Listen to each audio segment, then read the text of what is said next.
guys ready to report, Shawn? All right. All right. So when I take the graphics off the TV, you guys can lag. Okay. So when you see the starting shortly and the poster go away, that's your cue that there's a lag. Okay. Good luck to both of you. Have a great time, and we'll see you at the break. You already swapped the balls out yet? No, I guess we'll lag with these. Lag with these since you're practicing with them? Yeah, that's fine. Are you on live on there? Say what? You on live? We're live right now, yeah. Can you send it? Yeah, of course. You want it on YouTube or Facebook?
Graphics come down, y'all are set.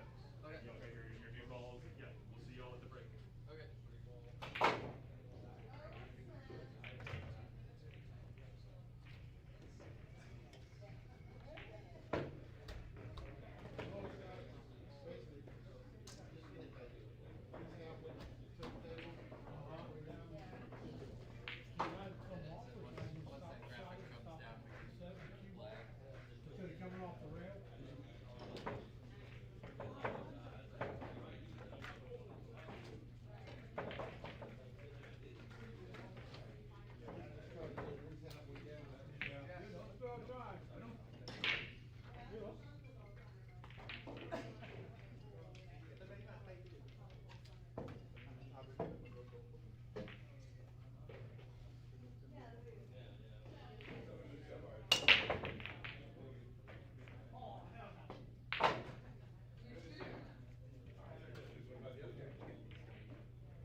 Hello, folks. Welcome to the DMV 10-Ball Challenge Series number 11. Today we've got Alex Ziemba versus Domingo Correa. A really close match. 505 Fargo versus a 508 Fargo. We are live here from the BAK Room Billiards Studio in Lorton, Virginia. My name is David Mudre, and here in the booth with me is my buddy Shawn Flynn. How are you doing today, Shawn? Doing great. Hopefully we can get the link spread out to everybody. It's on YouTube and on Facebook, so if you can, send it out to your friends and get as many people tuned in as we can. Should be a tight match. I definitely agree. These two are very closely matched. And tough table, playing on the 4-inch pocket Rasson Ox today. One of two that we have here at the BAK Room Billiards Studio. The Mosconi Cup spec table from the 2023 Mosconi Cup. Really, really tough table to play on. Alex does play on this table a lot. Domingo came in a little early today for practice, but he did not come in at all this week to practice. So will that play a factor today? We're going to have to see. And I'm not familiar with Domingo. Have you played with him at all, David? I've played in a tournament or two with Domingo, but I'm not as familiar with his game as I am with Alex's game, to be sure. So it's definitely could be some surprises because I know that he is a strong shooter, but he doesn't ever shoot on equipment quite like this, so I think it's going to possibly take him a while to get dialed in. But once he does, it could spell danger. All right, so it looks like Alex won the lag, and we'll have the first break here. Absolutely. Let's go ahead and take a look from another angle.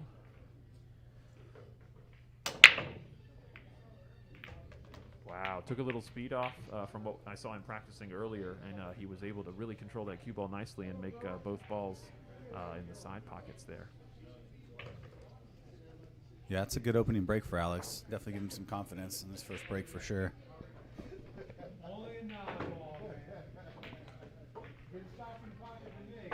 Agreed, and this layout looks pretty interesting. He's got a shot here at the 1, but the 2 and the 2-5 sitting where they are is a little weird. Yeah, a little bit far apart for a combo as well. I may see him try to get close to the 2 and maybe play something safe.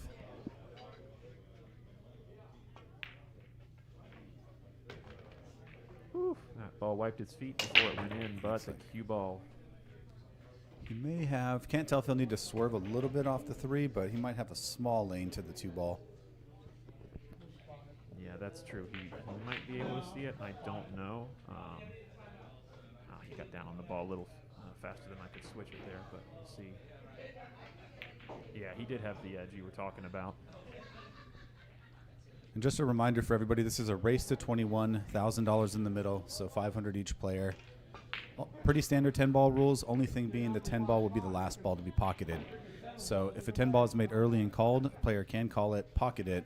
The 10-ball will be spotted, and players do have to play the 10-ball last ball. Absolutely, yeah. We're pretty close to the exact same rules as the big money races that Federer and Shane did a while back. We're doing a random rack 10-ball today. There's no 2 and 3 on the corners. We're just doing 1 in the front, 10 in the middle, and the rest of the balls are racked random, trying to just further randomize the layouts on such a long race. So good to see Domingo coming to the table for the first time. Not an ideal position for your first shot. He's going to have to make something happen here. Yeah, there are very few of us who enjoy coming to the table to jump the ball. Your first time to the table in a long race like this. But he gets over and makes a nice contact on the 2 there. Bumps the 8 and the 7 into some interesting positions for sure, but he leaves Alex, a much prettier table than Alex left him. Yeah, looks like he can play a simple 2-ball in the rail, maybe a little bit of follow off the cushion to hold for the 3. Yeah, depending on how straight Alex is here, I think he might just float forward, and especially because they did switch out balls to the new fresh set. Oh. Ooh. And he just overcut that trying to float forward instead of that firm stroke like you were talking about. I mean, yeah, that's a tough one because when especially with the new set, the new freshly polished balls that they're playing with now, those kind of shots that ball can slide on you a little bit more than you think. So I tend to like kind of punching those balls a little bit more when they're slidey like this, as opposed to relying on like a slow speed because they can just slide wide, as I like to remind myself. So what do you think he goes here? Is he going to try to play between the 4 and the 6? All right, sorry, that was the 5, but looks like he missed it as well. A little bit nervy to start. Yeah, definitely just a little bit, but I think getting a little bit of luck here on this hide behind the 8. I don't believe that was what he was intending. I think he was trying to make the ball, but yeah, I definitely think he was. So not the most unfortunate outcome for him because he would have been hooked hard on the 3 there. That's true. Yeah, Alex has a much easier look at this ball. Oh, 7. He might have just hooked himself right back.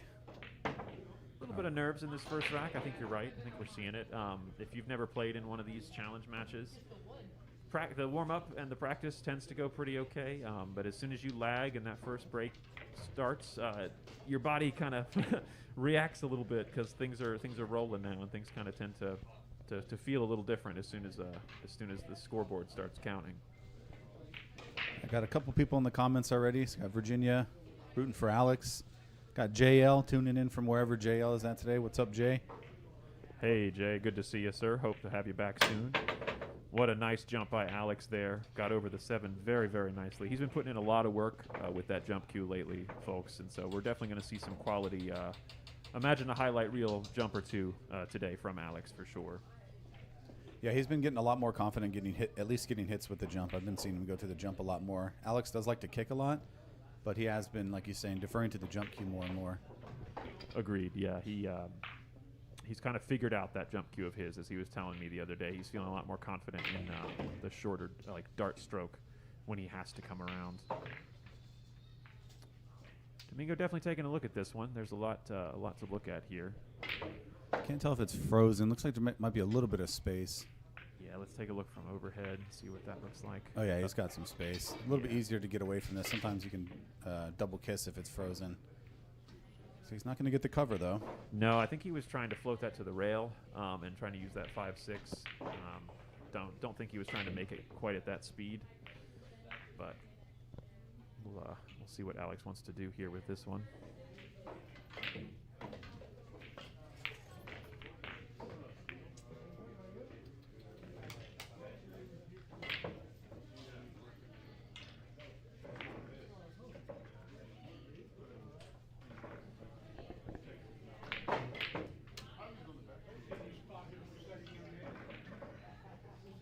Definitely a tough look here, trying to kick at this 5 ball. You think he's going to play the long rail? Is he going to come off the, maybe try to play 2 rails even? With the 5 being where it is, I almost like the 1 railer here because it's hardly any spin. You just imagine yourself putting a little bit of spin to that side, and you're pretty much guaranteed a full hit. He didn't quite hit it as full as he wanted there, though, and the cue ball kind of ran away from him on that one.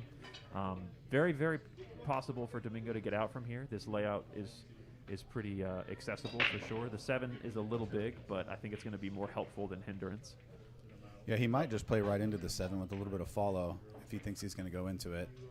Maybe try to push it towards the rail a bit.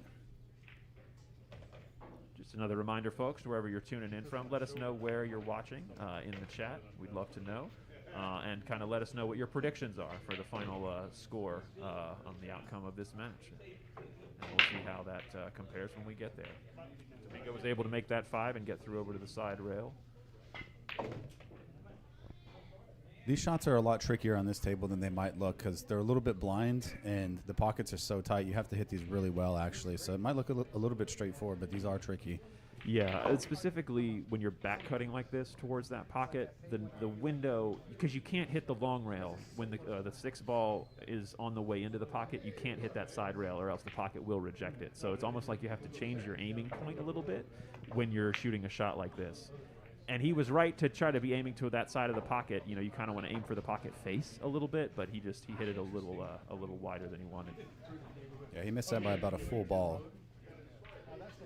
Yeah, and I think that's just an alignment thing. That could be nerves as well. You're not quite settled in your body getting down on the ball, and you miss a ball by that much of a margin. I've definitely done that in these challenge matches as your body, like I said, you're still reacting to the flurry of chemicals that are going through it now since the match has begun. But yeah, I definitely think these guys are going to settle down and start getting things together here soon once they can get their nerves settled as we get going. It's going to be a long race. We're going to be here for most of the day, folks. So grab a comfortable chair or comfortable place and just lean back and we'll see how this goes.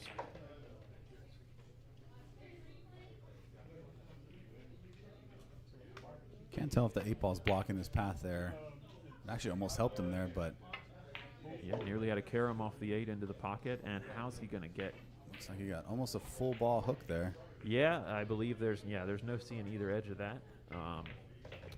So another situation where I like going just 1 rail here, just because of the angle that you're going into the rail, the kind of natural angle that the cue ball already has. If you're just aiming to slightly miss the 10 here. I I think Alex will probably call it up in the top right corner as we're looking at it. He likes these shots, actually. He plays a lot of one pocket, so he likes to back kick these balls and try to make them. Very true. I almost, a lot of times, most people you'll see will call that in the side, generally, just because you're about, the odds of you hitting a half ball are pretty high. And a lot of times you'll see just how close, even in this case, Alex got to almost making that ball in the side.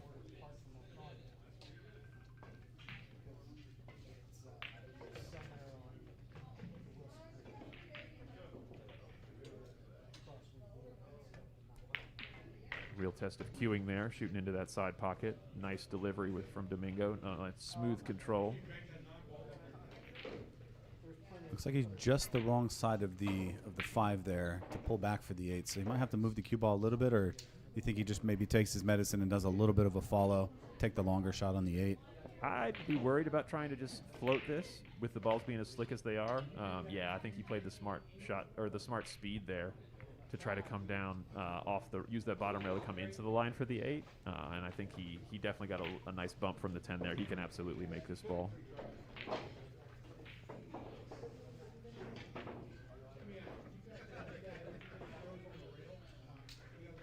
Can't tell how straight he is. He'd want a little bit of angle here so he doesn't have to pull the cue ball straight back.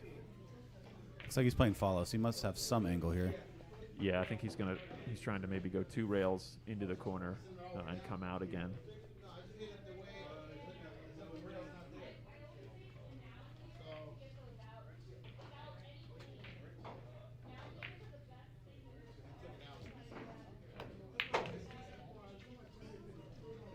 He's going to get almost 50-yard lined here.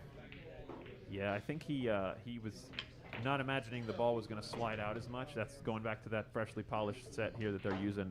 That cue ball lost a lot from that top spin stroke that he employed. When you're trying to get the ball to come off the short rail like that in that situation, when you have slippery conditions like they're playing on, and you force it with top like that, the cue ball's going to come off that top rail, off the bottom rail, and the topspin's going to run out and kind of kill the speed on the cue ball, which is why he ended up, 2 feet short of where he wanted on the 10 there. Yeah, I think he's going to play the cross side bank, looks like. I think if he tried to play the lower left as we're looking at it, the scratch might be on. It's also more of a steep angle. I think he is sizing up the cross side bank. Yeah, he was practicing the banks on this table earlier and was definitely kind of scratching his head a little bit. If you've never played on this table specifically, it has completely different rails than your traditional K66 rails. This has vector cushions, which are more so the cushions used in three cushion tables. So the banking definitely takes some getting used to. But Is he Domingo, going to fall? Wow, oh my goodness! very unlucky. I was just going to say he had the first part of the bank down, but the second part it comes a little wider off that second rail because of the spin he used to try to make that 10 widen out a little bit there. That's really unfortunate. But as the rules dictate, the 10 ball comes out, and then it is spotted, and Alex gets ball in hand. I like that. No freebies. You never know. He could miscue. Something could happen. Yeah. I appreciate that. There was no giving in there. And the first game is done with. We have Alex out to an early 1-0 lead. Yeah, I don't think either guy took a bunch out of that. Domingo, I think, will get a little bit of confidence from that bank. Some frustration, obviously, scratching, but neither player really got into stroke there. It was kind of a long, drawn-out rack, so I think we'll start to see these guys playing pretty quick once they get into stroke. I agree, and yeah, I think you're right about that combination of confidence and disappointment, because obviously the system that he just used to calculate that bank worked. You know what I mean? He made that ball, so he's going to be feeling really good about that. He's just going to probably make a few adjustments as to how he's spinning the cue ball the next time he attempts a bank like that, just to make sure that the path of the cue ball is cared for. Yeah, and he played that bank with a lot of pace, so I think maybe the next bank he may not play it with as much pace to avoid the potential scratch. And I think you're right. He banked that one just barely past the front edge of the pocket. So if he hits it a little softer, it's going to float out into the middle there. So I think Alex came up dry. So Domingo come to the table. This is kind of an awkward one. Can't tell. I don't know if he has enough of that ball to. Looks like the one's almost hanging, but he may not have enough of the one ball to actually pot it. Yeah, I don't believe the potting angle is present here for Domingo, especially having to bridge up over the 4 the way he's going to have to here. It's a little goofy. But let's see what it looks like from behind. Yeah, he's cueing low. Oh, Oh, wow. Forced it in there. That was incredible. Good shot. See a little replay of that. Look like he played with a lot of bottom left there. Yeah, he absolutely twisted that ball into the pocket. That was really, really nicely done. Unfortunately, didn't get probably much of a deserved result here. He's kind of 50-yard line and close to the 2-ball.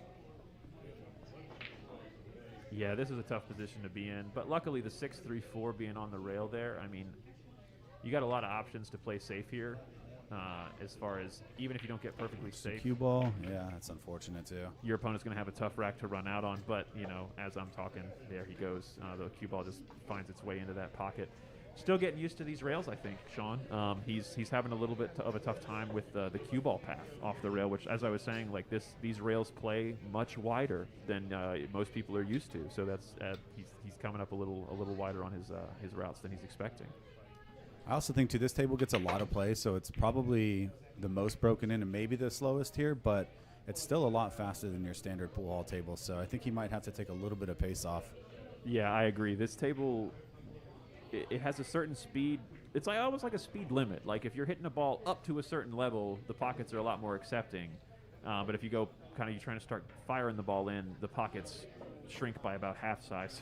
And you really have to be dead center if you're trying to force that ball into the pocket with any kind of like stun or like a force follow type thing. And I've noticed playing that's a nice, Alex called the carom there. Looks like he's going to get a decent result as well. Yeah, that was a beautiful billiard with the cue ball there, calling the 4-ball in the pocket. And yeah, he's got to look at this 3-ball going into the side here. I don't think he's going to slow play this one like he did the last shot into the side. I feel like he might hit this one a little firmer.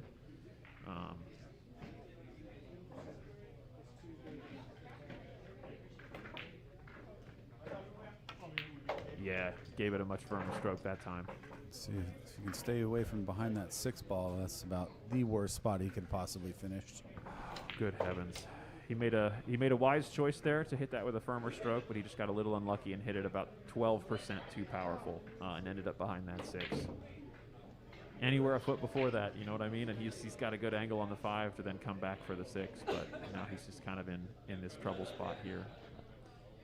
Yeah, with it being pretty much glued to the 6, it makes angles even harder. It looks like he could go for the 1 rail, but it's a little bit tricky with the cue ball that close to the cushion to figure out exactly where it's going to come off.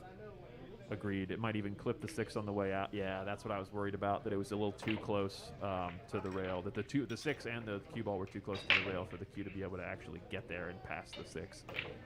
All right, ball in hand for Domingo here. And then how's this layout looking for him? Not a ton to do, honestly. Yeah, I mean, a lot of triangles between 3 balls. With straight pool, we really like to see triangles, and I mean here for these kind of simple patterns, we like that as well.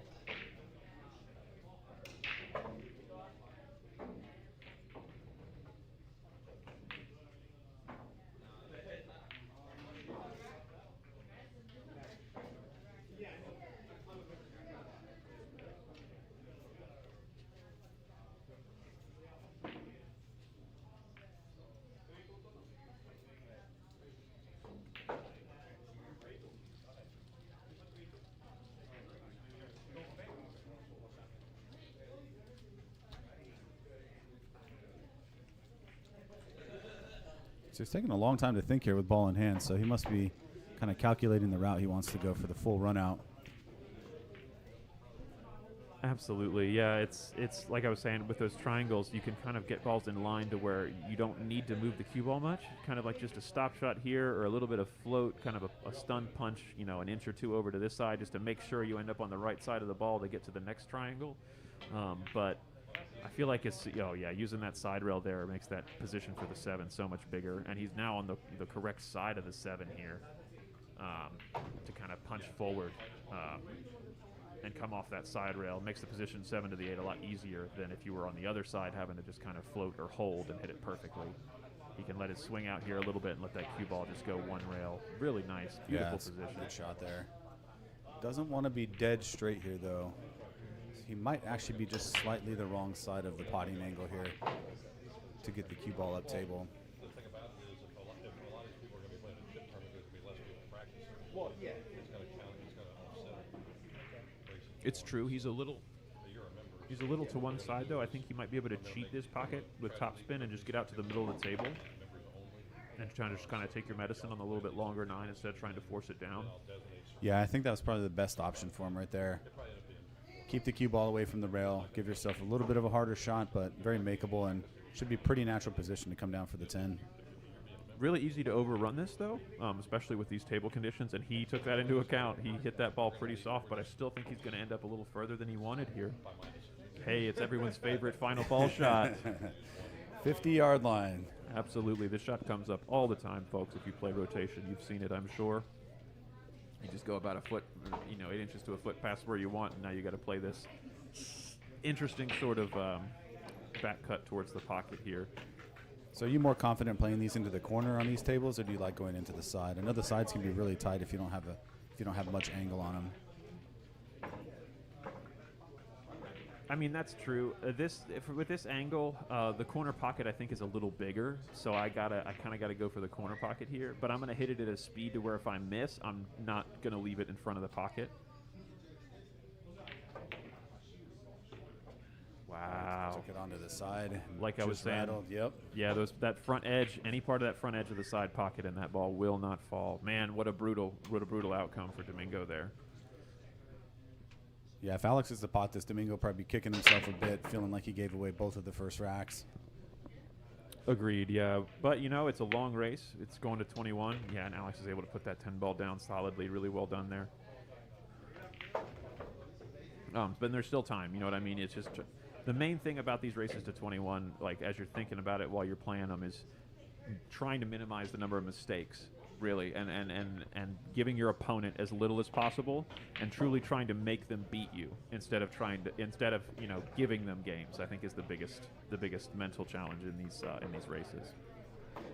So you've played what, 6 or 7 matches in this series already? This is number 11, I believe. Yeah, I think I've played 5 or 6 so far. Yeah. So how do you look at the first part of the game? Do you stress out early, like, hey, I kind of kicking yourself, or do you just say, I got 21 racks to go still, and let's let that go? Oh, I mean, if I've been in Domingo's position before, and so yeah, if you get down 2, the main thing I'm focused on is trying to stay present and focus on this game that I have right in front of me, because you really don't want to let the opponent get more than 4 ahead in this first kind of section of the match, because there truly are like 3 sections to these races to 21. It's like until someone gets to 10 is like the first section, until someone gets to like 16 is the second section, and then when someone 16 to the end is kind of the third section. But in this first race to 9, essentially that is the first chunk, you really want to try to stay as close with your opponent as possible, because early leads that happen are really hard to overcome once your opponent gets into double digits and you're not.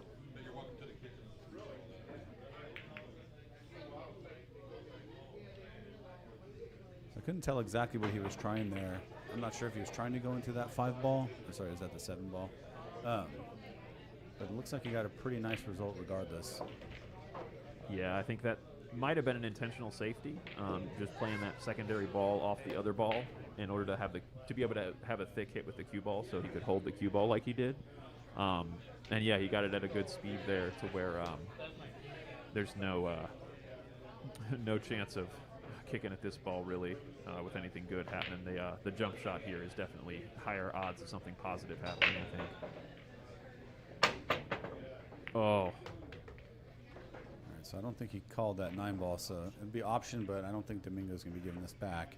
I think he has enough of a hit on the 1 ball to at least try to play safe, maybe take on the combination. Yeah, I agree. I'm definitely shooting at this 1 ball. If I can at least see half of it, or even a sliver of it. I like having that big rail there right next to it, so that you can thin off the 1 and kind of use spin off the rail to make the cue ball run away. But he could hit that a lot thicker than I expected, and was able to kind of do the inverse of that.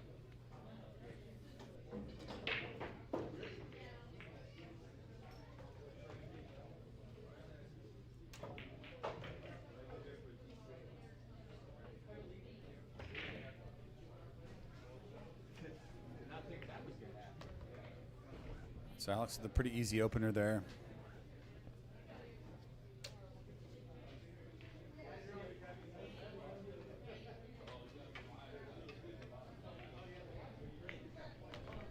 Yeah, Alex looking more like his normal self now, swinging the cue a little bit more relaxed. Got those first couple games under his belt.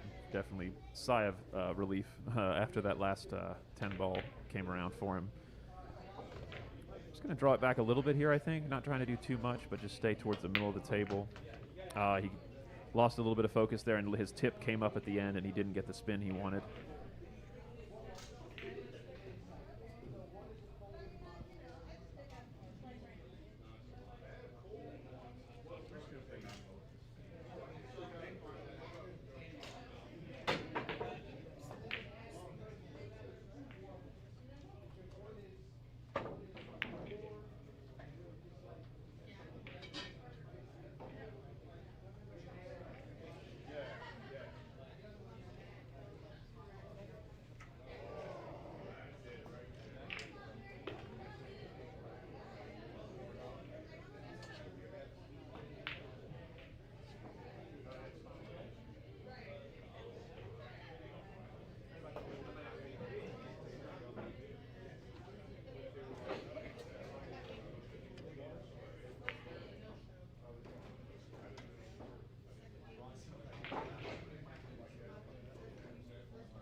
So, folks, we're going to go quiet here for just a second, working through one technical thing. So.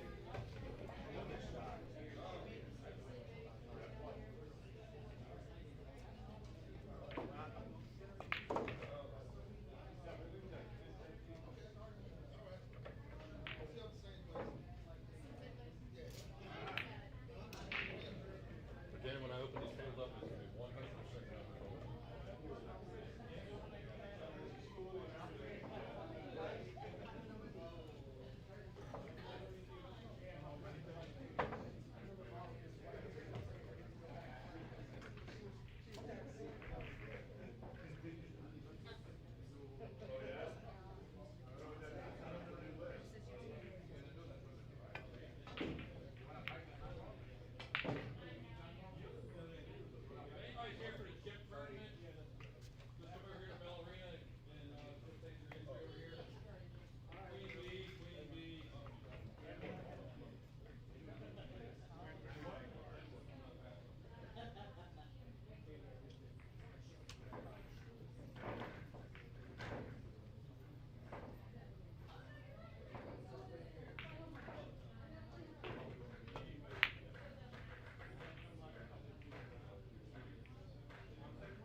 Sorry about that, folks. Just working through one sound thing here in the booth. So coming back, looks like we're still battling on the 5 ball.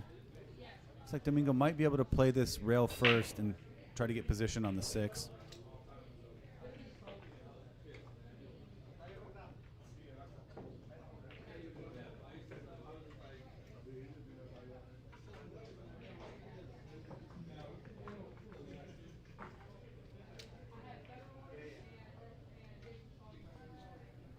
Long 5 here for Domingo. See how he's able to control this cue ball. Oh, goodness. Yeah, I actually thought he was going to try rail first there. It seemed more natural to get the position on the 6 as well. Yeah, because it's almost like if you don't go rail first there, you have to just miss the 7 by like a 1/16 of an inch almost, and with so much outside spin in order to try to get over that, yeah, I think the natural angle coming off the rail makes the ball. Oh, the position definitely plays a little bigger for sure. So again, folks, joining us in the comments, let us know what you think your predictions are. Alex up to a quick 2-0 lead. Kind of two fortunate racks for him. See what everybody thinks we're gonna get final score here. Kind of an uncharacteristic miss there, especially with ball in hand. I think he'd maybe try to take on a little bit easier shot than that. I know he was trying to get up for the 6, but playing those long, past the middle pocket up to the corner is always more difficult. Yeah, you're never supposed to play, the old adage, you're not supposed to play draw with ball in hand. I totally understand that. However, in that situation, I don't think that that's quite the pocket that I would have chosen. Would I have played draw? Maybe. Just because the zone for the 6 is so big, because if you get onto the 6, anywhere near the center line of the side pocket, you can send the cue ball 3 rails around for the 7, and the landing zone is massive. So it's almost like you could have chosen to shoot the 5 into the top right pocket instead of the top left pocket, and still had an okay shot from the 6. I can't tell. Did he touch that ball? Couldn't. Looked like it was kind of weird. Came off really weird. No, No, he he didn't. did. Okay. He did it all right. Yeah, it just it came off a little goofy on his tip there, I think.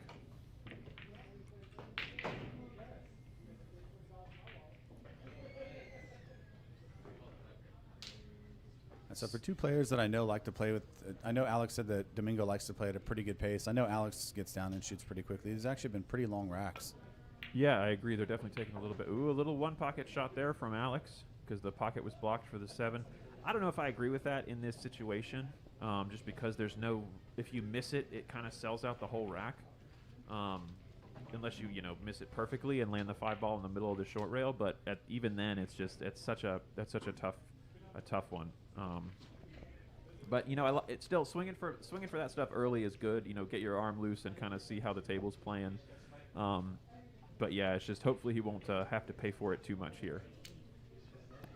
Yeah, but honestly, there's probably never been a bank that Alex has ever seen that he didn't want to take on. So I think you will see him be very aggressive on banks. It's one of his favorite parts of the game. Yeah, absolutely. He and I were just playing bank pool last week for the first time in quite a while. It's absolutely his favorite game for sure. All right, so it looks like he's got a clean hit on the 6. If he's trying to, I think he's just going to play a little bit of follow here. Make sure that you don't scratch. Looks like if he tries to draw it at all, he could potentially scratch. But it looks like he is following just a bit.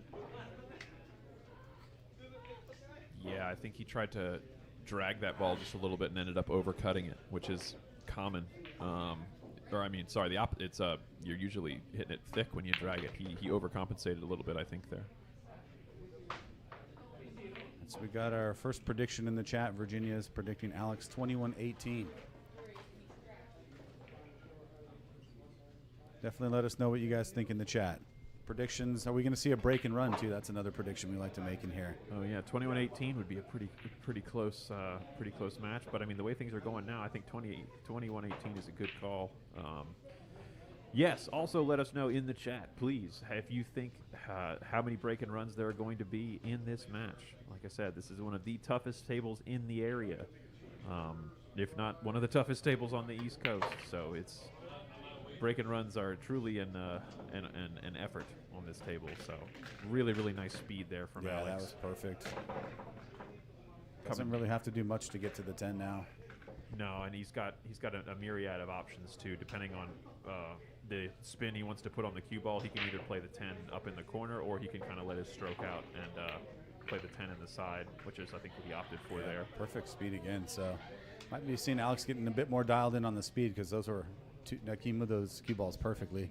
Absolutely. Dead straight in on this 10 here into the side, and that'll be game 3 for Mr. Ziemba. Yeah, he's got to be feeling great because made 2 good shots there to take that rack. Kind of gifted the first 2, obviously, but put that first one with 2 nice cue balls there to finish up will get him even more confidence. Yeah, absolutely. Those last few shots that he hit very, very dominantly and very, very controlled.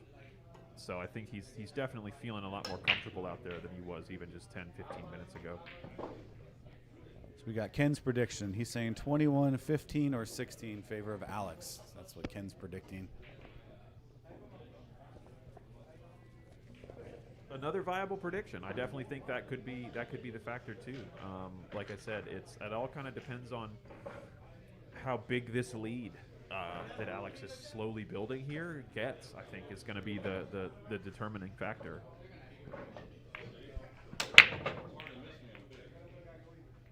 Looked like he tried to hit that one a little harder.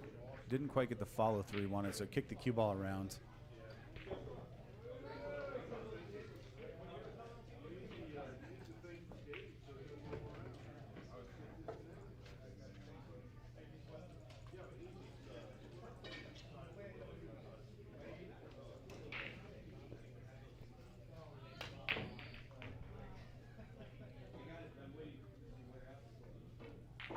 So nice, easy one ball to start here, but going to have to do something with the cue ball to try to get onto the two. May just have to try to take on a bank or maybe play off thin for an easy safe behind that cluster of balls. And I like that, using the little bit of extra spin there to get the powerful, the more aggressive swing. Not aggressive, but just not having to soft play that, and being able to give it a fuller swing, and using the 3 as a break there to kind of guarantee yourself short side position on the 2. Play that 2 really nicely. Man has a thin shot here on the 3, but if he can make this happen, there's definitely the odds of him landing good on the 4 are quite high. All right, so got a couple more predictions come in. John Means, hey John, how you doing? Predicting 21-8. That's aggressive. That would actually be a tie for the the highest margin of victory that we've ever had in a DMV 10-ball challenge series. The last one we had that was 21-8 was my match against Tony Balsimo a couple months ago. And then I think after that, the closest was, I think, a 21-12, which has been, we've had multiple matches that ended at 21-12. Kind of hooked himself there, but was able to play a really nice kick safe, because that cluster is helpful. I don't know if he might have gotten a window there. Maybe a small gap. Ooh. I don't know. He might still go to the jump cue. Yeah, just because it's a little treacherous to get through that gap because of both edges there. But he might be able to just see the full face of it and play a safety right in return.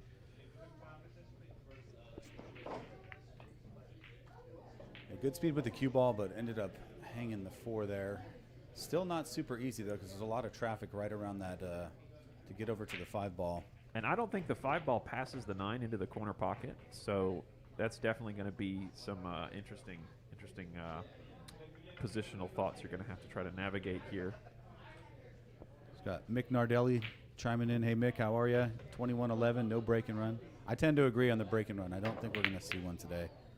His table's play very tough. He went for the kind of tried to force that shot in there, and it ended up banking. I don't think he intended that. Or actually, it looks like he did. Or no, Alex is giving it back to him. That's an easy give back there. Yeah, he didn't quite hit the mark on his first jump shot, so I would absolutely be giving him another look at the jump cue here, see if he can dial this in. If anybody's not familiar with the rules of 10-ball, it is slightly different than 9-ball in the sense that if you make a ball in the pocket, if you call the ball and you make it in a pocket you didn't call, or if you make a different ball, the next player has the option to either take the shot or pass the shot back to you. Yeah, which is exactly what Alex did in that case, because kind of force your opponent to play a more difficult shot so you don't have to, and hopefully they leave you a little bit easier than you left, or than they left themselves there. How about this result?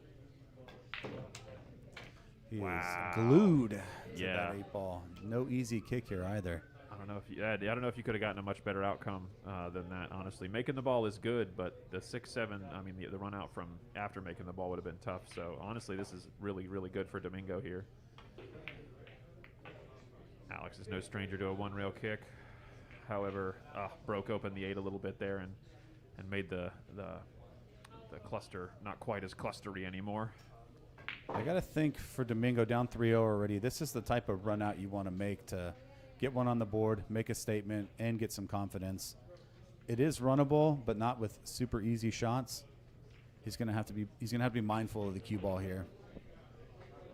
Yeah, the 5 to the 6 is really specific here, depending on which pocket he chooses for the 6. Oh, and he miscued. Wow.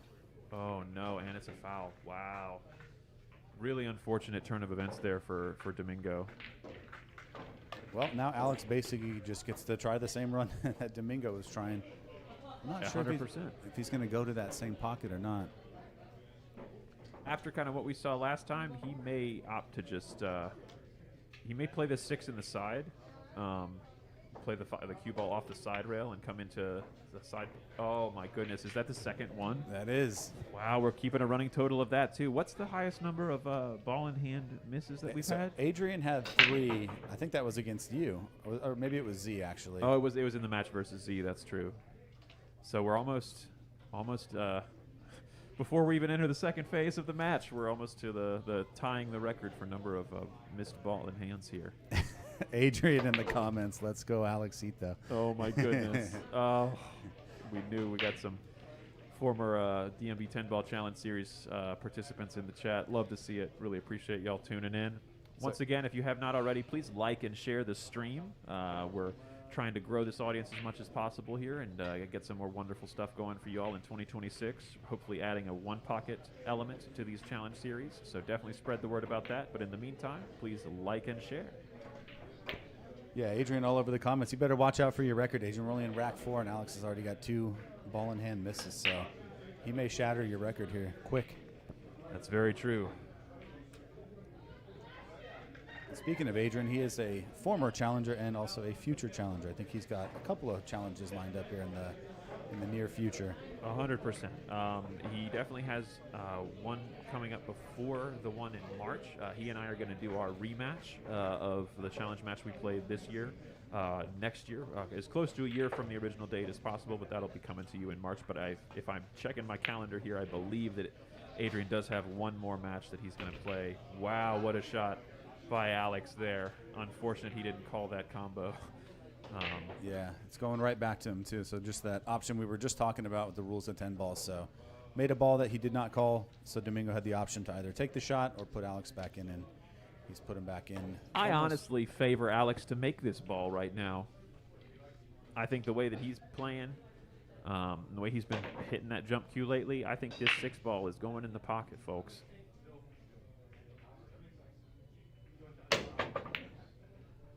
Pretty close to it. He hit that ball really, really nicely, was able to stop the cue ball, and I think he might have gotten a nice leave in return. Wow. Yeah, that 10 ball is playing pretty big right there, right between the cue ball and the 6 ball. Yeah, let's see what it looks like from this side. Yeah, that's definitely a tough one. So Adrian is rooting on Alex in the comments to break his ball in hand miss record. We love to see the encouragement. We really appreciate it.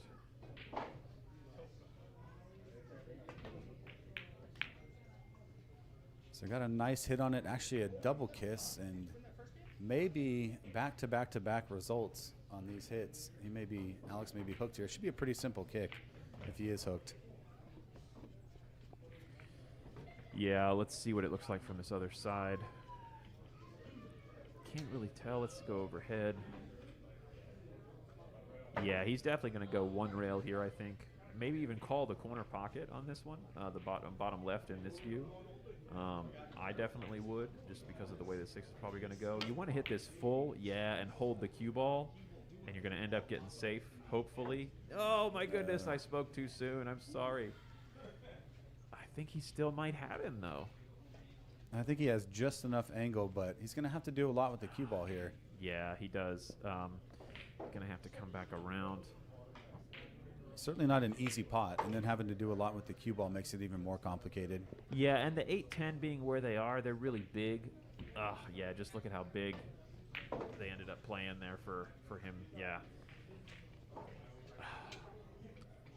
think we're going to see the table length bank here. I know Alex loves playing these shots in one pocket. It's true, but I like putting the cue ball behind the 7 here and just sending the 6 ball, you know, Good call, Shawn. Alex staying aggressive there and coming with a strong shot and position on the 7. What a call.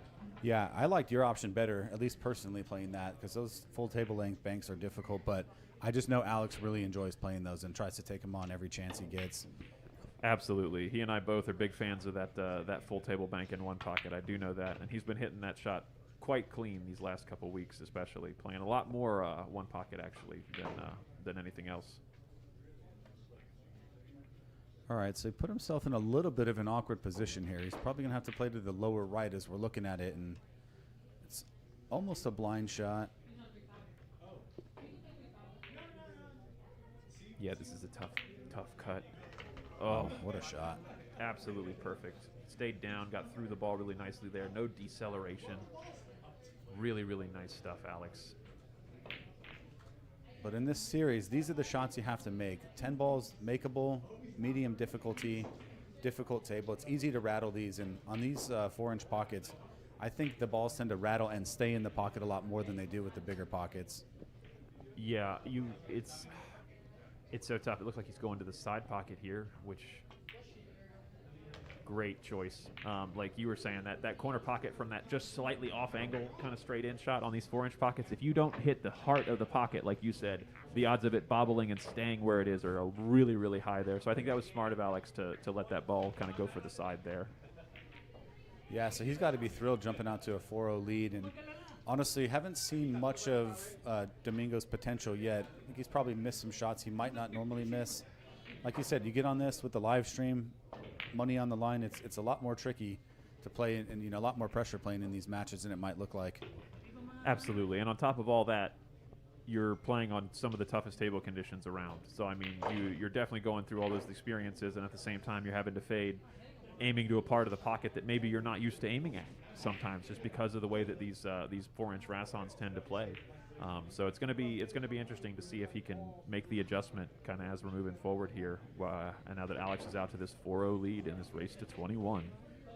And once again, folks, we are live. If you're just now tuning in, we're live from the BAK Room Billiards Studio down in Lorton, Virginia, a private members-only billiards club, one of the finest on the East Coast.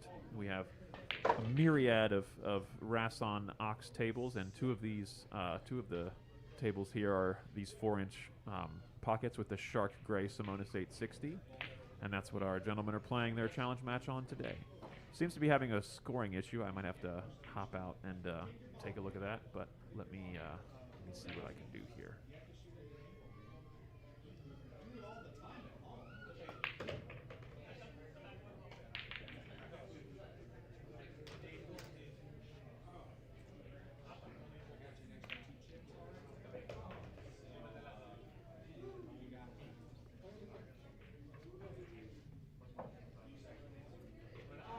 All right, so we're actually seeing Alex break for the 5th consecutive rack here because he won the lag and has won all the racks. So we haven't seen Domingo break yet. He hasn't had much consistency on his break, and I don't even know, has he made a ball on a break? I think he might have on his second break. I think he made two balls. But Alex, yeah, he just did almost an exact mirror of the break we just watched, to be real with you. His break in the second rack made both of the second row balls in the side pockets. He only made one of them this time, but the spread and the layout and the speed were very much the same on this break that he just hit here. The 2-3 being tied up like that's going to be a little tough. But I think, especially getting where he got here, he can't use the rail first, I don't think. I think maybe he'll play the carom, play the cue ball right into the 3. Is that angle there? It's hard to tell. Yeah, it's tough from the overhead to see if he can billiard the cue ball off the 2 into the 3. Just because if you might be having to play the spacing between the 2 and the 3. Like if you hit the 2 first, it's going to move the 3 slightly before the cue ball hits it. But I think he may have called the 2 crossing over or the 10 on that other bank. I'm not sure. Yeah, nothing obvious on that one, and wasn't ever going to be an easy make on anything. Yeah, so Domingo steps to the table again. Going to play a pretty straightforward safety here with the balls sitting like they are. Getting a little bit too much speed, but he has a big target there, so yeah, Alex I think will probably go straight to the jump cue, I would assume. Yeah, the short stick is what he chose there straight away. He's only got to get over about a little bit more than half a ball here, I think. So definitely 100% he hits this. Just barely missed the ball, or just barely missed making the ball there, but he definitely is getting over the blocking ball really, really well today, Shawn. Yeah, and I think he's getting a little bit closer on each shot, so just got to get his aim down a little bit better, and I think we're probably going to start seeing him make some of the jump shots. Yeah, I completely agree. Body alignment's one of the hardest things when you're trying to get really, trying to up your jump game to the next level, trying to figure out exactly how to get your, your upper torso in relation to your lower half to be able to be a straight line when you get the cue, up from the table like that. And yeah, as you said, he's just kind of getting more and more dialed in with every jump. Wow. Domingo hangs the cue ball in the pocket. What a tough break for Alex coming to the table. Yeah, nothing to like about this shot here. Yeah, honestly, I mean, the best thing that could have happened for Domingo right there and would be to just keep putting pressure on Alex, honestly. If Domingo's having some trouble getting the offense going, honestly, he's, lean into that safety game until you can get that speed dialed in, because he's hitting his safeties really good. They're just, going maybe an inch or two too far here and there. So it's definitely a lot of possibilities, but, we'll see how Alex wants to approach this. Nice. Kept his head down on that one. That's actually a shot that's natural for Alex to play a lot, too. He likes that 3 or 4 rail, bring it around the entire table, and got an excellent result there. Yeah, that's a shot that he plays in one pocket, and then a lot of practice shooting out of the pocket like that in one pocket as well, because very often your opponent will leave you in the jaws like that. So a lot of the one pocket skills coming in handy here in the early parts of this match for sure.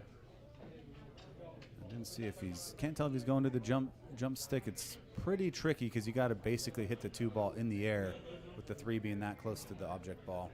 Yeah, this jump is really tough. You have to go up and down. It's like a golf term almost, where you want to try to get the cue ball up as fast as possible and down as fast as possible. It's one of the hardest things to land when the object ball is past the midpoint.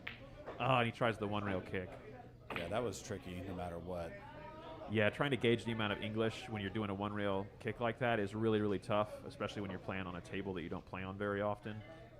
So yeah, because you can just put maybe a quarter, or sorry, even like an eighth of a tip too much on that short rail, and you're going to miss the ball like that. It's really, really close. So Alex coming in with ball in hand. He made that ball with the ball in hand there. Well done, We're Alex. loving to see that. Good job, Mr. Ziemba. And he comes down here for some nice position on this 3. Maybe a little straight, but luckily he doesn't have to do much with the cue ball to still be okay for the 4. So I'd probably just punch this in, so you don't want to roll this ball, not being on the rail. Yeah, I think both players have actually ended up straight on a lot more balls than you normally would expect. He hit that actually pretty nice. Yeah, he ended up drawing back. It seems like he had a little bit of angle there. Just personal preference as far as which side of the draw you want to kind of get on. And I've noticed that the overhead view from here in the booth is often deceiving as to what the player can actually see. A lot of times they look completely straight, but you might actually have a decent angle as the player.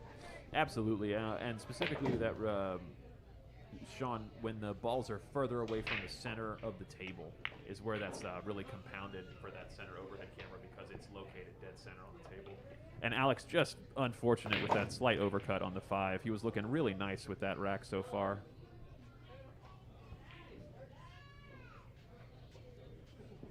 Yeah, not easy to decide what to do here. Looks like it's almost frozen to the rail. You might just try to play down behind the 9-10 there. Yeah, I think that's a smart play. Really trying to dial his speed in here. I think he hung that one out just a little bit for Alex. Yeah, I think Alex can actually shoot this in the side. Yeah, makes it a lot easier for him too, because playing that combination would be pretty difficult with that much space between the 2 object balls. Absolutely, yeah. He played that at a good angle there. Not quite the speed he wanted. You're gonna have to give this one a little bit more and come off the second rail here for the 8, I believe. Yeah, a little bit more speed and come off that second rail. Careful with this 3rd rail. Oh yeah, that's because you end up a little too straight on the 8 when you come off that 3rd rail. Yeah, these are tricky. If you try to force with a lot of top and follow to get out for the 9, they tend to rattle. But he actually hit that really nicely. But not sure he got on the right side of the 9 ball that he wanted. So he can play the combination, or even attempt to play the combination, but I think he's calling the 9 back in the left-hand side there.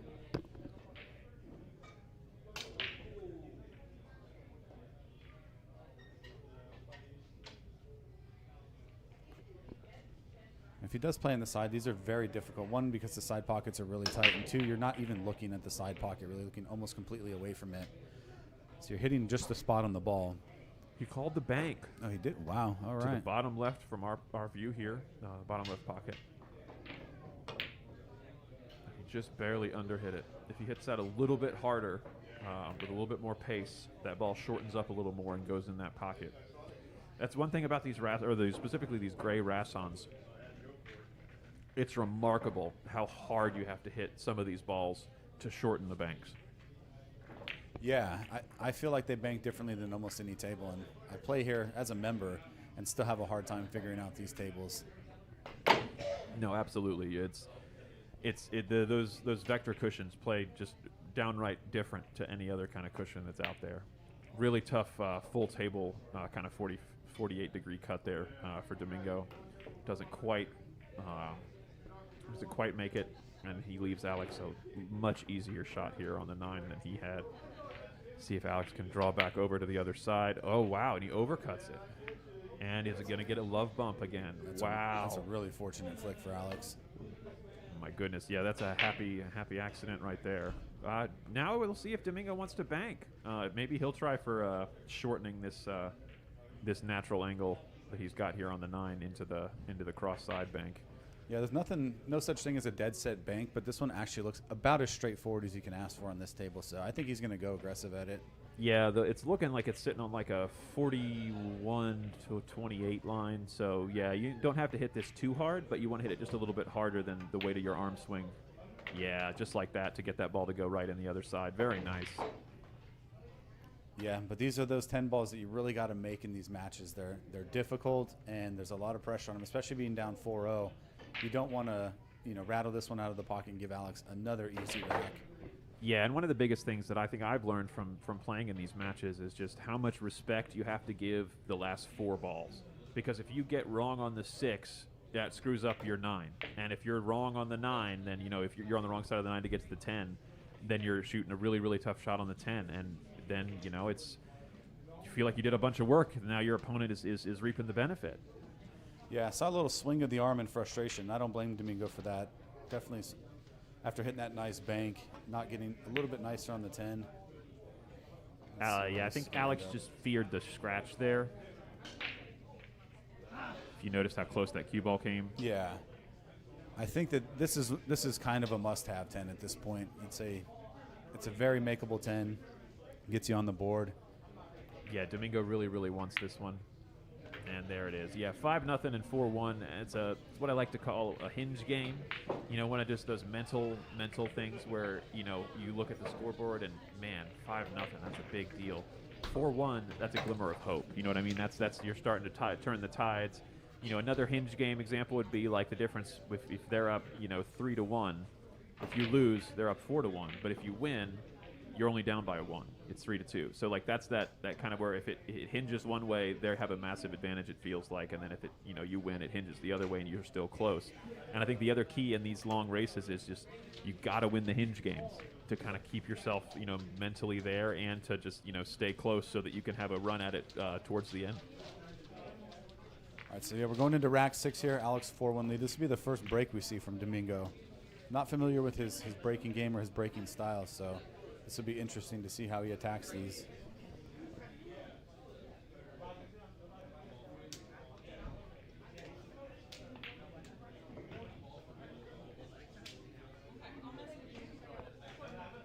May just be on a short bathroom break here. We'll give the players just a minute or two, and I'm sure they'll be right back.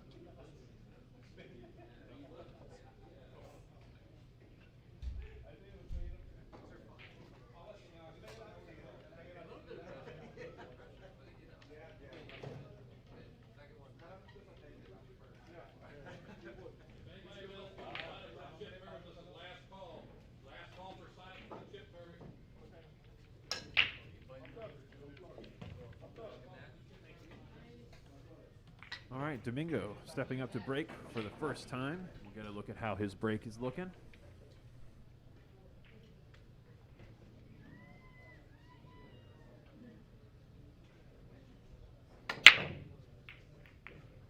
All right, so similar to kind of what we saw from Alex there, not breaking too hard.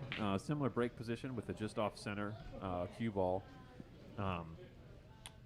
But yeah, decent spread there. Didn't quite hit the one in the spot that we usually like to see. It came a little to the one side and pushed the balls over to the left side from our view here.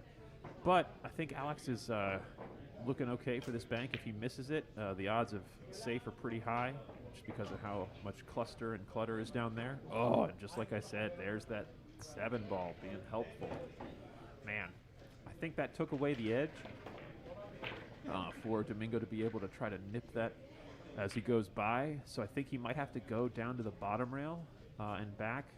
It's kind of scary going to the side rail just because of the 7 and the 3 being where they are, but we'll see kind of what he's looking at here.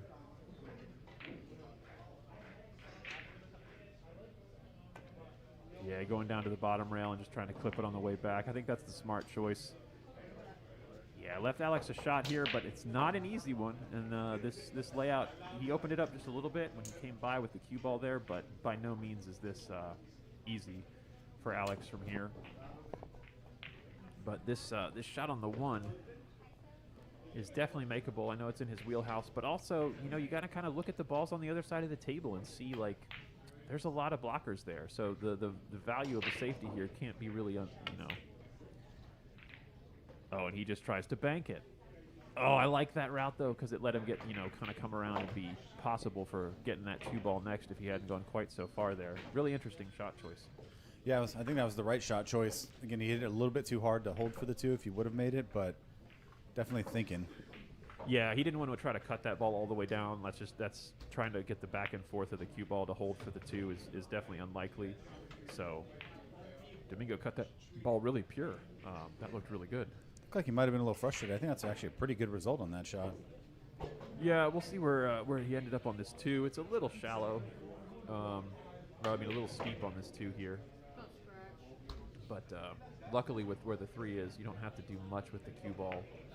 You still have a decent shot on the 3. He might have just gotten into a little bit into no man's land there. You kind of want to be, you know, 3 inches shorter or 3 inches further. But I still think he can cut this in the side. It's just it's kind of tough to play safe around the table from here with this angle that he's got. Yeah, he risks running into the 5 if he tries to play thin off the 3. The 9 and 4 could be decent blockers, but with the 9 that close to the rail, it's pretty tricky to get down behind that 4 ball. Yeah, I agree. This is definitely going to be a tough route for him if he can make this cut. But he could also very easily go 4 rails and get perfect up underneath of the 4 next to the 9 and shoot the 4 past the 6. Cue ball going? Okay. Yeah, that's exactly. Yeah, it's kind of the route that I was thinking. He just came a little short there. But I definitely think Alex has a much more makeable shot on this 3 now. Still a little bit of a back cut like we were talking about earlier. This is one of the toughest shots when the ball's about, you know, a diamond's width off the side rail there, and you have to cut it backwards into the corner just because of how small the pocket is. It's not very accepting if you go into the rail at all. And he just hit it a little thick that time. I think he might have been focused for position on the 4 there a little bit more than the shot. Nothing easy here, though. Let's see. Let's see the overhead and see if can't tell what angle. Yeah. He can go rail first, I think, into this 3 and make it. Or you can play safe. Oh, he didn't mean to clip the 6, though. He was trying to kind of get clear of that 6, I believe. I still like that idea best, though. Try to use the 6 as the blocker. Yeah, I think so. I think that's a good choice. Alex going for the bank again. Never met a bank he didn't like, as you said. Very close, too. And, well, we get to see the Rasson special there. Just banking wide like we know that they like to do. He gets really lucky with the speed there, though. That 7 becoming the size of a beach ball. A straightforward-ish kick to hit the 3, but no guarantee on the outcome. Yeah, and Alex also did got really lucky here with upping the difficulty on this shot because he left Domingo on the rail. Kicking specifically like this and trying to use it almost like you have to take away your wanting to kick with spin when you're shooting from the rail like this. It's like you have to almost change the angle and just you hit it a little firmer or a little softer because it's so dangerous trying to spin off the rail. Wow, and he holds it in the pocket. Wow. Let's see where this 3 ball. So Alex will have a hit on it. Yeah, that ball, so often when you play that shot like he just played it, that the cue ball really wants to go into that corner pocket. It's kind of a small miracle that it didn't go that time.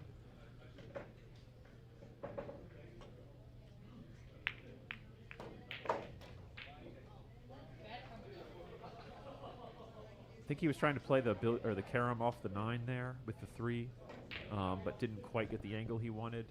Now Domingo has a shot here, but where's the cue ball going? It's kind of the weird towards the side pocket on the other side, and then the 7 gets big if you miss the side pocket afterwards. So he may elect to just not try to thin this ball, maybe hit the 3 a little thicker here, and try to head the 3 come back towards the 4 and put the cue ball down below the 5. So he's gearing up. He might be playing the cut. Yeah, he did. Yeah, he was just trying to shoot past the 7 ball, like I was talking about the 7 ball getting big there. But, Wow. Oh, my gosh. Boy. That is a very fortunate last-second flick for the 5 to come and just get glued to that cue ball. That's true. Alex not even missing a beat there, though. Immediately calls the opposite side pocket. He's just going 1 rail with this kick here.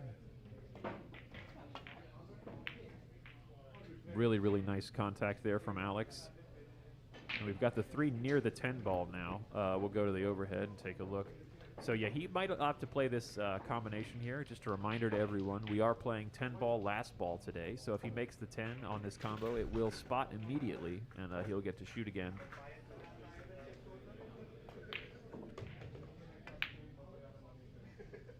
And he elects to just lay up a little bit there. Don't think he wanted that kiss, though. Yeah, unfortunate outcome. These are a little bit touchy, though. You can tend to either overhit them or underhit them, so Alex will have to play a good speed on this. Yeah, and with the position of where the 4 is, yeah, it's easy to bump. I was going to say it's easy to bump the 4 on the way out and kind of jack up your position, but he hit that just perfect to avoid it on the way out and got really, really nice there. Yeah, back-to-back perfectly, played speed on those cue balls. And Yeah. a nice pot there on the 4. Yeah, he's definitely swinging a little bit freer here. Yeah, that looks like the stroke I like to see from Alex. Playing a little bit more his usual self here. Now that this layout is a lot more straightforward, there's not much thinking from here. It's more so of a just check the boxes and do what you have to do.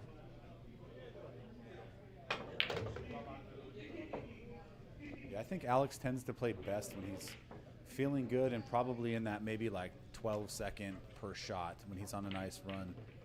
Not to overthink things, just get over the ball, hit it the way you want. Yeah, I completely agree. The think long, think wrong adage definitely applies from what I've seen of his game. He's a nice rhythm player for certain. Oh, it's so easy to overcut that ball when they're close like that. I was just about to say you gotta be careful. Man, that's so tough because he came down for beautiful position on the 8 there.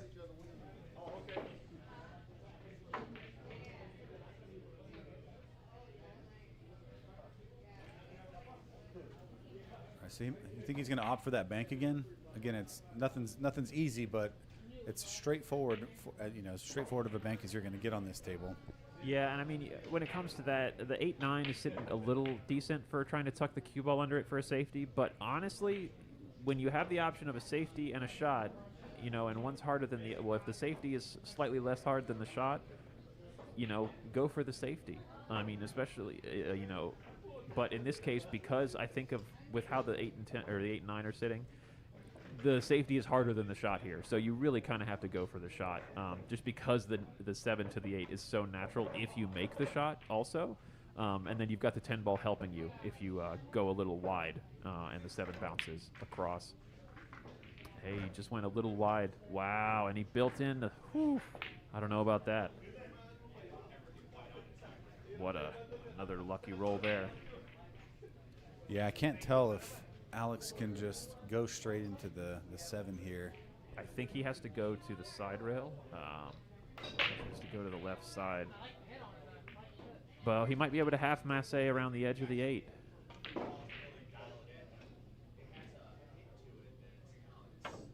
Yeah, he was able to. Wow. Oh, my goodness. I thought he made that ball. What a heck of a try. Yeah, he'll be frustrated that didn't go in, but that was a very good attempt. I mean, yeah, you can honestly, you can only be frustrated for a second because you had to, calculate the slight curve around the edge of a ball there and cut a ball full table like that.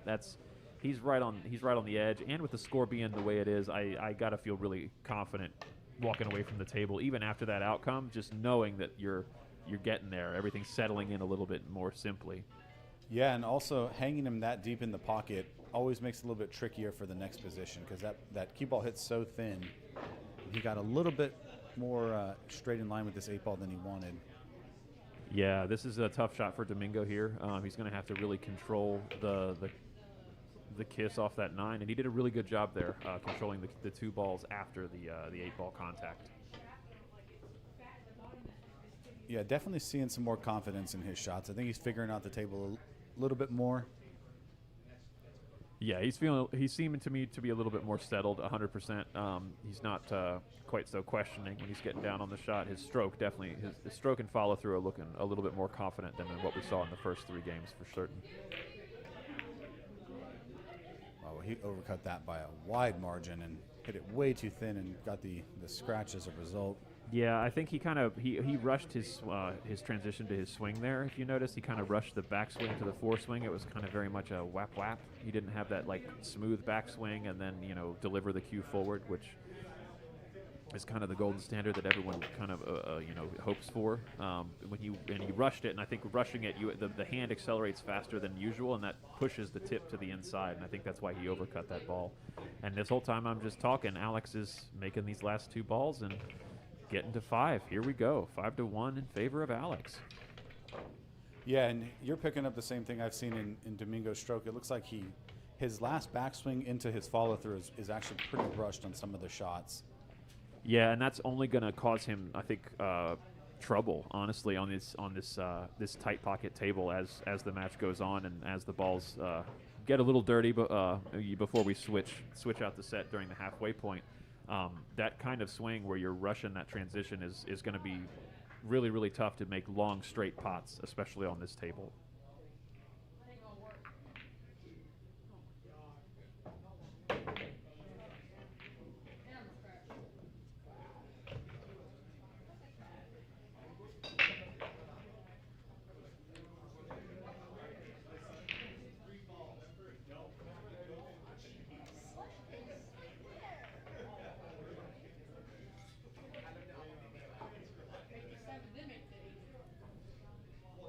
Alex to break here at 9-7. Very nice hit, just very almost a carbon copy of the break we saw him do last time, making that second row ball in the side. Cue ball kind of stepping to the side, and then the 1 ball going up table just off to the side of center line. Looking really nice here. He's got a shot, a look at the 1. Don't know if he has a makeable angle on it. Yeah, the 2 is blocking that for sure, but he may just use the 2 as a break here and play the cue ball back over behind the 6-4. He might carom this too. Alex does like to play caroms as well. Might be a little bit too thin to do it. Can't tell what he called. Yeah, I think you're right. He did go, oh, and that's the issue is the ticky underneath the 2 into the pocket. That's really, really tough. But the 3 is frozen to the 10, I think. So the 2-3 is going to be really, really precise. We'll see what Domingo is thinking here if he entertains the idea of a 3 foul. Yeah, and honestly, the 1 rolled into a pretty nasty position for ball in hand. Yeah, I noticed he's having to hit this in a really tough spot here, bridging around this 7 ball, playing this long table slice. Yep, and the 3 foul is definitely coming up on the menu. He definitely wanted to be closer to that 5, I think. Yeah. That's, he got a little distant there, but yeah, because this is a jumpable ball for Alex now.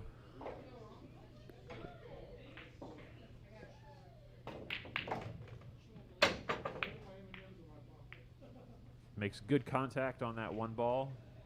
Like we were saying before, he's just dialing in. He's getting closer and closer on those jumps. It's bound just a matter of time before one of them goes in. But that was a really nice way to avoid getting that second foul. I feel like he's had a jump shot in just about every rack already. He's probably had the jump stick out 6 or 7 times. Yeah, I think every rack except the last one was he had a jump shot in so far. But yeah, I think he had 3 jumps in the first rack or the second rack. There was definitely a lot right off the bat, and Domingo just barely misses that that little bit longer cut. So I think we may see a straight up safety attempt here. Alex has got some good targets down here. Yeah, there's a lot of options, a lot of traffic to make stuff happen with here. And he likes to just punch it forward and try to get that cover from the 6. We'll see if he got it. Yes, it looks like he did. Now we go to the overhead. That's a great shot. You're just forcing your opponent to come with a jump here after he's had a couple jumps so far where he's made contact. But yeah, and putting the 6 almost, I think a 6 is just barely past the midpoint. So you really got to be careful. It's easy to jump over the 1, have the second bounce on this, hop the 1 entirely, or even hop the 1 off the table if you land on it coming down.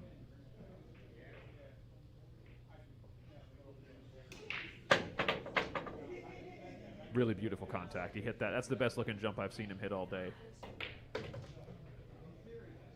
Yeah, and with the table layout the way it is right now, there's not a lot of risk, and just make sure you get the hit, because it's going to take some work to actually run out from here. Yeah, there's no reason to do more than you have to. I think you're absolutely right. Especially with this layout, the players are kind of battling back and forth here for position as we're getting through, trying to navigate what this 2-3 is going to be. Not sure what Alex is calling here. He might be playing the ticky off the bottom of the 3. Oh no, he just called the combo.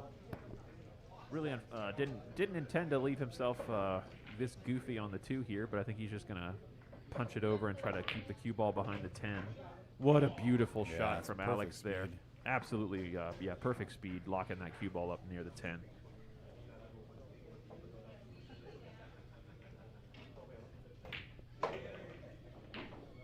Yeah, this is not an easy 1 rail hit either, because that 2 ball is far away from the long rail. Makes a nice clean hit though. Yeah, he struck that with some deftness for sure. Almost got a really nice hook in return there. And a reminder, folks, if you're just tuning in, we are live from the BAK Room Billiards Studio with the DMV 10-Ball Challenge Series. My name is David Mudre. In the booth here with me is Shawn Flynn, while we're commentating on the 11th battle in the DMV 10-Ball Challenge Series. So Alex off to an early start, 5-1 over Domingo. A couple early errors from Domingo in this match were allowed Alex to kind of climb out to an early lead here. He capitalized on some mistakes, and now they're kind of settled in this back and forth. If you're just tuning in, please like and share the stream with your friends if you would. We're trying to grow high-level pool and in Virginia, and Watch the cue ball. oh, he just tried for a really, really touchy safety there. But he was unable to get the cue ball to slow down and not fall. And now Alex is in prime real estate for putting him in a serious trouble.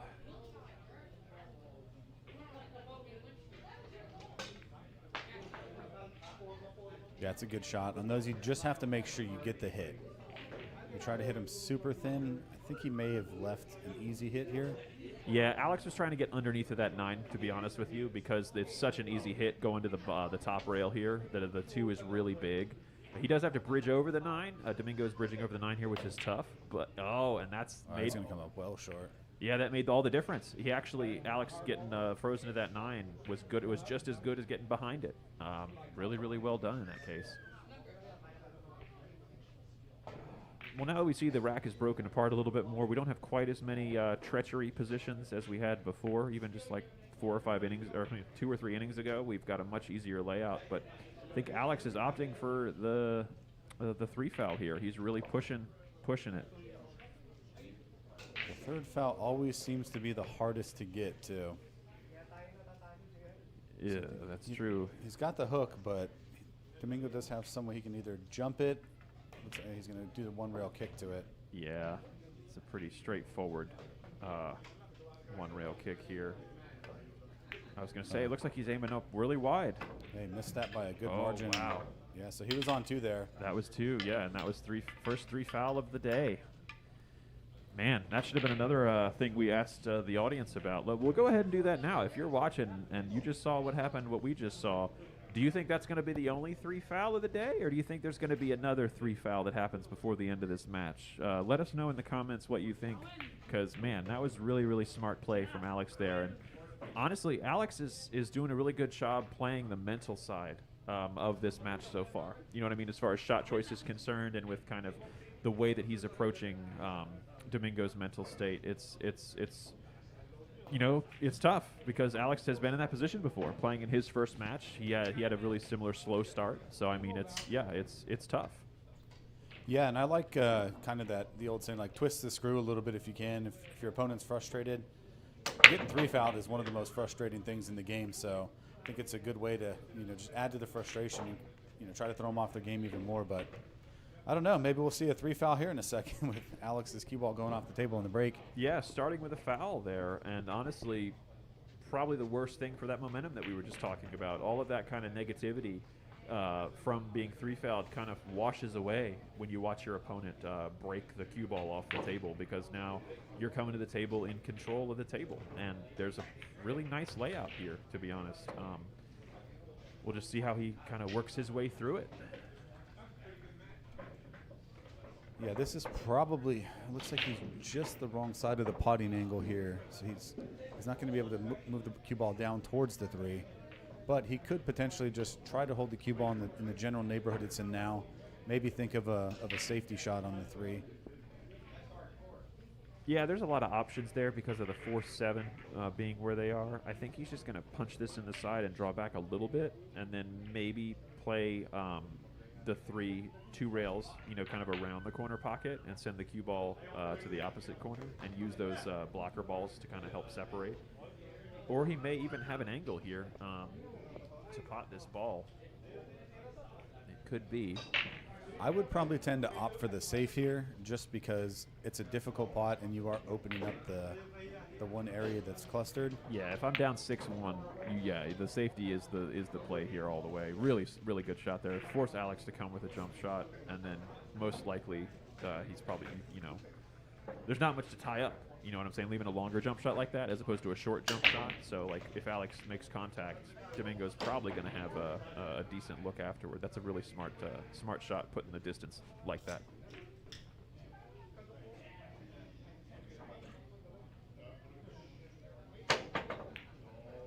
Yeah, another good hit by Alex. He's getting close on these. Yeah, he's swinging that jump cue pretty effortlessly. And wow, he found one of the couple places on the table that you would end up safe on that jump. And the other thing, he hit that jump. He didn't overhit that jump. That's another reason that he kind of got lucky there and got a decent outcome. If you hit that jump hard, the odds of the cue ball kind of running around and you know, ending up bad for you and good for your opponent are much more likely. Hitting it soft like that to just get over the blocker ball like he did, the odds of something good happening are much higher. So, like my dad used to say, was you make good hits. Good things can happen when you make good hits. And unfortunately, Domingo did not make a good hit just now and flew the 6 ball off the table, which is a foul in the rules we're playing. So that will be ball in hand for Alex. Yeah, that was a bit of a launch of a jump, too. He had to send that cue ball a long way. Easy to hit the cue ball off the table several ways there. Even if he gets the hit on the 3, it's easy to kick the 3 ball off the table or even jump the cue ball off. But we saw the 6 ball come off. Yeah, I'm a little surprised Domingo went with that just because of the lack of success he's had with the jump. Well, actually, let me rephrase. I think that was absolutely – I totally understand why he went with a jump shot in that case, because the last jump shot he hit perfectly. He hit pure exactly where he was aiming, and he got it up and down really nicely. So even though the kick might have been there for that last one, I think just because of coming off his last jump shot, he felt so confident. That's kind of what he was going for there. Let's see where this cue ball is going to end up. Both guys have done this to themselves several times today. A lot of balls that ended up almost full ball hooked, but I think he might have just a sliver of this 4 ball, but no easy pot and no guarantee where the cue ball is going to end up. Yeah, I think the cue ball is coming off the 7 at some point. We'll have to see. Oh, he's kicking at it.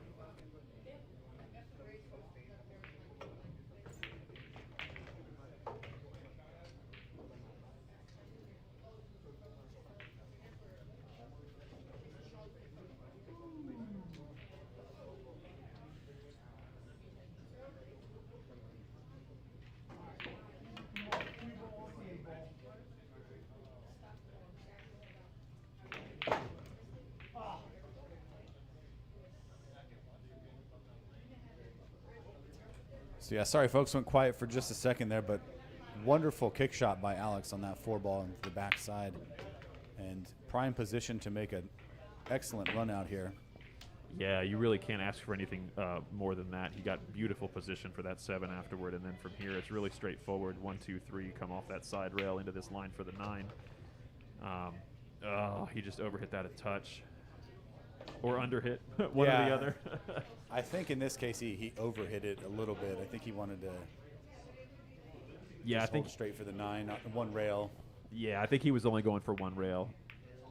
Oh, no. Trying to hold it for the 10, and he just kind of florps the 9 there just a little bit. Yeah, I don't know if that's a little bit of frustration from the shot, just getting just out of position.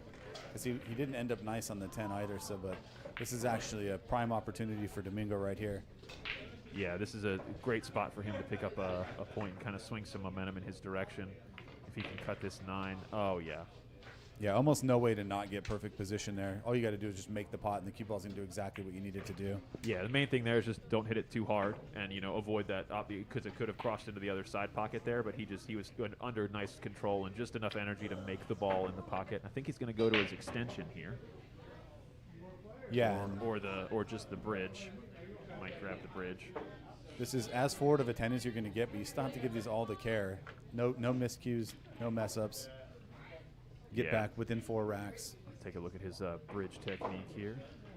A little bit of a low elbow, but that's all right. He's going to get through the ball nicely. Yeah. He still has that quick transition at the back. It's a little bit of a personal preference thing, but we'll see how if that comes to affect anything as the match goes on, once the nerves start getting back in. Yeah, I think that's just his natural stroke, because it seems like almost every shot he's doing that.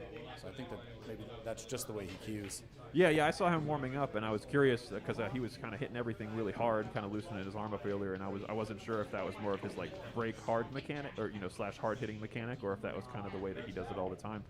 But like I said, I mean, we're definitely going to see how it goes, because he was firing some balls in practice too with that fast transition earlier as well. So he can absolutely be accurate with it. It's just trying to be accurate with it under pressure, and that's kind of the thing we're all working towards is building up our technique to where we can hit it the same way even when the money's on the light and the pressure's on. So we'll get to see his second break of the match here. Don't remember on his last break if he made a ball or not. I think he did not.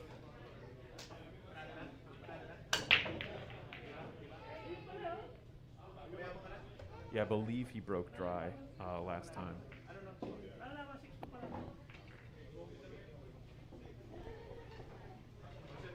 So we have Mick in the comments commentating, saying the same thing. If he was Alex, he'd be shooting for those 3 fouls. Just try to keep the pressure on and keep the frustration up. Yeah, it's definitely rotation is definitely an interesting animal in that way, especially when you get on these kind of long races and these momentum swings that we're kind of seeing here.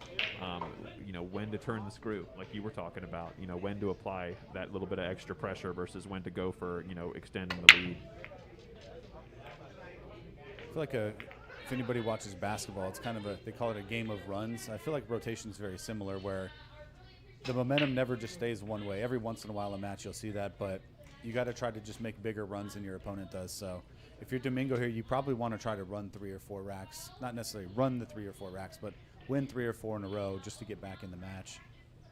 Yeah, and I think if I'm Alex here, I really wouldn't be swinging for much of anything, unless it's a 95% or more kind of shot. I like what you were talking about. What Mick was saying in the chat there is just that idea of trying to keep the pressure up. Don't try to like ease off the gas. You keep that keep the foot on the neck, as they say. Keep that pressure going. And wow, almost got another just killer safety position there on luck, but Alex I think is going to be able to see this.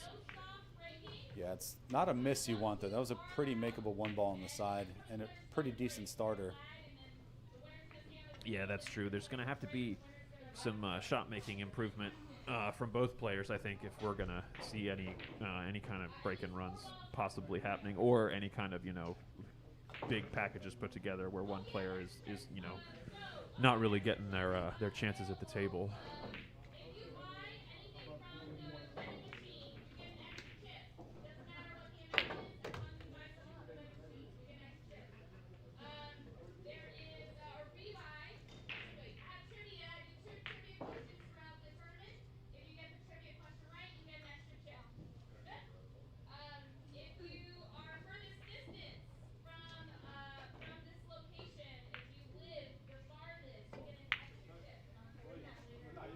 Oh, just barely overcuts that ball going into that corner pocket. Tough to hold for that 3, though. I totally get, wanting to try to force the cue ball into that position, and you end up kind of overcutting the 2 ball a little bit there. But I think Alex is probably going to play safe here. Oh, no, he went for it. Wow, and he got really pretty position on the 3. Unbelievable. That was really, really well played, Alex. Just almost made that 2 ball. All right, so this leaves Domingo kind of one of those tricky shots where he's going to hit that 4 no matter what. So he went for the pot. He got over that really quickly. Yeah, he just kind of got down and fired that ball, it looks like. Just because that long cut, like you were saying, the 4 ball was guaranteeing the cue ball was not going to be going back down table at all. Alex attempts to save here. Is the 3 ball actually going to come to his rescue instead of the 4 ball? Looks like it has, at least partially. Tap on the table from Domingo. I don't know if that's well done, Alex, or you got lucky, Alex. Right, yeah. Definitely acknowledgement of something there. Just gently brushing. Oh, no. Yeah, that's an unfortunate scratch. Yeah. He almost made the 2 in the pocket he called. But yeah, that's hard to tell. It looks like the 2 ball is just hanging, but it almost looks like it's in the pocket from this angle. Right, yeah. As though there's just a bunch of balls overpiling there. I think, yeah, smart choice, Alex, switching to the long rail here. It's a little easier to get over for the 3 from this angle than it is to be on the other side. Yeah, that was a good choice. Because I think the 3, I think it's obscured from this angle, but I think the 3 passes. Yeah, it's a little bit steep, but it's natural position to go right up for the 4. I don't think the cue ball is going to hit the 5, so. Yeah, he's just going to be past that line, and he wanted to be on the 4 there. It's so easy to overhit that ball just because there's no real energy transfer into the ball you're cutting, and the cue ball just really explodes off that first rail. You can just really hit that ball so much softer than you think if you're trying to hold for that 4 position. What a beautiful recovery shot, though. When you can bank like that, no big deal. Why play position at all, Shawn, when you can just bank like that? Good heavens, what a beautiful shot. Domingo has chosen not to sit. He's keeping his energy up a little bit now, staying on his feet, which is something actually I've been doing a little bit more so when I've been playing matches lately, keeping the blood flow going a little bit more, and it's been working really well for me, actually. I kind of like the standing a little bit more, not having to sit the entire time. It helps keep you a little bit more engaged, at least for me, I've noticed. So. But see if Alex can run this out, or if Domingo's going to be able to cut this lead to 3. Ended up a little bit shorter than he wanted, but pretty straightforward still. That looked like a bit of a decel or something there. I agree with you. Didn't strike that too well. Yeah, I think he was overthinking about where he wanted to end up for the 7 to the 8. He couldn't decide between being on this side of the 7 or being back out in the middle of the table and having to go around about to get to the 8. And that thought, I think, is that deceleration that we saw in his arm. Yeah, because as soon as you said, I saw it as soon as you said it. I was like, oh, yeah, he slowed that cue down for sure. Yeah, and I mean, it missed by almost like half a diamond. It didn't even really threaten the pocket, but this is the opportunity if you're Domingo. You really want to run this out. Not the worst flick on the 10. However, he's flirting with that side pocket if he plays up to the top. Yeah, I think he's got enough space, though. The 7 ball's far enough away. You can draw this out. You might draw into the 10. It's kind of the only worry there, though. So in this case, it's almost like you want to just draw to the side rail, almost like a stun draw, kind of punch the 7 forward with about a tip below center. Oh, he was able to get past the side with it. Oh, I just overcut it though. I see. Yeah, that's a tough cue ball to control because you want to avoid having to go towards the 10 there. I think that was a smart play. It's just he just barely didn't cut it quite right. But now Alex is definitely a threat to get to 7 here. Yeah, I mean, all you got to do is focus on the pot here because the cue ball is going to take care of itself going right back towards the 8. Just doesn't want to be hampered by the 9. He probably ended up in about the worst spot he could have. Yeah, I think he's going to be bridging up over the 9 here, it looks like. This could be a little tough. This not only makes the pot harder, it also makes the position on the cue ball harder because you have to try to do more with it now. Yeah, he's going to have to try to just dig it out and try to come to the center table here. Wow, what a beautiful stroke there. Yeah, he hit that really nicely. There was probably not getting much better on that 9 ball than that. Yeah, I don't think so. I mean, even if you stroke it with a little bit more draw, it just gets closer to the 9. And honestly, being a little further like this, it gives you more options to kind of move the cue ball around. And he opts for the snooker safety. I actually like that play there. That was a tricky pot, cutting back into that lower right as we're looking at. Oh, I hate that shot. That shot's not easy at all. So, yeah, no, you're absolutely right. That was a really, really high IQ play from Alex there with playing safety that we see in the game of snooker quite a lot, where you send the object ball down the center line of the table and you just try to freeze it to one of those short rails. I think Domingo was trying to two-way there. I think he was trying to play the bank into the low right as we're looking at it and keep the cue ball down by the 10 just in case he made it. Yeah, and also at a speed to where the 9 is either going to end up on one of the short rails, or sorry, one of the side rails. Alex goes for the bank into the side here. Comes up a little short. 10 ball. Oh, no, and so now Domingo will have the option. Alex went one rail too many there, and so now Domingo has the chance to cut the lead to a three-game distance, halfway to it. This is what I call in these tables my personal nemesis shot. Walking the dog down past the middle pocket, if that's what he's playing. Just I always seem to hit the short rail with no chance to make the ball. Yeah, this shot is a tough one unless this is one that I used to drill quite a bit about a year ago. It was part of my daily drill rotation. Yeah, that's exactly. You have to hit the ball so much thicker than you think you do, because the tendency, if you aim where your brain kind of thinks you have to hit it, you overcut it to the short rail, and you have to hit it like thicker with a little bit of draw, and it kind of makes that ball go in a little easier. But now, Alex has just as tough a shot, if not a slightly tougher shot. Yeah, playing off the rail, it's so easy to get unwanted side on this. He might be playing the cross bank. Oh, no, he is playing all the way down. With a beautiful speed, and he just floats it off the side rail into the heart of the pocket there. And see, from that angle, going off the side rail like that actually makes the pocket play a little bigger. So that's really, really smart job by Alex there, playing it into the heart of the pocket. And Alex is now leading by a score of 7 games to 2. Yeah, honestly, it might not have looked like it from the overhead, but that's probably one of the shots of the match so far. That was a confident stroke right in the heart of the pocket. 100%, no deceleration. He had a much more controlled transition there from his back swing to his foreswing. Alex he doesn't have a pause at the end of his backswing, but he does have kind of a noticeable, there is a breath kind of there. And I've noticed just from playing him, when he kind of eliminates that breath, it is when he starts to miss. And it just as we saw on that last shot where he cut that ball in beautifully, there was that just absolutely perfect moment at the back of the swing where he transitioned to the foreswing and got through the ball just absolutely pure, and then cut it right down the rail into that pocket. Whoa. Wow, that was a little bit of a wild break there, and you see the cue ball go right into the lower left-hand corner there. I think he might have miscued. I think I just missed hitting the replay in time there, but I think he miscued a little bit and it slipped off the side of the rack, because that is definitely not where he was aiming the cue ball. Yeah, you were mentioning the game of snooker earlier, and Alex does have kind of on his longer pots, kind of that snooker pause like you were saying. Yes, yeah. In his stroke, which I think in snooker is actually beneficial, but in pool, most pool players don't play like that. Yeah, a lot of folks really like to have more of a swing. They kind of think of the pool stroke as a swing, where it starts at the beginning and you swing back and swing forward, and just it's a lot of how you develop your own mechanics there. It's just I like to look at the Europeans on the Mosconi team and a lot of the top 10 players in the world nowadays, and you look at kind of their fundamentals and the way things are going nowadays. I think that pause is definitely present in more of the top level players now than it was before. And even going back to like people that I watched growing up, like Alison Fisher, she has a very pronounced pause at the back of her stroke, like you were just talking about, because she came from snooker. It's something you'll see a lot of snooker players do. But it's been interesting to kind of see that mechanic shift its way into the higher levels of the pool scene just over the last like 15 years or so.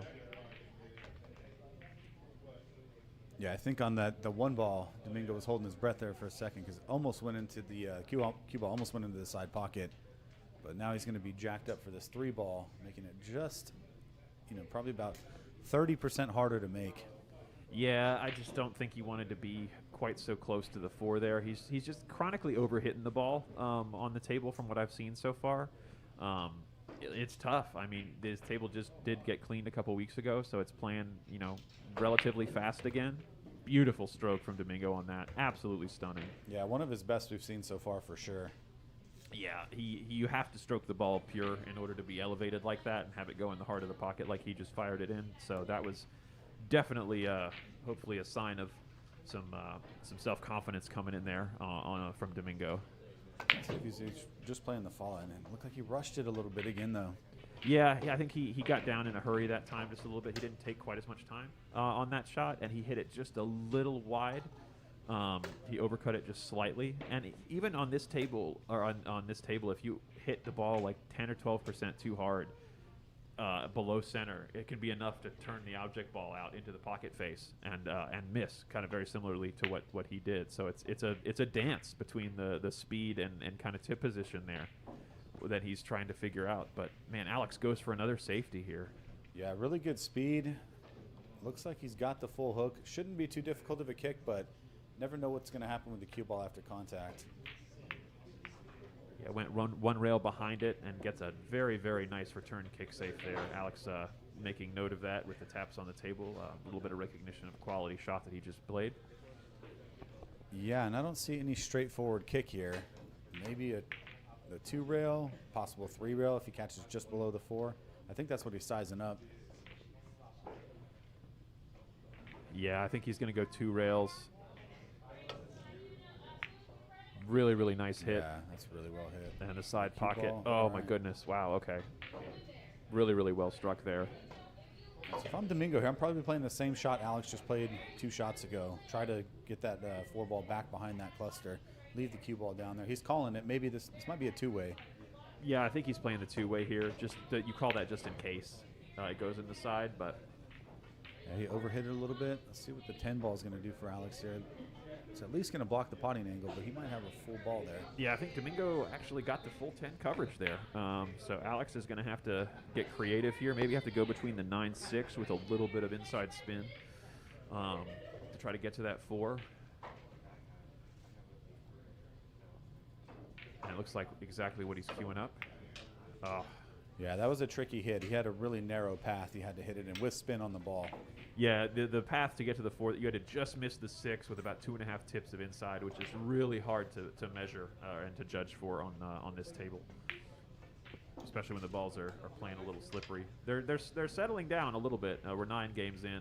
The balls have started to get a little bit less slide in them, but they're still quite a bit clean for sure. Yeah, no guaranteed a position here either because there's a lot of blockers.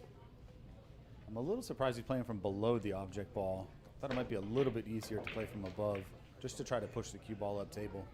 Yeah, I almost like getting to try to play the 5 in the bottom side pocket here, just because you have a massive landing zone in the top right of our frame here, and then to get from the 5 to the 6, it's if you land within a foot, of the landing zone to get to the 5 into that bottom side pocket, it's going to be pretty easy to get from the 5 to the 6. So yeah, I think actually I like this one, getting below it on this side, and then you can just stun it straight down the stun line towards the opposite diagonal corner pocket. And as long as you get past the center line, you're pretty much guaranteed the 5 in the side pocket.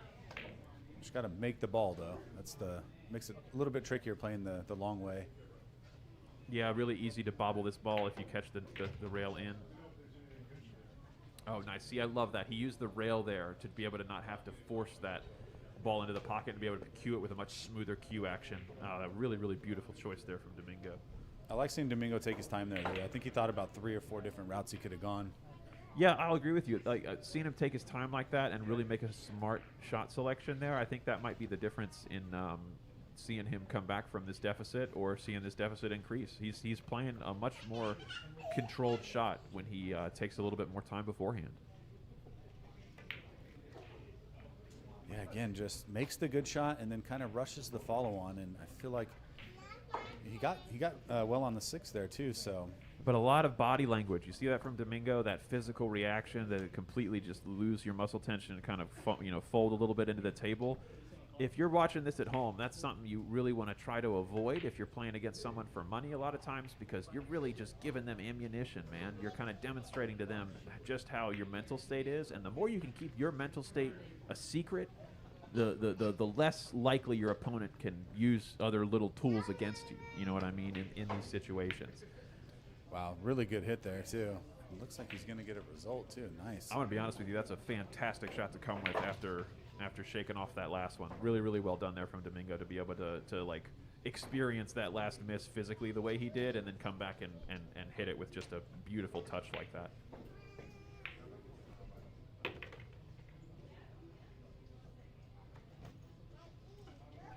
The jump cue is back.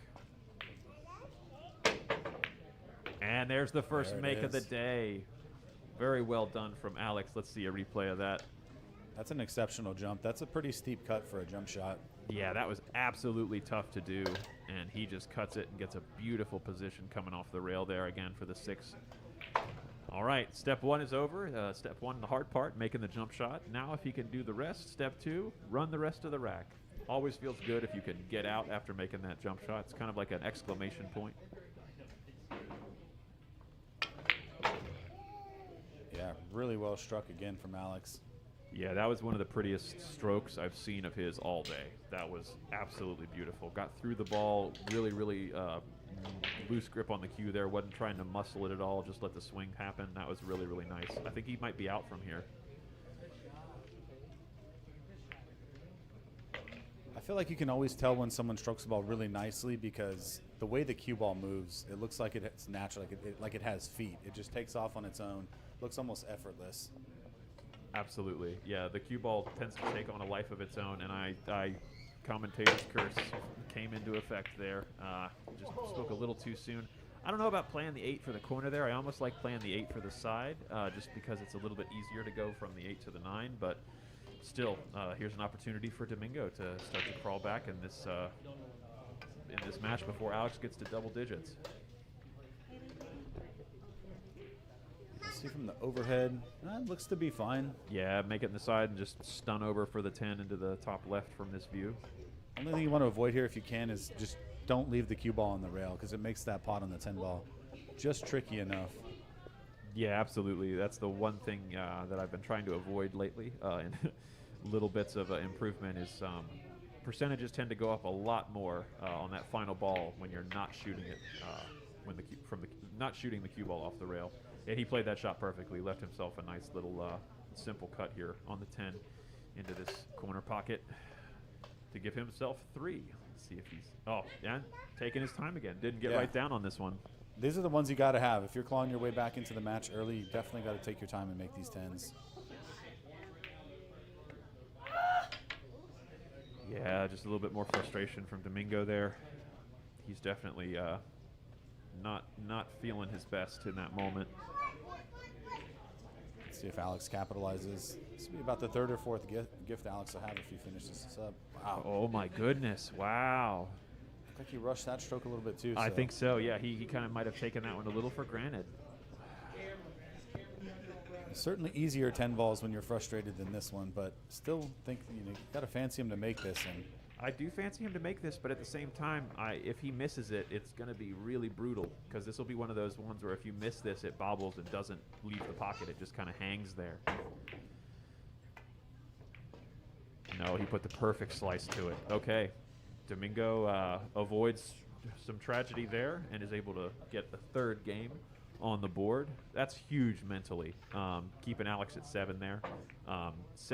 7-3 versus 8-2. That's another one of those big mental hinge games.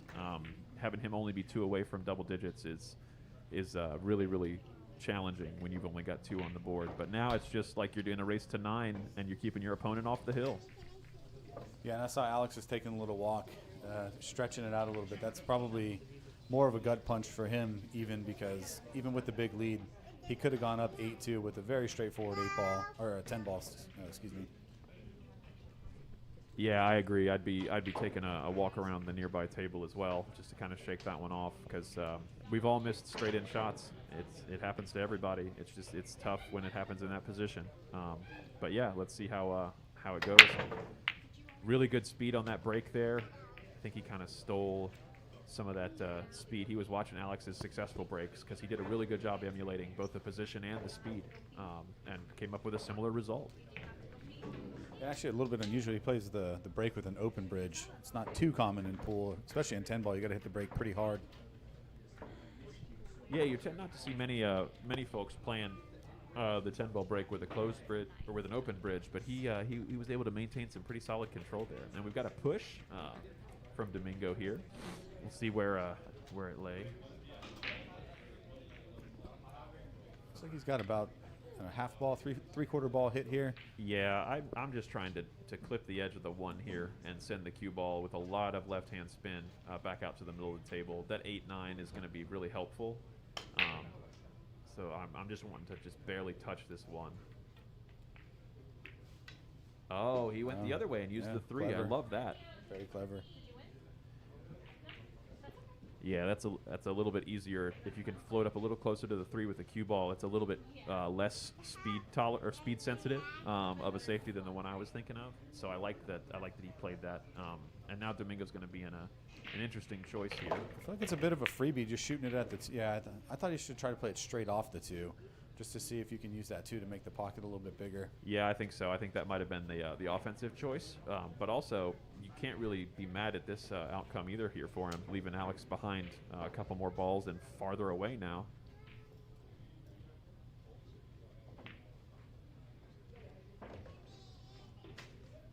I'm a little bit surprised he's not going to the jump cue. He's been jumping nice and getting good hits. Doesn't have to do a ton. You just got to jump over the ball, hit it pretty straight into the 1, and just hope for a result. It's just a little awkward, though, because of where the 6 is. If you're jumping it, it's almost like you'd have to bounce over the edge of the 6 also. I feel like he might be massaying here.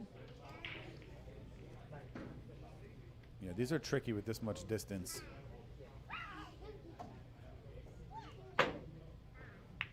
Nice. Caught the massé off the bottom rail and then caught a rail after. Really, really nice shot from Alex there. Like you were saying, that's such a tough shot to judge when you're that far away as to how much the massé is going to catch and when. And I can't tell if he was a little bit fortunate there. I think he was probably playing straight into the 1 was his goal. Yeah.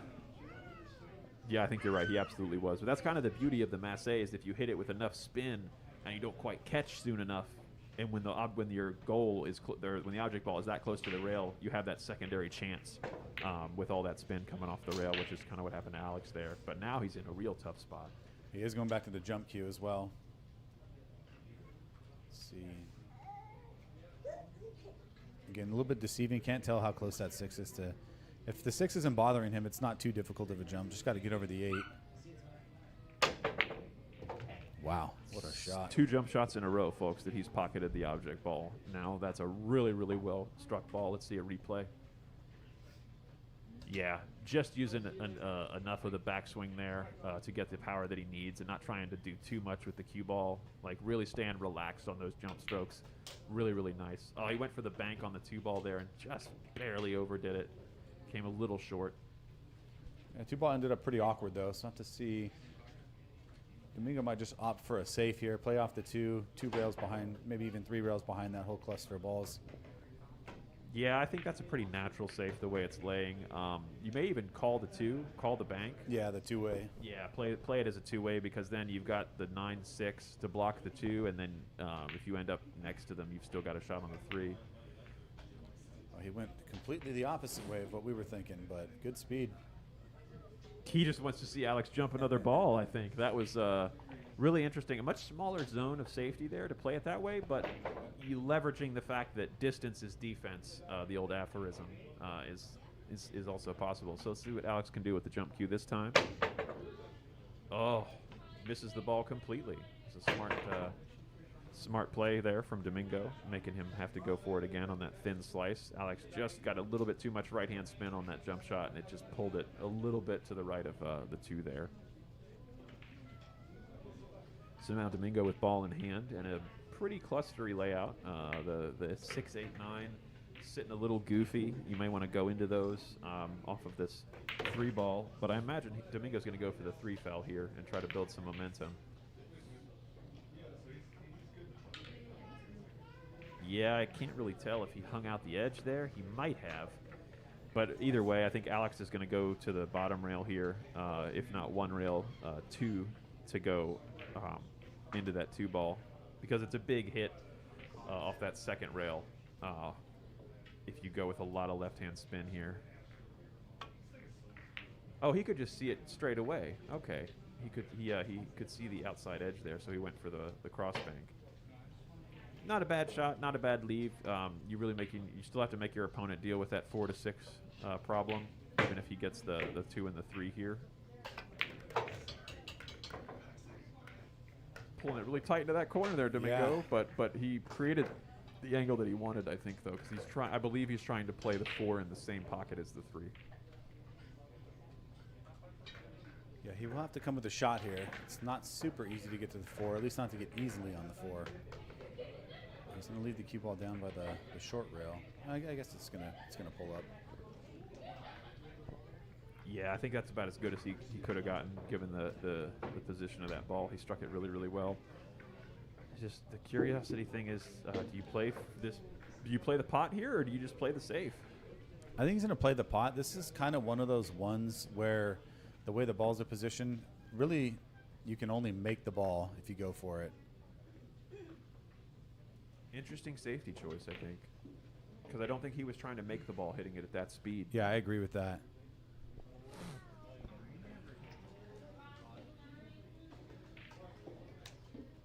All right, Alex opts to kick from here with the cue ball being out in the middle of the no man's land there. It's kind of a tough reach for the jump.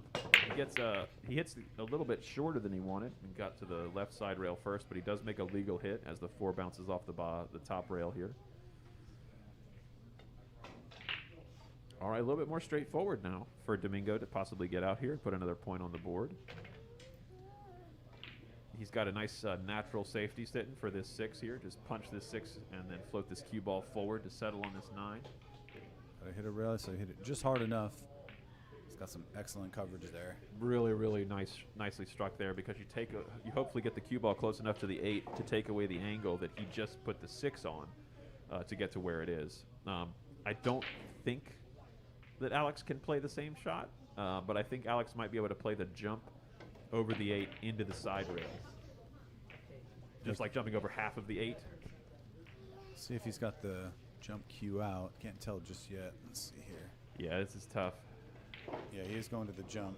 Yeah. Oh, he's going the other way. Is he trying to jump Masse to the right? I think as a righty, I think that's a little bit more natural to jump with left spin. Yeah, he was trying to jump Masse off the bottom rail there. He hit that pretty nicely. Yeah, just a little wide, not too bad. I was a little bit surprised because Alex knows the angles of the table pretty well, that he didn't play the short rail here and then try to go back around the 6, because the 6 ball is pretty big sitting there. Yeah, you're absolutely right. I'm not sure that he. I'm not sure. I think he was just, the cue ball might have been just in a weird off angle position. Ooh, that's going to be Alex's choice whether or not he moves that back. I think I would just leave it where it's at. Actually, I don't know. I would move it back. It was definitely not there. I think it was a little closer to the 8, but Alex was looking away when it happened, so that's the nature of that rule. We don't have a referee, and we're not playing all ball fouls, unfortunately. Hopefully, that would be cool to have in the future if we could get some of that going as we continue to grow the DMV 10-ball challenge series. I have a lot of big things planned for 2026, and the possibility of a referee and playing all ball fouls is definitely on that list.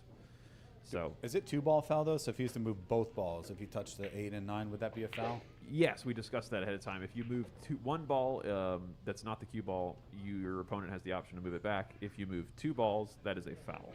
That is a ball in hand foul, yes.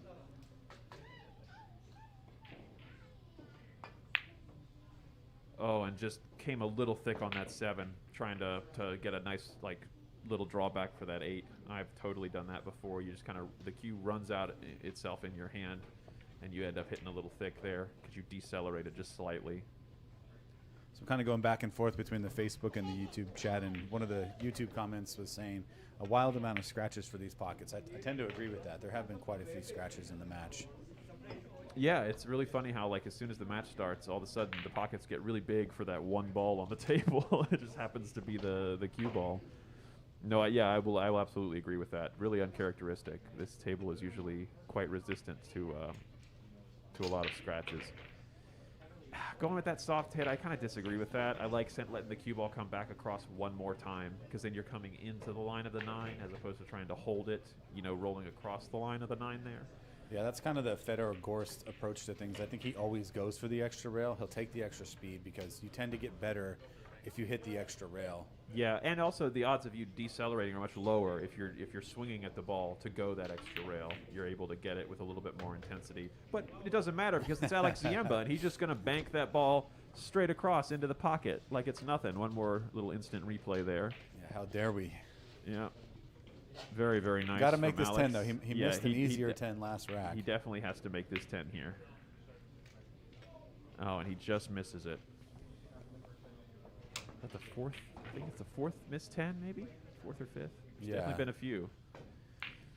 I think if you ask both players, they'd say there have been too many from both of them. Yeah, I mean it's easy. It's way easy to talk about. You just got to make that one ball at the end when we're sitting in a chair. But when you're out there and the pressure's on, that pocket shrinks by about half the size, and it looks super tiny. Watch this. Okay.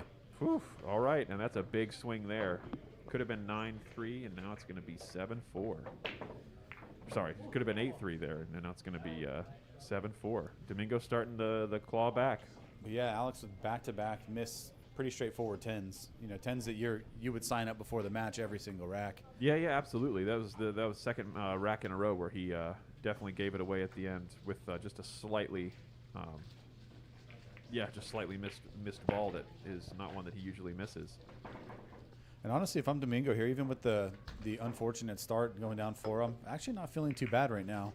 Stealing the last couple racks, starting to find some better shots. I wouldn't be too frustrated even being down 3 racks. No, nothing you can be here if you're Domingo other than totally stoked, to be honest with you, because you could be down 9-2 right now. You know what I mean? And now you have the opportunity. You're at 7-4, breaking with the opportunity to bring it within 2.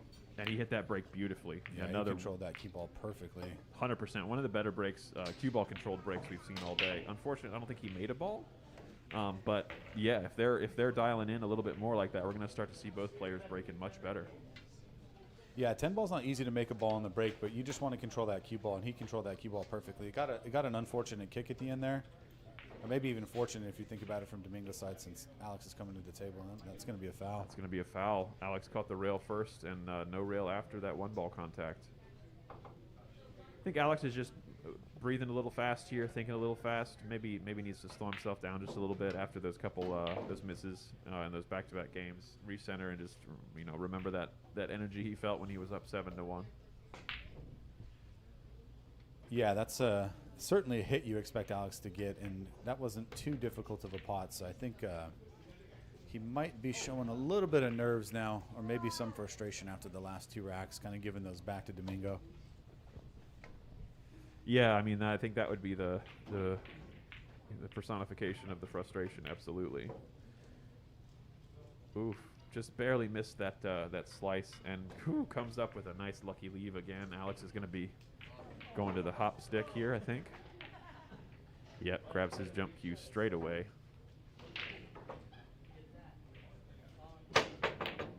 Oh, almost just fires that great 2 ball effort. in, and now it's going to be Domingo's option because the 2 ball went into the uncalled pocket. Looks like a pretty straightforward safety shot here.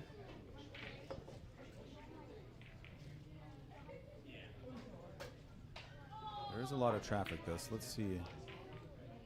He might just try to play it between the 4 and the 10 and leave the cue ball down. Oh yeah, is he gonna draw into the pocket? No, that's perfect.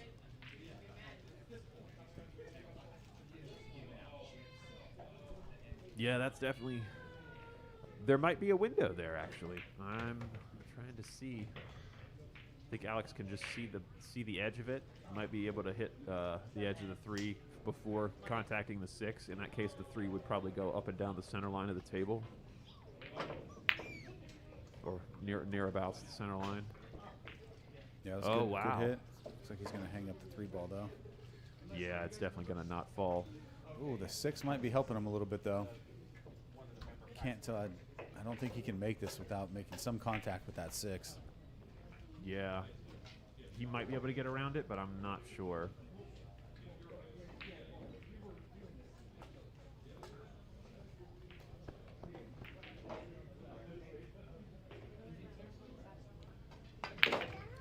You were right. He definitely had to contact it, and he just put the superpower draw on it and drew out of it. Let's see how much of this 4 he has. He's definitely got part. Yeah, he's got a good amount of it. Not really much to do with, unfortunately. Kind of clip this and try to float it back out by the 7, or just use the 7 as a. See, that's the only problem there, Yeah. is just trying to make that angle happen. I don't think he quite had the angle for that. because it's almost like you have to spin the cue ball more than the energy you want to like put into the 4. So it's like you can play that shot if the balls are brand new and super slippery, because they're gonna just the friction's so low you can kind of spin the ball immediately right after you hit it. But when they kind of slide a little bit first like that, it's tough to control that spin speed. Let's see if Alex made any call here. Is he cutting it back to the 6th to play the combo? Bank. Oh, he is playing the bank. He could just underhit it. No, If not, pocket this is speed. perfect. Pocket Oh, speed. wow. He played the table roll. I think that middle slate rolls just slightly to the bottom of frame from our perspective, ever so slightly. So if you notice that bank looked not quite perfect like it was going at the beginning there, but once it got past the middle pocket, it kind of pulled itself out just a little bit and was able to fall in the pocket there. He played that shot at just the right speed. Again, that's that one pocket shot. Absolutely. We definitely, Alex and I play a lot of one pocket on this table. So curious if he's going to billiard this 6. Yeah, he did go for the billiard on the 6. He just came up a little short, and he's going to get the hook on the 5, it looks like. Wow. Let's see the other angle. Yeah, this is a tough shot.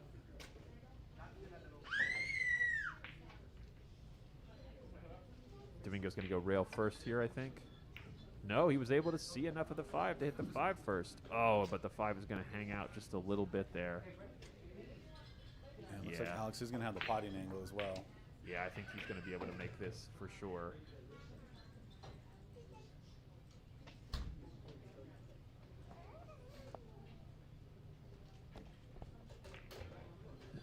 You think he's just going to try to come backdoor behind the 10? Yeah, Play you the got to 7? I think just playing this with top spin is the smart way to play that, and then play the 7 through the gap.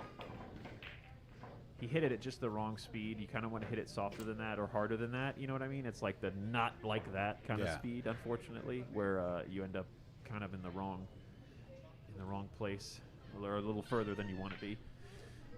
But I think that 7 goes through that gap. It's just, do you risk that, or do you try to bank the 7 off of this? Oh no, he's got the 6. Oh wow! I'm over here talking. The 6 All is right. is hanging in the pocket. That's right. And he can try to manufacture something if he can not hit the 10 there. I definitely think he's got the 7 in the side. Oh, too 50 hard. yard lined himself. Yeah, he came a little too hard with that, which is easy to do, like you were talking about before, hitting the balls out of the pocket. I think he's going to go straight to the bank. I don't even think he's going to waste any time. He's thinking about it. He's definitely looking.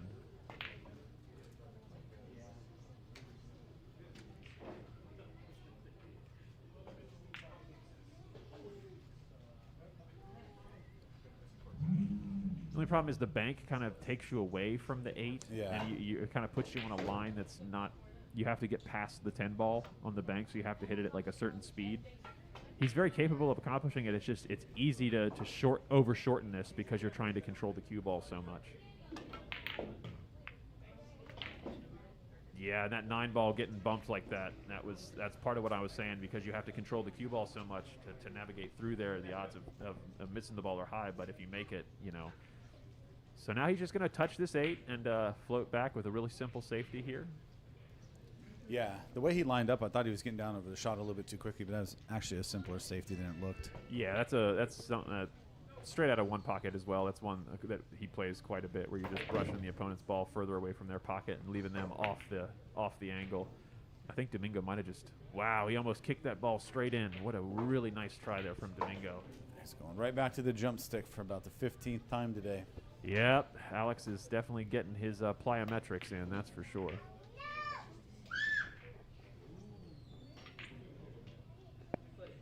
All right, see if he calls the pocket, and we'll see if he can get his 3rd pocketed ball on a jump shot. Cue ball. Oh, he got. Oh, he's going to get a good bump here, I think.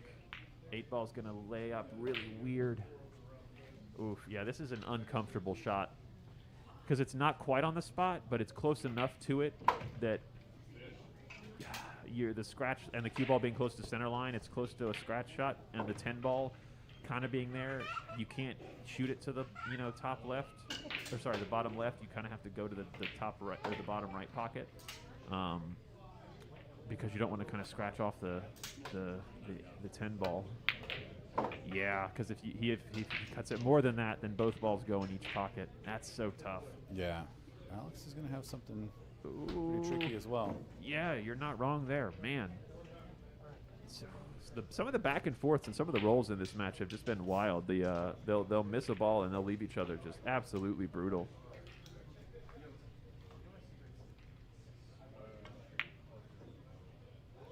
I think one thing has to be said too for the players. Typically in the DMV Challenge Series, it's actually really quiet in here, and usually the lights are off, and if there's table action going on, it's usually further away from the players. But it's actually a packed house in here tonight, so there's also distraction for the players. Yeah, I cut to the side angle. It's the widest angle that I've got. You can kind of see some folks are playing over there on that table nearby. But yeah, the rest of the back room is absolutely packed with people, and it's really hopping right now. So there's that aspect of it that the players are having to deal with as well.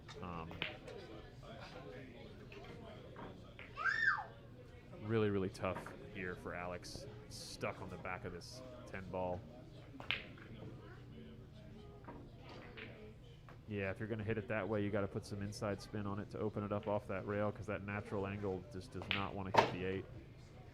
I think that natural angle is trying to come short side, or it's coming short on the 8 there. Yeah, I think he's going to have to play with a lot of left-hand spin for him here.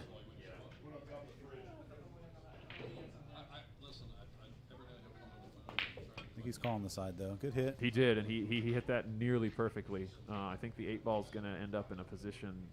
Oof, that's tough. Yeah, this is definitely a make it and run down table for the 9 kind of position for Domingo here. So this is, we love to see it, folks. We have one player got pretty far ahead, and now we got another player running to catch up right behind him. So these momentum swings are super, oh my goodness, back and forth. Ball looks like it might go in as well. I just got to stop talking, Shawn. As soon as I say one good thing about something starting to happen, the commentator's curse kicks in.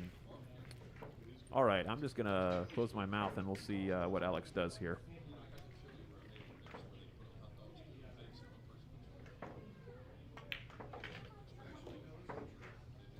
Looks like good speed might just end up on the rail, though. Yeah, you called it. He is, I believe he is stuck to that rail. And he's straight on the 9. Yeah, it just makes it really hard to figure out what you want to do for the 10, because you're just going to have to take your medicine and figure out a pocket that's not going to be easy. I almost like just floating forward here and playing the 10 in the side. It's a small pocket, but it lets you, at least hit the 9 ball with some, a not super soft stroke. Yeah, just punch forward and play it in the side. Yep, he called the side. Yeah. Just channel your inner Torsten Holman playing straight pool and play for this position to shoot this into the side pocket. He loves playing that shot. Good shot. Yeah, classic Alex stroke there, looking real confident and smooth. Yeah, that'll give him some quick confidence after the last 2 racks. Kind of gave those 2 away, but to get back to a 4-rack lead now.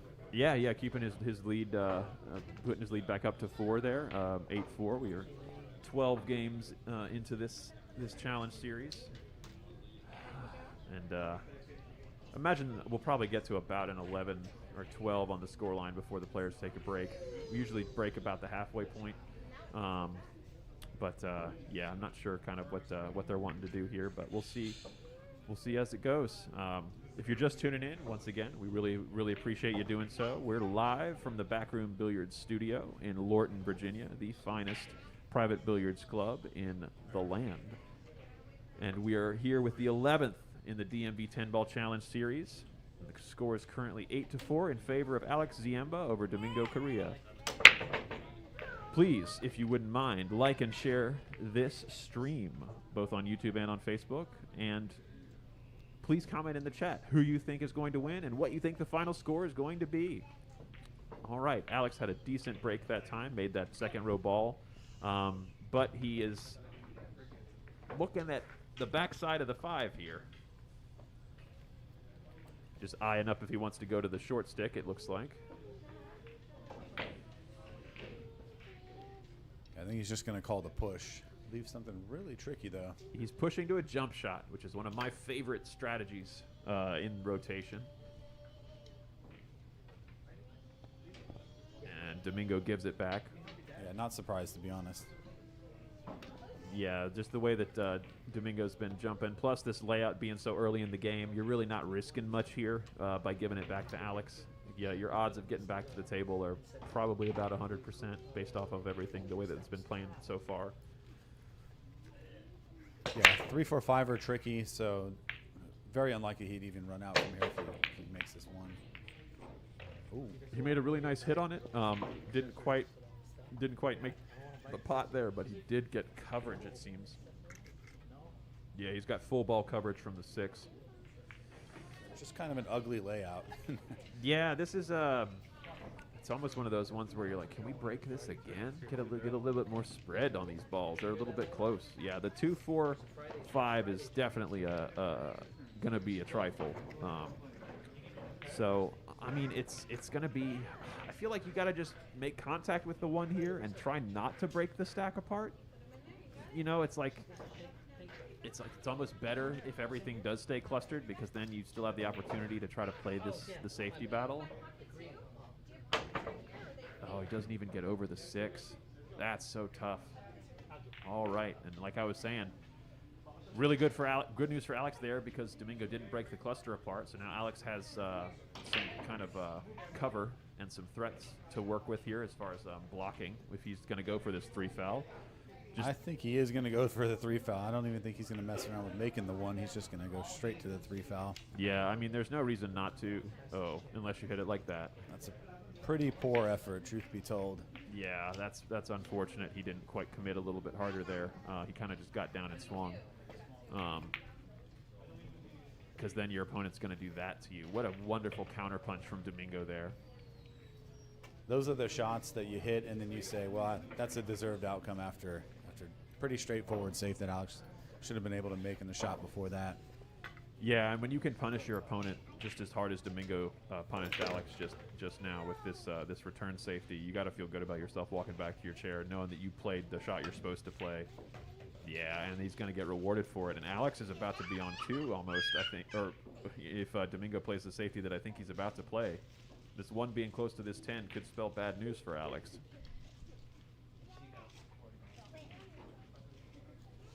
So what's your preference here? Do you just hit the 1 ball in behind the cluster and just try to keep the cue ball up there? I like actually hitting the from the other side and hitting the 1 ball off of the short rail, or sorry, off the side rail, to kind of be in between the 10 ball and the first diamond on the top rail. So that way just like this. Okay. So that way afterwards, if he misses this one, because this angle lets you freeze to the 10 a little bit easier. You see what I'm saying? You have a fuller hit on the 1, and you can freeze it. See, I don't like that. No, I wanted him to hit it to where the 1 ball comes more towards, like, past the first diamond line off the side rail, because then you take away this 1 rail kick right off the side in response. But yeah, like I was saying though, is if he were to make this correctly and the cue ball was frozen and the 1 ball was kind of down in the middle there, you set yourself up for a really, really strong 3rd foul afterwards, because you have that cluster that you can then just put either the cue ball or the 1 ball behind and put the whole table of distance between them. But yeah, just a couple quick draws there, or a couple quick shots from each player resulted in a safety outcome that was not quite what they wanted.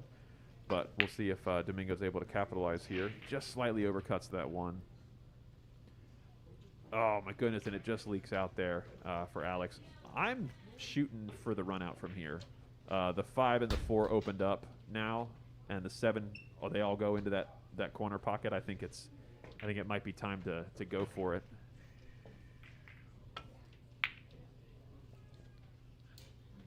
Yeah, I don't think he committed to exactly what he wanted to do with the cue ball there. Yeah, I'll agree with that. It was definitely tough to try to decide whether or not you wanted to punch forward off the rail and come down for the 2, or to try to like curl around the traffic that's there, because you have to be a little bit more precise with that. So see what Domingo can make happen in the meantime here. Oh my gosh, the 10 ball was covering just enough of that to make it troublesome. That's so hard. Yeah, so I think we're actually going to see the safety here. He's going to call the bank. Oh, jacked up over the 6, going for the bank here. Yeah, it just goes a little wide, but the 6 is going to be helpful. Alex using the force there to stop the cue ball just short of the side pocket.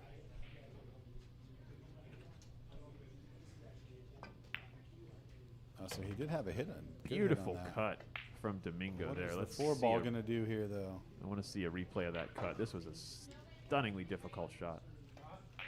Really, really nicely executed from Domingo there. Wow. And to get down for the 2.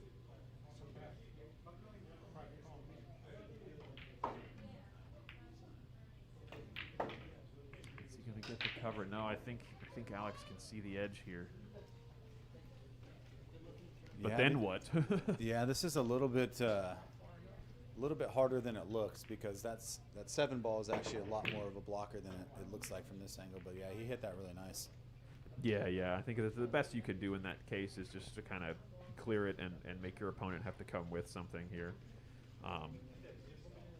Because even though the 4, 7, 5 are now like open and shootable, they're not easy. Nothing's easy on this table, folks, Yeah. especially when the pressure's on, like what these players are experiencing right now.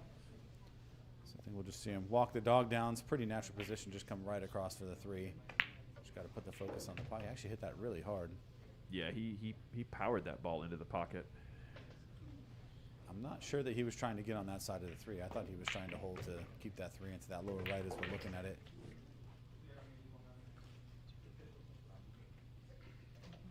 Oh, sorry, I'm looking at that. That was a 7 ball.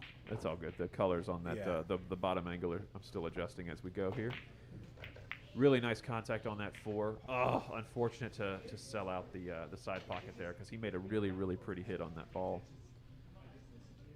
Alex got to navigate some traffic here with the cue ball, though. Yeah, I mean, because of this angle on the 4, it's almost like you want to just float it in and take your medicine on the slightly longer shot on the 5 instead of trying to, tiptoe through the tulips to come, like into the line for the 5 here. But you may be able to play this with like top inside and kill it back off the short rail, but it might be at too extreme of an angle to do that. I don't know.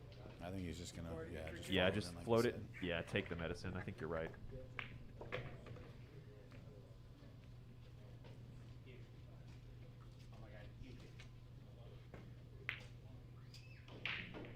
A little bit of a long, straight, subtle cut here. Oof, that's tough. The long shots have been tough for both players today. Really, really struggling with the straight queuing on the really tight table. The pressure is definitely there, folks. Yeah, that was probably half a diamond miss. It didn't really even threaten. Yeah, pretty uncharacteristic for Alex the way he's been playing lately, but it's, could be a million things. Man, he really is firing at the ball, like you were saying, hitting quite firm. 6 balls in a row, just far enough. So getting more straightforward of a run out here, but haven't seen either guy really threaten that 5-6 ball run out in this match. Yeah, and I think that's going to be the real difference maker towards the end of the match. Is going to be who can put together these 4 and 5 ball runs to close these games out to keep your opponent stuck where they are. Alex. It's going to hang up, just barely though. Definitely not where Alex wanted to be. He is. I think he still has the potting angle to the side pocket, but now that he's on the rail, the everything is a little bit, just everything's so much more difficult because you're having to cue over the edge. Oh, he played that with such aplomb. Yeah, he struck that perfectly, and honestly, perfect position for the 7 to the 9. Yeah, you could not have hit that ball better. Floating it down for this angle to have on the 7 here. Yeah, literally the perfect angle to just hit with low outside and come back and forth across for the 9 into the bottom, into the top right pocket over here. Looked like he rushed that stroke on that one, though. Just a little bit. He played the cue ball 90% of what he was hoping for there. So I think each player is slowly improving as these matches or as these games are going on. They're getting a little bit more confident with these more common shots that are coming on. It's just going to be a matter of time, I think. We'll probably get to double digits before we see a player kind of close out from like a 4 ball or a 5 ball, but I definitely think it's coming. So what do you think here? Do you maybe attempt the 7 off the 10? I know it doesn't go easily. The tangent from the 7 off the 10, I think you have to overcut the 7 so hard to put it on that tangent into the pocket off the 10, and then on that, I think the 10 banks into the opposite corner there too. So he may just like punch this and try to freeze on it. Oh, way under hit that. Yeah, he was trying to punch forward and like roll the cue ball and the 7 ball together while the 10 ball just floated forward to the side rail, which I don't mind. It's a great shot. It's just really, really tough to execute that shot in these conditions, especially. And if you follow through, you're going to hit the ball twice. Yeah, you have to. It's such a specific kind of stroke. You have to hit it perfectly. Alex really nicely there. No deceleration. Got through the ball very smooth. So yeah, I think we'll just see him pull the cue ball back just a little bit. Try to move it across the table, maybe 6 or 7 inches. Yep, just like that. A little bit of stun draw over, and we'll see how he takes his time. Nice. Look at that, grabbing the chalk. Starting the pre-shot routine with some chalking action. Very good. Again, there's no 10s that can be taken for granted on these tables. You got to give every shot 100%. He definitely focused more on that shot, Shawn. I think he gave that one his full focus. He looked worried, actually. But Alex is back up to a 5-rack lead, so his second biggest lead of the night. He was up 7-1, I believe. Yes, he at his most it was a 6-game lead when he was up 7-1. But yeah, back to 5 ahead with the score being 9-4 here in this 11th DMV 10-ball challenge series match. And again, those commenters out there on Facebook and YouTube, let us know what your predictions are. Let us know what you're thinking on the shots as they're being played. Also let us know where you're tuning in from. If you're out of town or if you're nearby, just let us know where you're watching from. We'd love to hear a little bit more about the audience and see if we can get chatting. All right, let's see if Alex just putting his score into digital pool here so that it will reflect on the scoreboard. Because the score is currently 9-4. Just a reminder, it's race to $21,000 in the middle.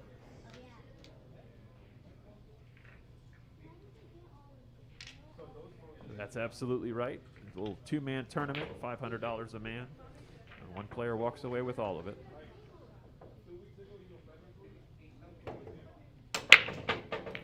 Absolutely beautiful 10-ball break there. Made the 10 and one of the balls in the side pocket. So that 10 is going to spot immediately. And I think Alex can see past. No, he's occluded. His view is occluded slightly. Yeah, I think he probably hit that break the hardest he's hit any break today, or at least it looked the hardest. Of the successful breaks, that was definitely his hardest one, which is I think why he nearly missed both balls in that second row side, or he nearly missed both second row balls in the side pocket because he hit it a little hard, but he got a nice outcome with the other balls because of that. Beautiful bank shot there from Alex. Pretty quintessential one-pocket bank. Yeah, the bank stays open for Alex, and he don't know just- what happened there. I think he just completely whiffed that. Yeah, he was trying to subtly just hit the very edge of that 2-ball and put that cue ball up underneath of that 5, close to the side rail, and he just pushed it offline just slightly as he stroked through there.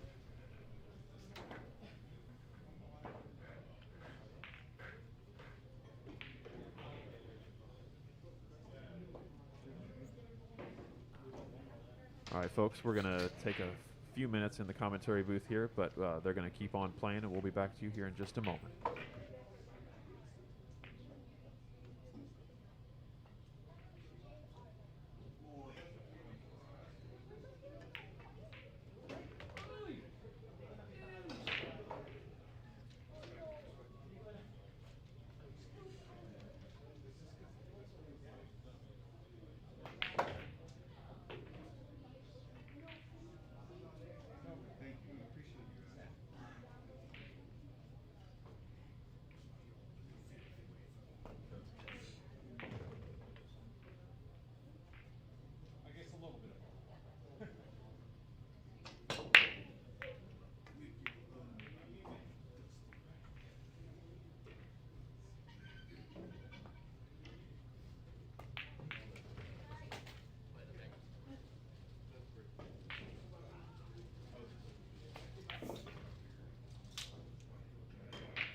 So Domingo was looking poised to make the run out there and just hung the 8 ball. So another prime opportunity for Alex to put another one on the board. Bit of a gift here. Pretty natural position just to run up for the 9.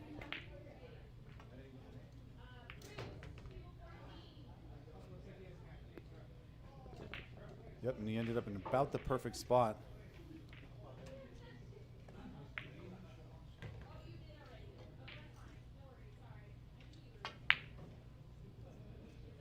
He rushed it just a bit. So he's going to kind of hang up that 9 ball. Can't tell how straight he is here.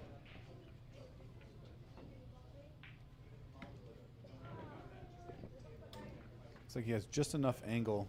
Try to get back down for the 10.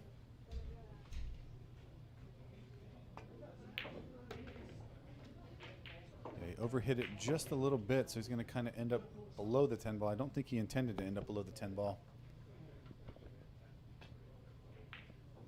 Again, these are the 10 balls you want to make in this match. Could be the difference between going down 6 racks or going down 4 racks again.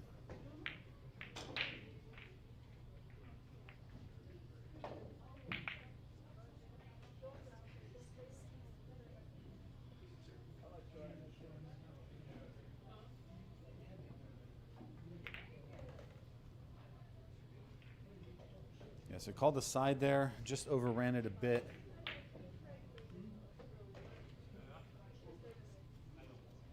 So the score is obstructing the angle there, so I can't tell exactly what.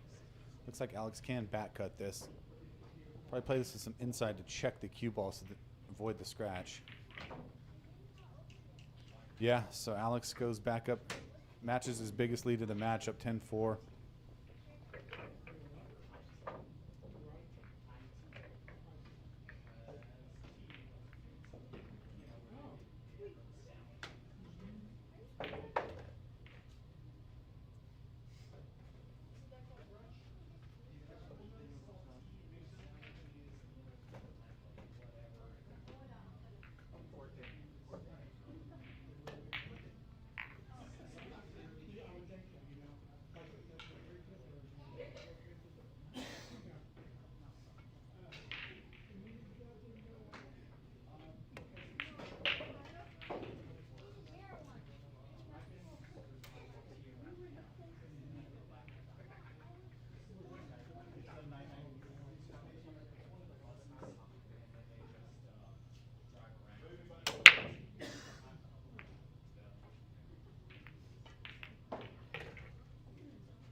Looked like Alex actually took a little bit off on that break compared to his last one, so Domingo's got a pretty easy opener here.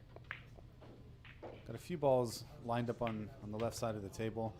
Don't think he wants to go into the 2 here, so that goes past the 8. Looks just about right.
Pretty unfortunate miss there from Domingo. Leaves Alex a really tough shot here on the 3, but I think Alex is just going to play the safe.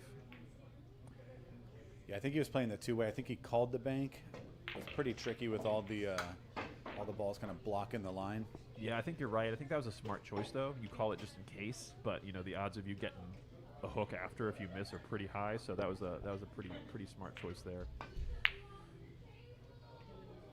I like this idea. Let's I see. love the cue ball there. It's just you got to control that 3 ball just a little bit more. He played the cue ball absolutely perfectly though. So yeah, I think we'll see Alex play to the upper left as we're looking at it, and maybe try to get down below for the 4.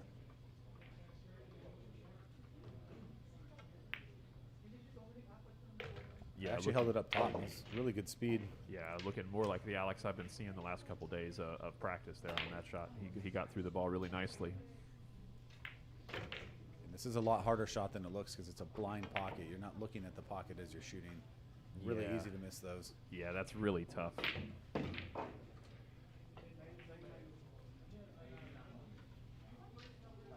Yeah, I think he's got enough of the edge of the 4 here to bank the 4 back towards the bottom rail and kind of send the cue ball up to the middle point of the of the top rail, trying to come just past the 5 on the side rail there with the cue ball to try to split the 2 and use the 10 kind of as a blocker.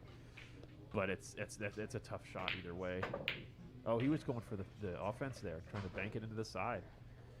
See how the speed works out for him. Doesn't look like he's going to get the block from the 10, so yeah, Alex is going to have a straight-in shot here into the side pocket, and the 7 is going to help the side pocket play big. Kind of got to decide, though, if you're going to play it off the 7 or not. Yeah, smart choice there to just float and not try to mess with the 7. yeah, that was the perfect speed he could have played that at. Well, yeah, because now he has this angle to come across for the 6 with that nice bounce off the side rail here. Yeah, he played that position really, really well.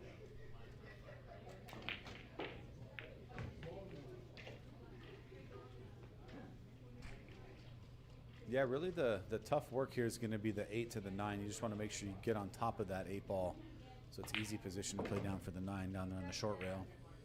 Yeah, you got to get good on this 7. I mean, you got to get just perfect so that you're not trying to work too hard, like you were saying, for that 8 to the 9. I think he is just about perfect, too.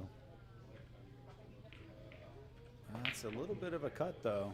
Yeah, he's going to have to meander. It's easy to get a little goofy here and come across the 8 ball accidentally.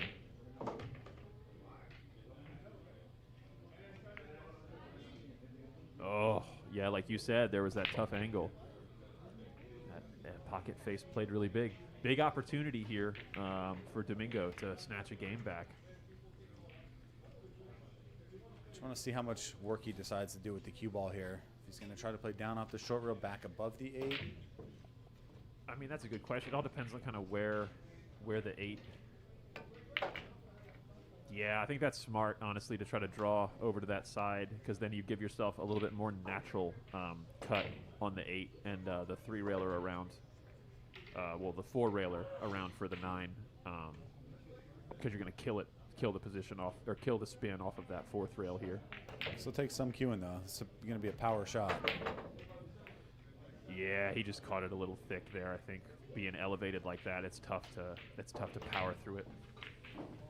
Going to get reasonably, not safe, but definitely not a shot you want to be taking as your opener here. But if he is to pocket this, it is pretty natural position to hold for the 9.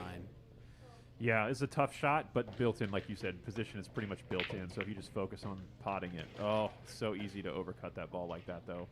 Is he going to get the luck? Wow. Wow. Unbelievable. What a leave. That's wild. Man, it really goes both ways, though, because both players have had leaves like this, where, with 3 balls left on the table, they've stuck their opponent on the back of the ball that's not next, and that's a tough position to be in. Yeah, you just got to make sure you get the hit here and make your opponent do the work from the 8 to the 9. If you leave ball in hand here, it's almost a freebie run out. Yeah, the main thing here is you got to make contact. He's got to put a lot of right-hand spin on this ball just because of how close it is to the 10. And that was the right amount of spin. If he hits it at half that speed, Yeah, agreed. it doesn't compress the rail, and it actually, I think he makes contact with the 8 if you hit that ball soft. He was just worried, I think, about not getting a rail after hitting it soft like that, which I totally understand. But like you said before, leaving these 3 balls is pretty much, may as well mark the score up. I'm a little bit surprised he played that much action on the cue ball. I thought he could have just followed the 8 a little bit and left the cue ball about where it's at on the other side of the table, but still a pretty good shot overall. I think it's the one pocket coming in there. Just that playing more shots a little, or playing the positional shots that are a little bit more common to one pocket, just because it's been so much of the game that we've been playing lately. I think it makes sense there. It's like him not floating past the 9 here and playing the short side of the 10. Just coming back to play the 9 and the 10 in the same pocket. I think it's another indicator of kind of exactly where his angles and patterns are kind of still sitting. Yeah, just put everything into the pot here. Make sure you don't scratch. He hit that ball Good perfect. shot. Perfect. All right, and that takes Alex to an 11-4 lead. Domingo's definitely going to have to find some new energy if he's going to try to come back. I think taking a break at some point soon is going to be good for Domingo. You don't want to let Alex kind of get too much momentum, get too comfortable, I guess. Kind of too relaxed almost. Building a big lead there, I kind of want to put some pressure and maybe interrupt that and take a break sooner rather than later. Yeah, I agree with that. It can be kind of a tactical break. Alex is out to his biggest lead. At this point, Domingo has to win the match 17-9. That's a pretty steep uphill battle. Dave and I were just talking about that, and it's a bit of a mental hurdle when your opponent's on double digits as well, and you're so far back from double digits.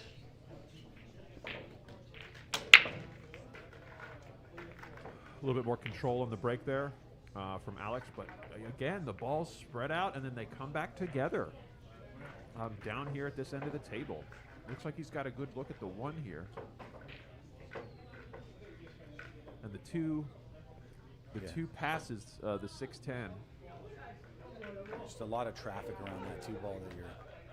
Yeah. So speed. Wow, he played the tiny window to be able to try to throw this 2 ball into the bottom left corner here. Work's definitely not over, though, because you got this 10 and 6 blocking your path to the 3, so he's going to have to do some work. Yeah, well, and it's almost like you have to hit this 2 ball with just straight side spin and trying to, twist it into the pocket and let that side spin carry you around the 10. Yeah, he was trying. He couldn't quite twist it enough. You know what I'm saying? That's a tough angle when you have to try to twist the ball that hard.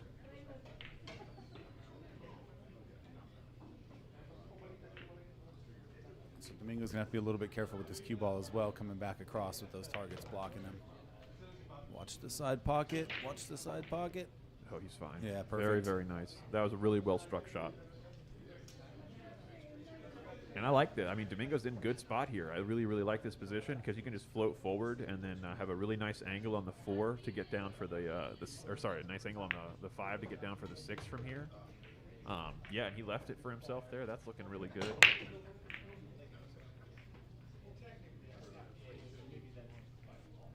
Yeah, one good pot with position here, and he's in prime position to try to run these out. Yeah. Oh, that's not the way I would have gone, though. He's going to find that little But look window. at what he hit. Wow. Oh, man. Playing the hard route, and he just feathers it through with precision. Beautifully struck there. And now, yet again, this is a tough cut, but if you just focus on making it, the cue ball is going to run out somewhere that's pointing the 7 ball into a pocket because the 7 has 4 pockets that it can go into. No way. How does that not fall?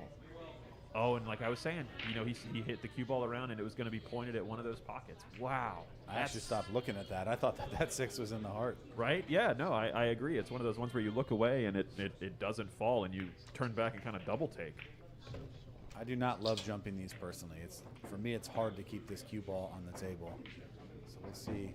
Yeah, whenever the blocker is beyond or around the midpoint of the jump distance, it's really hard. Wow. See how much roll he gets out of this. What a shot. We'll look at that one more time. He just jumps over the edge of the 7 there and plays a beautiful jump shot. And it looks like he's going to have the cutting angle on the 7 just to play the cue ball around the table a little bit. Yeah, I think he's going to have to come around. But the beauty is, yeah, just a lot of outside spin here, not very much speed because the spin will turn into speed off the rail. And it brings you right into the line for the 6. He didn't put as much spin as I would have liked there, so you see how he's kind of coming across the line for the 8? That more outside spin opens up off that second rail and kind of leads you more in towards the 8 there, but even still, he hit that at a good enough speed to where he can cut the 8 into the opposite pocket now because the 9, I don't think the 9 blocks that. Yeah, I agree with yours. I think he plays with a bit more spin because I don't think he was playing for this pocket, but nice shot there. Hit that really, really well. Here, the one pocket is coming. The one pocket is strong with this one. That's for sure. Definitely. Which pocket is he going to play here? I mean, you got to play it in the same pocket as you shot the 8 in, and then just either with a stun stroke or a firm draw stroke, and get on the short side. See, I don't like floating it though because of that right there, because of the how big the pocket is. Let's see how this is. But he pocket hooked him. Wow. Unbelievable. He pocket hooked Domingo. Wow. That's a gut punch for sure. It's a makeable kick. Yeah, if he hits it. I mean, you got the 1 rail kick, you got the 3 rail kick. There's quite a few ways to make this 9 just because the 9 is so deep in the pocket. But it's not easy when you're down 11-4 and a race to 21. That's just, it's straightforward, but it's not easy, folks. Yeah, and the 1 rail kick, you almost have to play at pocket speed as well, because if you hit that with too much pace, even if you make the 9, that cue ball risks coming right back up table. Yeah, and it's almost like if you're going to play the 1 rail, you want to play slightly wide because the 9 is so big to the to a kick off of the long rail there. It's like the odds of it going in are a lot higher than if you try to play it firm or like short. Looks like a good he line. played it short. Looks like a good line. What a shot. And that was my other issue with playing it a little short, is you're going to end up coming back to the middle of the table, whereas if you play it a little wide, you get that little bit of speed kill off of that second rail contact too. And your odds of going rail 9 and kind of holding for the 10 in the corner are higher. But with this, it's just, man, this is a tough one. Do you play safe here? Do you play that snooker safety like Alex played before, where you just send the 10 to the bottom or to the top rail? Looks like he's calling it, so his reward for an excellent shot was an even harder shot. And yeah, I think he watched the cue ball's going to get pretty safe here, so not an easy shot. Well, I think he didn't take nearly as much time on his pre-shot routine on that 10 ball that he has in the past. You know what I mean? On ones where he's kind of like walked around, then got down, or chalked and then looked and got down. He kind of just got down and shot that one pretty quick relative to the last couple 10s. Yeah, you got to kind of shoot every 10 ball full-blooded as if it's the only shot.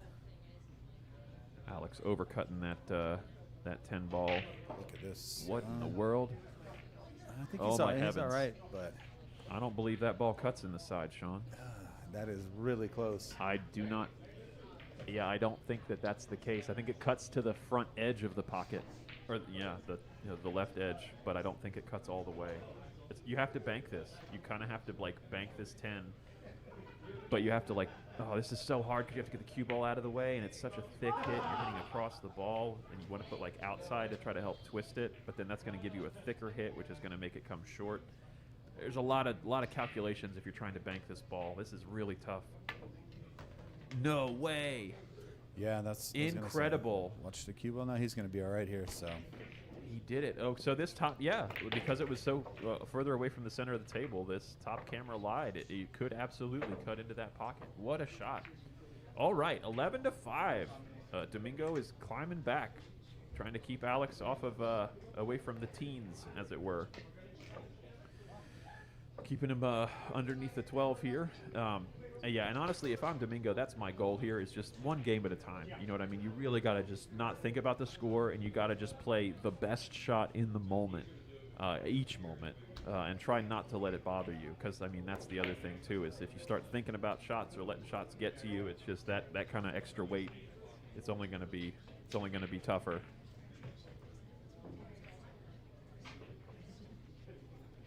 yeah, I think the focus here is try to 2-1 it if you have to. You get 2, your opponent gets 1, just to get back in the match.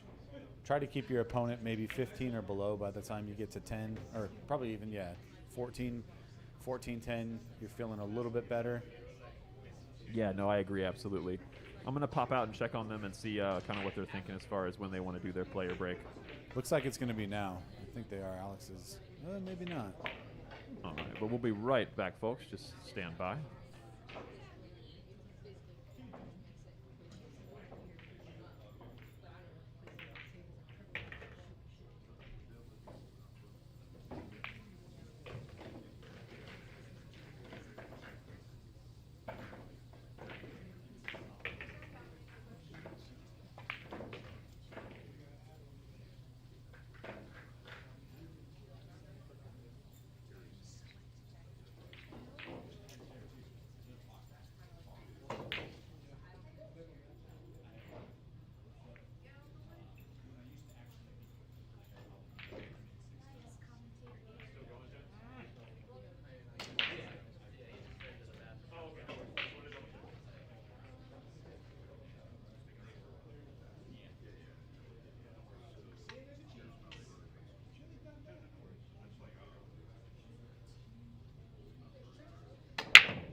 going to continue for the time being, so we're going to stay with you folks as well. Once again, we are live here from the BAK Room Billiards Studio in Lorton, Virginia, with the 11th iteration of the DMV 10-Ball Challenge Series. Races to 21 for a minimum of $1,000 in the middle. And today, Alex Ziemba is currently leading Domingo Correa 11-5. It's been a really interesting race so far. It hasn't been very one-sided. There's been some momentum here, but then there's been some swings as well for both players. Currently, Domingo is favoring the momentum in his direction right now as he's trying to chip away at this lead of Alex's. I think if I'm Domingo, maybe my strategy is whatever rack I lose next, I take the break. So if I win this rack, keep it going. Just keep it going until you actually lose a rack, then take the break. See if you can kind of regroup from there. Yeah, I think that's a really smart approach, honestly, to be able to keep the momentum, let the dominoes keep falling if they want to keep falling, but as soon as they stop, let yourself reset and then give yourself 10 or 15 minutes. Go outside, walk around a little bit, get a refresh. It's super important. Man, he played 3 really pretty shots in a row there. I was thinking he was going to keep running some balls there. Some of the best consistent pattern or consistent pre-shot routine through the shot into the next shot that I've seen from Domingo so far today. So that's a good sign. Don't see any obvious easy safe here. And could he try to play the combination, you think, just by overcutting it? Nah, I don't like hitting the 4 that thin just because the 4 goes into the 5, and then where they end up after that's kind of a question mark. Yeah, he was trying to get super flirtatious there and have the cue ball go all the way to the top rail and end up, kind of on the top side of the 9. Super touchy, brutal if you could have nailed that, but you really have to hit the speed absolutely perfect. So nothing super easy cue ball wise here. He may just play it down, try to stop the cue ball exactly where the 5 ball is, or the 4 ball is right now.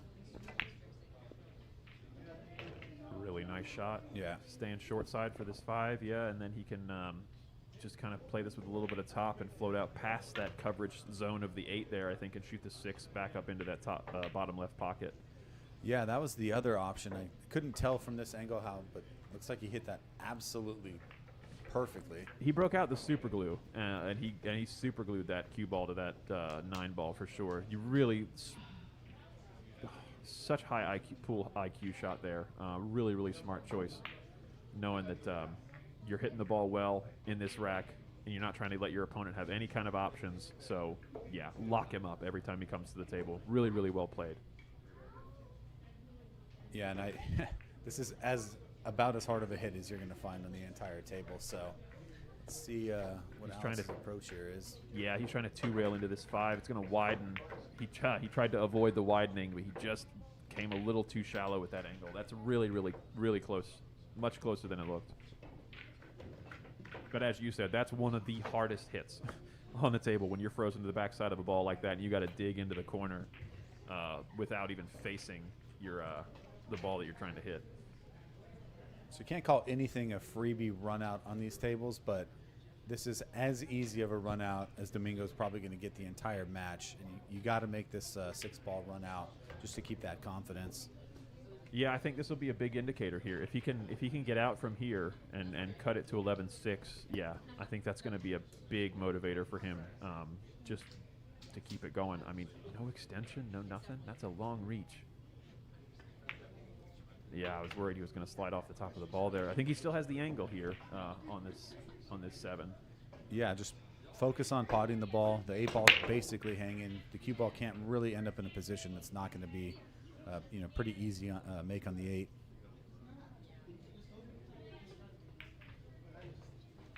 Oh, the one problem was, hitting that ball thick like that. Really unfortunate. And now, kicking himself a bit there. Like we said, it's probably about as straightforward as you're going to get on a 6-ball run out. The position from the 8 to the 9 is about as natural as can be. So let's see what. Just go light on the speed. So actually, that's a really good speed. Opted to go a little bit, play the extra rail, move the cue ball a little bit further, just knowing you can't really put that cue ball in a spot that is not going to be easy for the 8.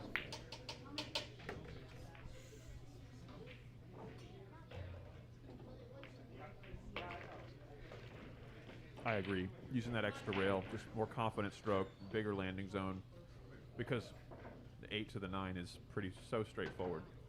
And now, the most care. Like this is what I was talking about a couple racks ago, where when you're shooting that 8, you need to be thinking about where that cue ball is going to be for the 10. And boy, did he just hit this shot as clean as he wanted. Man, he overdrew it just slightly, but even still, this is such a makeable shot.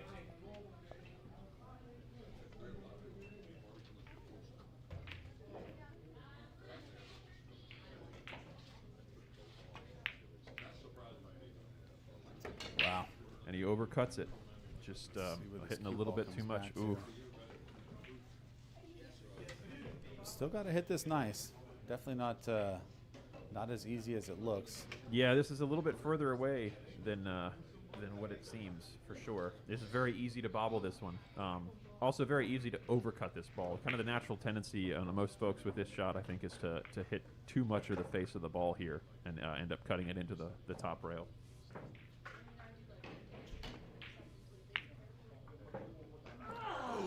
And he overcut it just slightly, I think, and it just caught that face. And yeah, these balls getting a little bit dirtier now. They're hanging up in those pockets. They're not falling when they bobble and fall. Man, that's a big swing there. 12-5 now in favor of Alex Ziemba in this race to 21. Yeah, I think I would opt for the break here. Yeah. Doesn't look like he's saying anything yet. Yeah. He's messing with the cue ball, so maybe he does want to take a break. Yeah, and they are going to, another reminder just of the rules here, when they do take their mid-match break, we do switch out ball sets to a brand new set of clean and polished balls, so there'll be a little bit more slide present when they restart after their break. So that'll be another thing for them to try to be getting used to as well, just keeping it as difficult as possible. But now, folks, if you're just tuning in, we appreciate it. Love having you here, watching along with us. This 11th iteration of the DMV 10-Ball Challenge Series. We're live from the BAK Room Billiards Studio in Lorton, Virginia. My name is David Mudre, and in the booth with me today is Shawn Flynn. And we're keeping you company as we watch this battle between these two gentlemen. It is such a grind, this back and forth that they're having here. This score really could be 12-5 the other way, with as many as many 10 balls and weird situations that have kind of come up and kind of gone one way for Alex. It very well could have gone the other way. So it's close. It's much closer than the score shows. Yeah, I think Alex is probably deserving of the lead, but probably not a 7-rack lead at this point. Yeah, I think that the true score is probably closer to something like 12-9 or 12-10, based off of how they're playing. Probably like 12-9, but yeah, it all depends on kind of what happens in this latter half. You know, can Domingo find the speed he needs to be able to come back? I was gonna say, having been down 14-8 in one of these and coming back to 15-15, it is doable, but it's difficult. Man, it's difficult. Speaking of difficult, that jump shot was difficult. Alex had a very, very close ball to get over there, and he was able to hop it very nicely and not foul. That's a quality jump shot, even though he didn't make the object ball. I don't think this 2 passes this 6, so it looks like Domingo's going to be playing this combo here, which will send the 2 towards a trouble area, but if he hits it at the right speed, the 2 might clear out for the side pocket. Kind of all depends on how he hits this cue ball.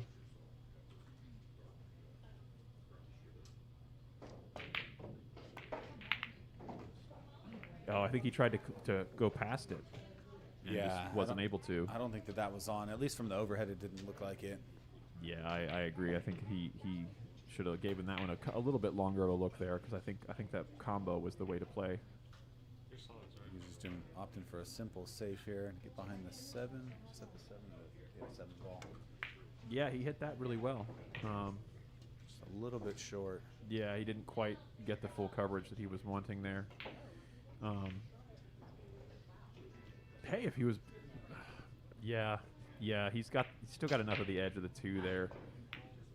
He can. Oh wow, didn't even touch the 4. Wow. What a wonderful shot into the side. I was thinking he could play it off the 4 because the 4 made the shot so much, or the 4 made the pocket so much bigger, but. All right, well, he's going to need another follow-up shot here of probably about equal skill. Yeah, it's just so easy to overcut those. Yeah, it's such a tough shot. And on these 4-inch pockets, the window of making it and not is about 1/8 of an inch on either side as far as overcutting or undercutting. Like you really have to hit those rail shots perfect. It's almost like a snooker table where if you brush that rail on the way in, it's just not going to go. I don't know if I agree with going this route. I think it's a little bit too aggressive. Yeah, if you're going to go that route, it's almost like you got to hit it even like hard enough to get to the top rail. You know what I'm saying? Like you want to hit it hard enough to get all the way up there. Yeah. To where like, because you know the 4 is you can navigate pretty much anywhere on the table with the 4 sitting like it is. So yeah, that's a tough way to play. The distance with the 6 ball and the 8 ball there kind of take away the jump shot as well, because if he hits it over the 6, he's probably launching that cue ball off the table, even if he makes the 4. He swerved it, but followed it in. Man, good try there. Yeah, you'd like to say another good opportunity here, but again, we haven't seen these 6-ball runouts from either player yet. So if I'm Alex, probably frustrated, but still some confidence he's going to get back to the table. Yeah, and I think Alex is playing smart. We noticed that trying to play that safety on the 2 ball there, not trying to rush things, really like leaning back a little bit. I think that's smart of him because he's in no hurry here. You know what I mean? He can kind of walk his way towards 21, whereas Domingo really has to start trying to run a little bit more to try to catch up to his opponent here. So it's definitely in Alex's best interest to kind of stay on that, lean back a little bit into that back foot, breathe deep and kind of just get, like you were saying, but in that reverse, that idea of I get 2, he gets 1. He can lean on that and still, get to 21 long before Domingo. I'm not sure, at least my personal preference, I don't know if I like playing it to the cross corner here.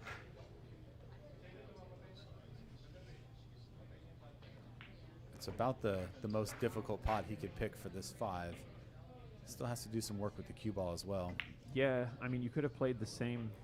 Yeah, you could have played it into the other corner on that end of the table and bid a much bigger zone for the 6 there. I agree with you. I don't think that was the right shot choice for the ball in hand. But even still, I mean, this is not a gimme. He's got to really navigate around this 8 ball after this 5 here to get into the right zone. See what the angle is. Yeah, because I was going to say that angle, I don't think it goes into the side pocket, even if you get good on it. He's lining up over this immediately, so it might be just. Oh, it did get. Yeah, that front edge. I swear that front edge was there. Man, that's really unfortunate. But this is a tough shot for Domingo coming to the table now. The 8 ball blocks the easier of the 2 cuts. And this cut away like this is so hard. Yeah, he's just playing the up and down safe, hoping to get a result here. It looks like he's going to. Well, and that's a smart shot. That snooker safety like that, it's such a smart shot, both in an end game situation, if you have it play, if you're playing it at good speed and you can put the ball on the rail, or in a middle game situation, kind of like this, when there's blockers in the middle like that, because as long as you don't hit them on the way up or down, they're going to be helping you if you can get the balls on other ends of the table. Alex, unfortunately, not getting any help from those balls in the middle of the table on that shot, but he still put distance between the cue ball and the 6 ball. Oh, the double kiss there. Domingo really didn't want that. Can't tell if that's set. Yeah, he doesn't have the pot, though. At least it doesn't look like it from the overhead, but so it can be deceptive. It might be there, but holding for the 7's not going to be easy either. Yeah, that's tough either way. I mean, just because of how close the cue ball is to the rail also, because if you try to punch this, it's really easy to bobble this 6. I think he's going to try to punch it. Yeah, he just popped it through with a little bit of stun draw there to come out. Really, really nice stroke. Yeah, that's as well as he could have done there. Yeah, I mean, that's a tough position to be in. And even being able to hold the cue ball that close to the bottom or to the bottom rail like that was really, really well done. And now it's just a speed control thing. Do you try to play the 8 in the corner or do you play it in the side? I think he opted for the side.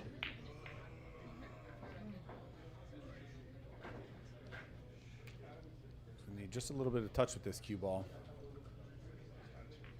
He almost might run into the 10 here. Wow, he held it.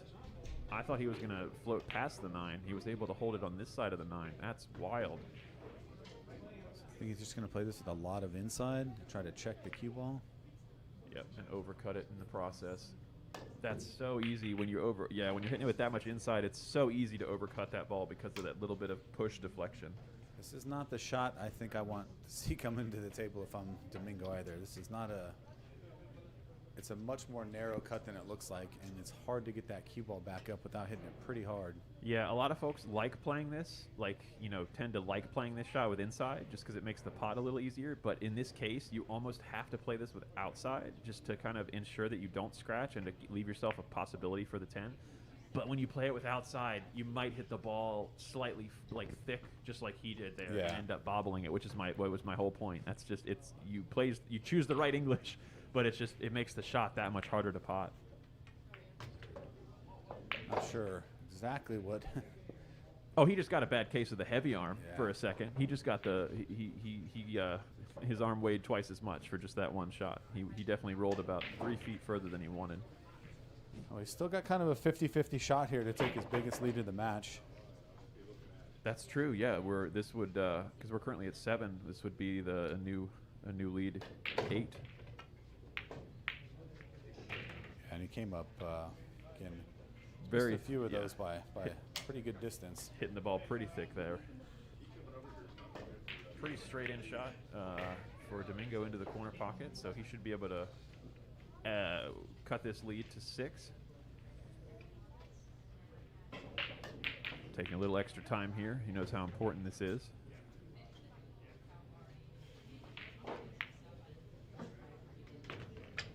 Smoothly done. Yeah, all right. And we're at 12-6 now. We're 18 games in this DMV 10-ball challenge series. Adrian asking in the chat if he can challenge Domingo. That's a good question, Adrian. I think you'd probably have to take that up with Domingo. But given that I currently organize this, I'm going to have to veto that matchup since I want all of the folks in these matches playing even races. I think you'd have to give him a ball or two, and that's not really the sort of matchups we do around these parts. But that's all right.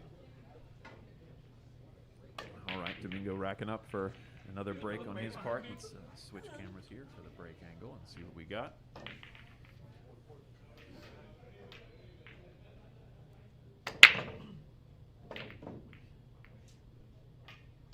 Good contact there. Just overcut or hit just to the right of his intended target on the one ball, just slightly there, and didn't get the second row ball. But much fewer clusters in this racket. Looks like we're still got a little bit of a lean. The majority of the balls are on the left or the right side from this view, but it's way less troublesome than kind of what we were seeing before. And that's the second shot that Alex has hit thick. Really, really thick. Yeah. Must be something going on with his alignment there and the way he's getting down into the ball.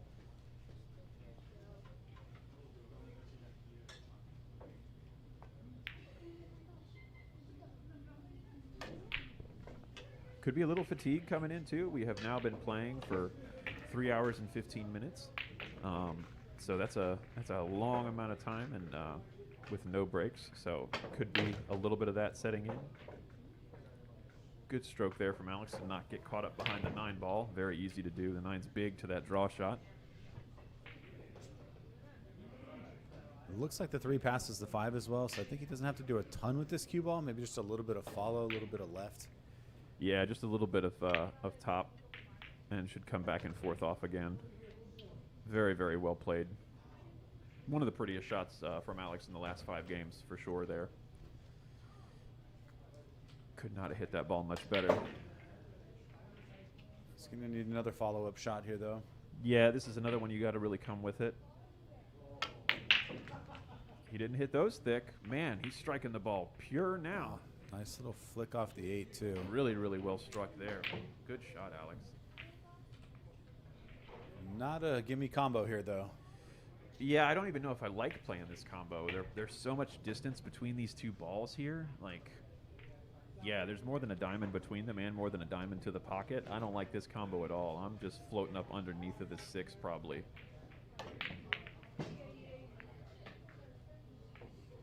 Or using the 10. Hey, that'll work. Yeah, not a bad decision. No, not at all. I think he hit that 4 at really good speed. Again, a pretty big 4-ball here if you want to play the either one rail, probably the 2-rail kick. Yeah, I think the 2-rail kick is the smart play here because usually the cue ball is going to stay at that end of the table, and with kind of the way that you're coming into the 4 from the 2-railer, it's going to usually get separation. So the odds of separation, I think, are a little higher if you go the 2-rail route here. And it's a bigger ball. It's a bigger target. So you just feathered it. And that's the other beauty. I was going to say, if you come across it too much and you feather it, then you still get the distance because the ball runs up table like that. Really good shot. This is a tough one for Alex here too because you got to just miss the 10 and clip that edge of the 4 and try to come back up table with the cue ball. Yeah, really easy to do what Alex just did there and hit the 4 ball really thick and sell it out to the pocket like that. Yeah, if I'm Alex, I'm still not upset with this result. So you have to do something to hold for the 5. And the 6 is, the 7's blocking the 6 a little bit, so it's not super straightforward from here. Yeah, I kind of, if I'm Alex, I like keeping this 5 or 6 game lead. You know what I mean? I'm not really worried about anything until he starts to get within 4, 3 or 4, probably 3 games. If he cuts the lead to 3, I'd start to maybe making some adjustments. But honestly, Alex can just keep doing what he's doing. I wouldn't be worried about a thing. And Domingo's really starting to get a little bit more feel for this table, though. That's for sure. His speed has been a little bit better, and just in the last 2 games, he's making more good shots in a row. So, like I said, the reason we play races to 21 here, folks, in the DMV 10-ball challenge series is because the long race really lets the better player truly shine over the course of the time that you get to play. Because a race to 9, a race to 11, that's all well and good, but some luck can swing one way or the other. But when you race to 21, the luck will balance out here and there. The rolls will go for one player, the rolls will go for the other, and then you're constantly having to figure out stuff mentally as well. So it's just a great challenge, and this match is a long way from over, that's for sure. He tried to come around that 9 ball with a lot of left-hand spin, which I like that shot, just putting distance between the 9 and the 6 because you've got the 8 and the 10 possibly there to block. But it's just kind of unfortunate with that hitting the 9 in the face. Yeah, he had a bit of a wince before that shot because it looked like he didn't get the angle he wanted on the 6.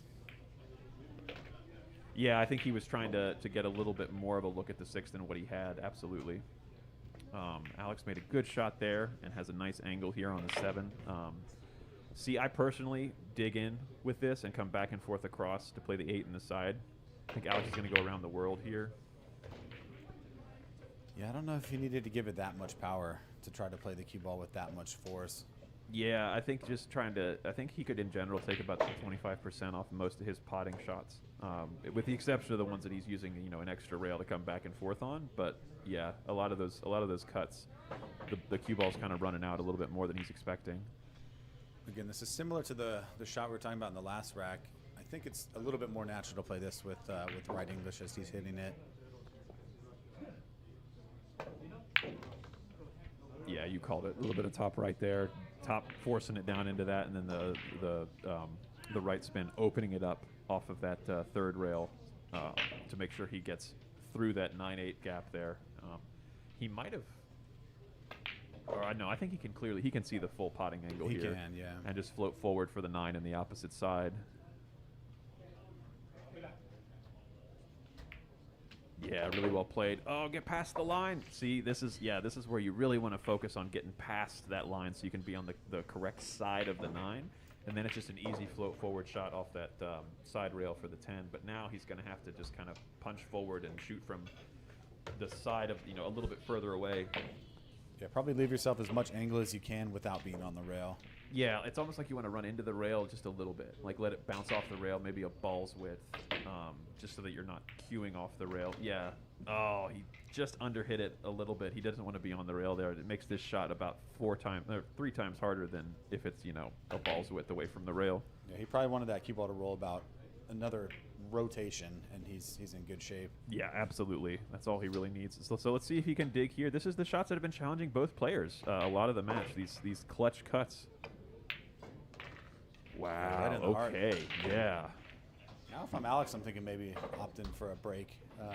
Yeah, if I'm Alex, I'm taking the break right now. Because he just cut the lead to 5, cut a 10 ball in on his first try with the prettiest cut of the day. Yeah, if I'm Alex, I'm saying, yeah, let's take a break right now. Yeah, Alex is on the verge of up 8. Now he's back up 5, so Yep. It's been I'm a little free surprised. run. Maybe they agreed after 20 or something. Yeah, it could be, because we're just about to the halfway point for possible number of games here.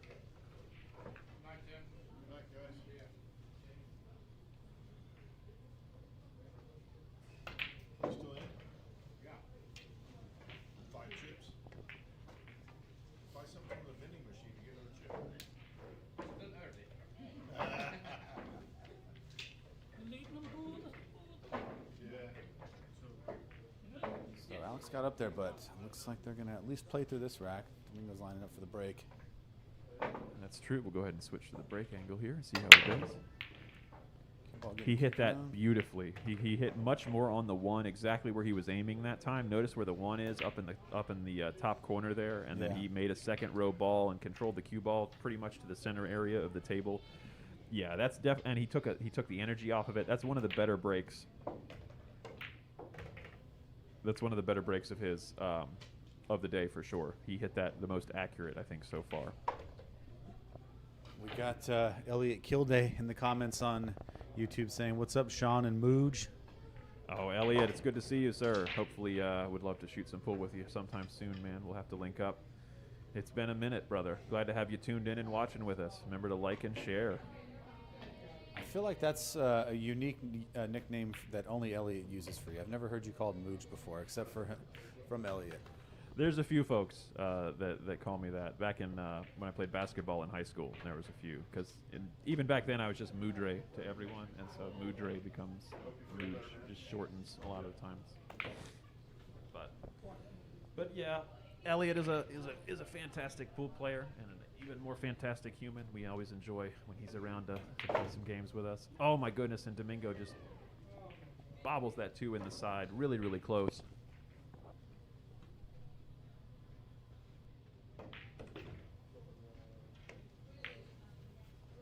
Alex gonna have to play this 2 ball a little bit thin. I don't think it's flirting with the side pocket. Don't really know what his plan is here though. He's down over it pretty quick. Oh, he took on the pot. Where's the cue ball gonna end up?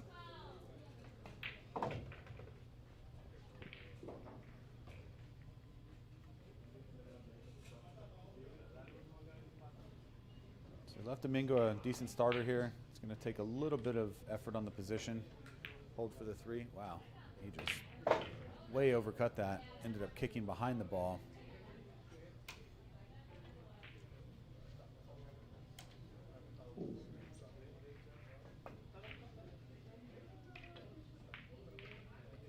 Be surprised if we just didn't kind of see an up and down or side to side safety from Alex here, kind of that snooker safety like you were saying. Yeah, or he may just put it up on the side rail, or he might play the bank. One pocket bank. It's not going to go, but definitely clever. Yeah, I no, don't think he had that angle. Yeah, I'm not sure what it gets you on the 3 afterward, but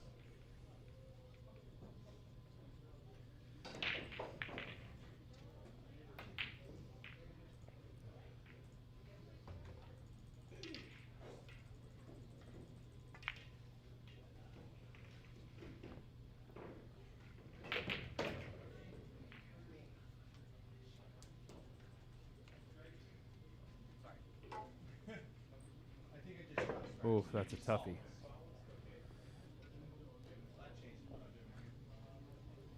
And if you're a lefty and you have to jump this, whew, that's tough. Is he opting for the jumpers? He's just going to play a lot of left English here. Yeah, he's playing a lot of inside. Yeah, trying to kick it off the rail. Wow. Is it gonna hang up Almost for made Alex, it. No, he did make it. Oh, No, no. he didn't. That's crazy. Oh, my goodness. Heck of an attempt.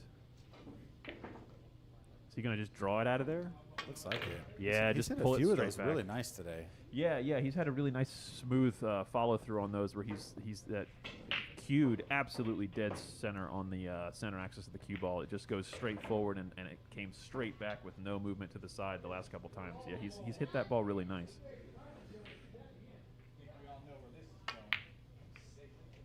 Yeah, then he kind of rushed that shot a little bit. The follow through was rushed and going to get a nice distance between the cue ball and the 4 ball though. Yeah, I mean, you can't be mad at that. That's especially when there's nothing in the middle of the table. it's really tough to create a safety when you leave somebody like this, because then they have to kind of move to a very precise part of the outside edge of the table. Like this, yeah, you have to perfectly get the cue ball behind the 9, and you have to keep the 4 on the other side. You know what I mean? Like, it's tough to play those, a return safety when all the balls are on the rail like that. But Alex has the angle to cut this 4 backwards here into the side, and I think he can avoid the 7. But he might not be able to avoid the 7. Oh, wow, he overcut it and hit the 6 to hold it. What a beautiful choice. That was really smart, going to the overcut the ball just so that you could get the thicker hit into the 6 and guarantee the cue ball hold. That was really, really well played. So what's your preference here? Do you play with a lot of top, try to come back around? Is the 9 going to come into play? That's a great question. I think with the 9 ball where it is, yeah, I don't like trying to go around. I think I'd play it the way he played it, with just drawing it like that, because the 6 goes in the corner. I think it goes past the 7. I think it did go past the 7, or it goes in the side. So yeah, I think the draw shot there is better, because if you do go top and you hit the 9, you're hooked. You know what I mean? Yeah. I think the hook is scarier.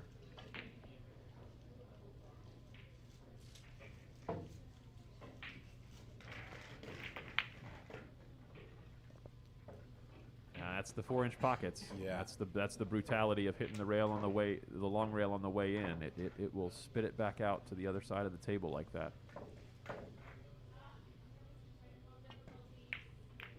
Decelerated on that, but was still able to make the ball. And a really nice flick on the 6. All he's got to do is put the focus on the pot here. Don't have to hit it hard. Just float the 6 in. Just going to hold perfectly for the 7. Yeah, just focus on getting the cue through the ball. Yes. Really, really nice cue action there. He just overcut it a little bit.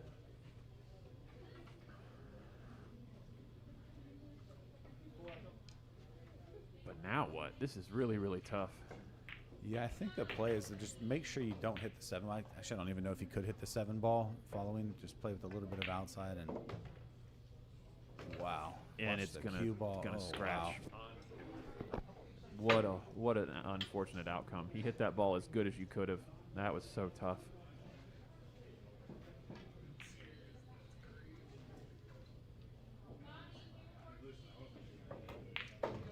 Yeah, I think Domingo. The break is probably coming after this game, just with the number of mistakes from each player that I've seen. I think they're both hitting a little bit of a wall, I think, as far as fatigue a little bit is showing from the 3.5 hours of play straight. So yeah, probably Alex didn't have a lot to do with that cue ball. A little bit surprised he didn't get better on the 9 here. Yeah, I agree with you. I think and that's kind of what I was speaking to. Like, as I was kind of speaking about it, he kind of hit a little bit of a fatigued 9 there. Now this is a really, really difficult cut. Really, really difficult cut. Oh, no. It looks like, he's going to end up all right. Yeah, Domingo's going to have a pretty straightforward shot here. He's gonna probably have to play with the bridge. I imagine he's going to go for the bridge here. He's pulled out the bridge one other time. I believe he made the last bridge shot he shot. All you got to do is make the 9, though. The 10 ball's hung. Yeah, 10 ball ain't going nowhere. All right, let's keep that going. That's I think he's about to cut the lead to 4. This is definitely a little push here from Domingo. Once Alex got to double digits, something definitely woke up in Domingo there, putting a little bit more pedal to the metal here as he's trying to claw back, not let Alex keep this much of a distance.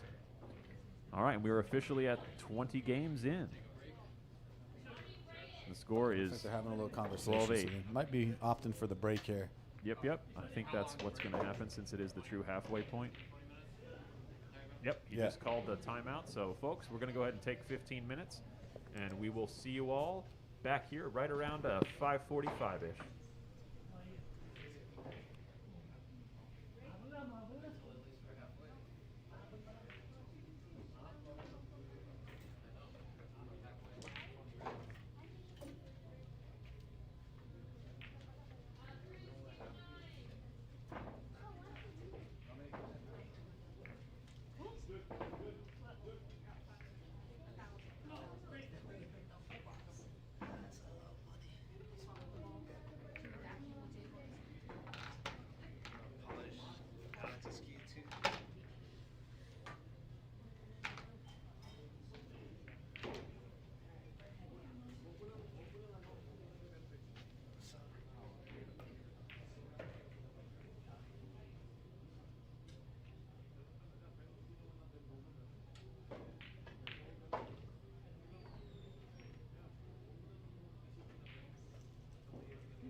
I'll go ahead and break it.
So go ahead, man, break.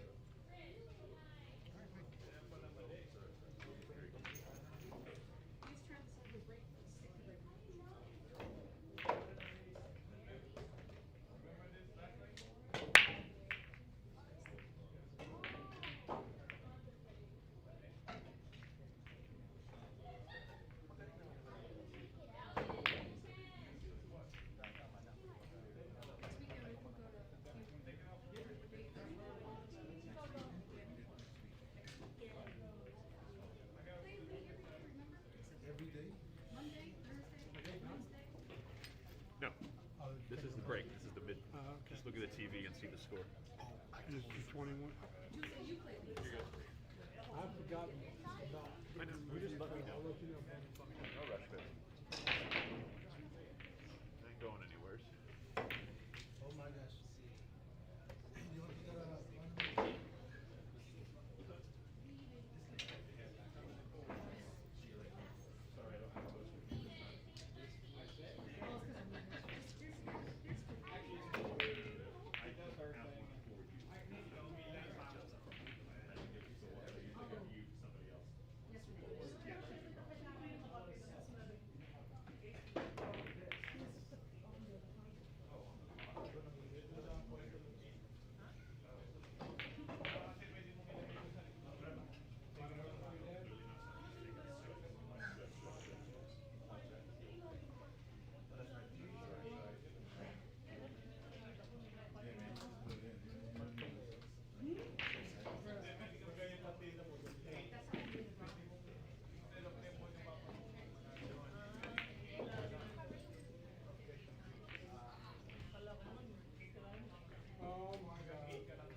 All right, folks, we're back, and Domingo has broken Domingo's broken off there, and made a good shot on that 2-ball. Definitely coming back from the break, pretty energized and ready to go. It seems he's got a nice pace around the table already.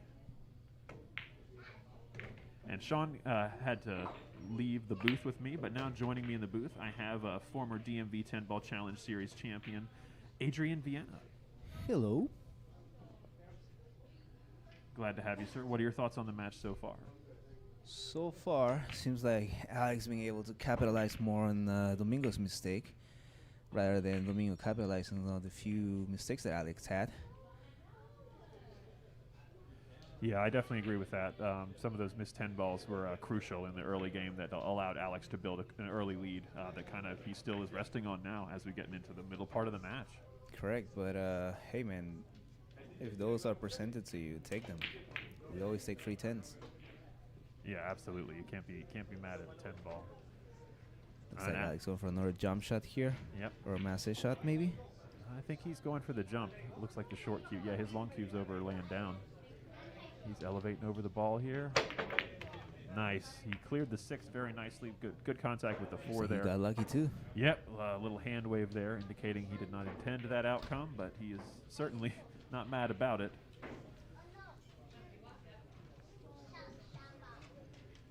So Domingo's going to have a tough time getting this 4-ball, I think. The 7 blocks the natural spot on the rail you'd kind of want to aim at usually. We can take a look from the rail that he's going to be hitting, possibly. I'm going to see over here now. Looks like he might be trying a one-railer. Yeah. Call that 9 just in case. Yeah, going to the top rail. I think so.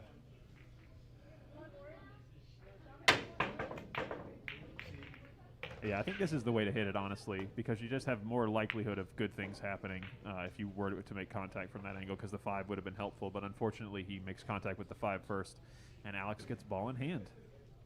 I think the only trouble ball that I see, it's a 7. Yeah, we'll go to the overhead and double check. Yeah, that 7 definitely seems to be pretty troublesome there. Yeah, you can shoot it into that the top left pocket over there, but like it's a small amount of space on the rail. I almost like to go past the side pocket with it, but the 9 ball is in the way, so it's almost like you have to combo something into the 9 early. But I don't think he got the position to do that. Correct. I don't think he meant to leave himself that much of an angle, although he might be able to nick over the 7 on that shot. I mean, he even might be able to play a billiard from the 7 into the 9 to make the 9 in the side, depending on the angle he leaves for himself on the 7. And that would get the 7 off the rail, too, if he can make this bank. What a good speed. Wow. And he rolled off just enough. Man, he almost had a really, really nice coverage there. Hitting that bank at a speed to where if you miss, you don't leave your opponent a shot. Definitely something to practice when you're working on your banks, dialing in that your bank speed. Domingo trying to make a solid contact on the 5 here, having to elevate a little bit. Oh, tried to twist, kind of throw that 5 into the pocket as it gets a fortunate outcome. We see another hand wave acknowledging the outcome there. What are your thoughts on this shot, David? I mean, that's a good question. Let me go overhead here. Yeah, you kind of just go to nick the 5 and try to get to the bottom rail here. Yeah, see, I don't like hitting it that hard because then you kind of sell out the long shot. I like just doing that exact shot that he did, but hitting a little bit less of the 5 ball and hitting it at about a 5th of that speed and kind of just having the cue ball barely touch the bottom rail there and using the 8 to try to help cover. I feel like that shot would have worked with a little more power to leave the cue ball on the rail, but again, you got to control that cue ball. Absolutely. Really nice shot from Domingo there, using that 8 ball as a break and giving yourself an angle on the 6 here to float over and give yourself options for the 7 like kind of we discussed before. Yeah, I like the carom option of the 7 towards the 9. Ooh, but not with that angle. I was going to say, he hit that 6 really pure, but I don't know if that's the shake that he's going to want. Really unfortunate. A really good shot, but an undesired outcome, absolutely. Look at it. Sell out for Alex, I believe. So really disciplined Ooh, looks like he got the coverage. Yeah, disciplined to play that shot choice. Like you were gonna say, if he had overhit it, it would have sold it out for Alex. But yeah, I think that was a really smart choice there to not try to force it with only 4 balls on the table. A lot of times, you'll feel like, oh, if I can just make this one or make this little edge. You'll have that opportunity. But it's really, when you're playing 10-ball races like this, it's really smart to step back and remember how important it is to just play the best shot that's in front of you. Wow. And speaking of the best shot that's in front of you, Alex just comes with a beautiful cross bank. Sometimes it's there. Really, really nice. And I mean, from here, I think it's just make the 8. Don't even think about the 9. Yeah, Just 9 balls make- in regardless. Yeah, Just shoot the 8 however you feel comfortable. like this is the type of shot in which you don't need to worry much about position because the 9 ball is in the pocket regardless. Just worry about making that 8. Yeah, absolutely. There's not much that can go wrong from the 9 to the 10 here from anywhere on the table. Just focus. Nice Good, shot. Really nice shot here. And honestly, I like just rolling this ball in and going past it. So hitting it just a little bit to the right on the 9 ball. So cutting the 9 ball to the left slightly, and then floating the cue ball to the rail there and playing the 10 in the top right pocket. Looks like that's what he might be doing based on the fact that he's looking at the 10 on that top corner. Yeah, that short side glance he was just giving it. I think that he's trying to do that shot right there. I think he's trying to remember the table also slightly rolls a little bit on that middle piece of slate there, away from left to right from this camera angle. So he may. I think he just aim a looked little- into that a side little thick. pocket. He might go a little harder. Oh, there's the roll speed, and Hmm. 50-yard line with Yes. with that position.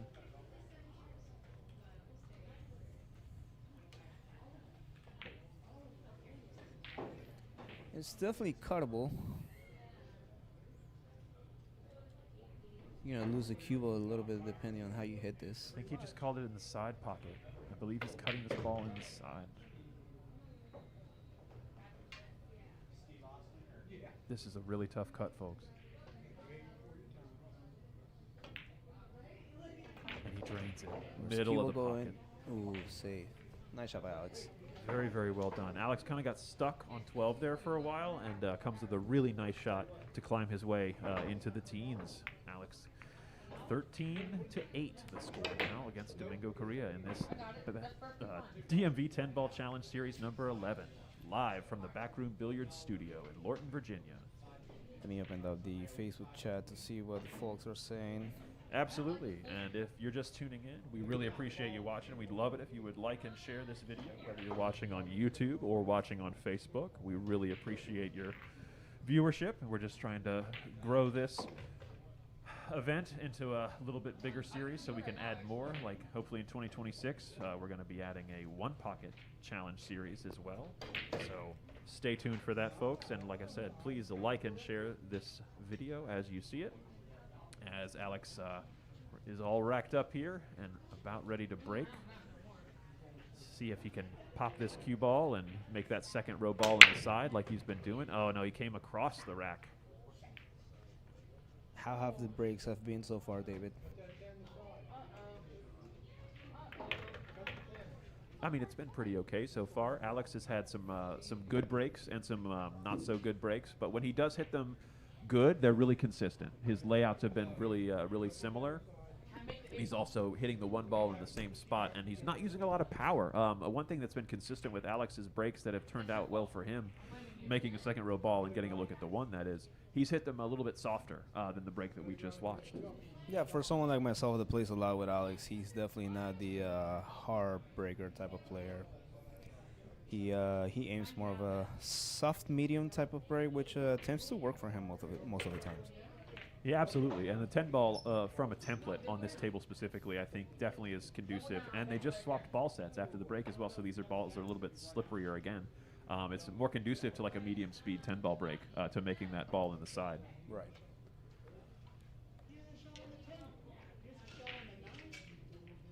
Long shot tester here for Alex. Could be a natural lead for that 2 ball. Nice smooth cue acceleration through that ball. Really nice shot there from Alex. See that from the other side. A little steep here. I like the corner pocket on the 2 ball and just float it towards the 8. Use the 8 as a stopper. Yeah, I think the tangent kind of definitely runs you into the 8. Try not to avoid. I think avoiding it makes you miss the 2 ball. Or that. Scratching the side. I was literally Yeah. about to say, or scratching the side. Oh, that's unfortunate. I think he tried to outcome, but come back 1 rail down to have a straighter shot on that 3 ball. Yeah, I think. Yeah, I think that's the case. All right, so Domingo with ball in hand here. Decent looking layout. Not as much trouble as some of the earlier layouts we've seen so far in this match. This one has a lot more clearances available for every ball. Nothing really tied up here. Just you have to have a precise cue ball. Just make sure you don't leave yourself straight on that 3 ball and you should be set. Yeah, I think he hit that really, really nice there. Left himself a little more than a 30-degree angle here to come off the rail and probably play the 4 in the same pocket, I would imagine. Yeah, trying to hold it. With the balls being as slick as they are, I definitely want to punch this out in the cross. Yeah, because if you try to hold it short, I was worried about that exact thing, having it float to like the 50-yard line. It's a tough one. Yeah. Especially with the 5 ball down there and all that traffic in your way. It's almost, you really got to pure stroke this through the corner and around the 9.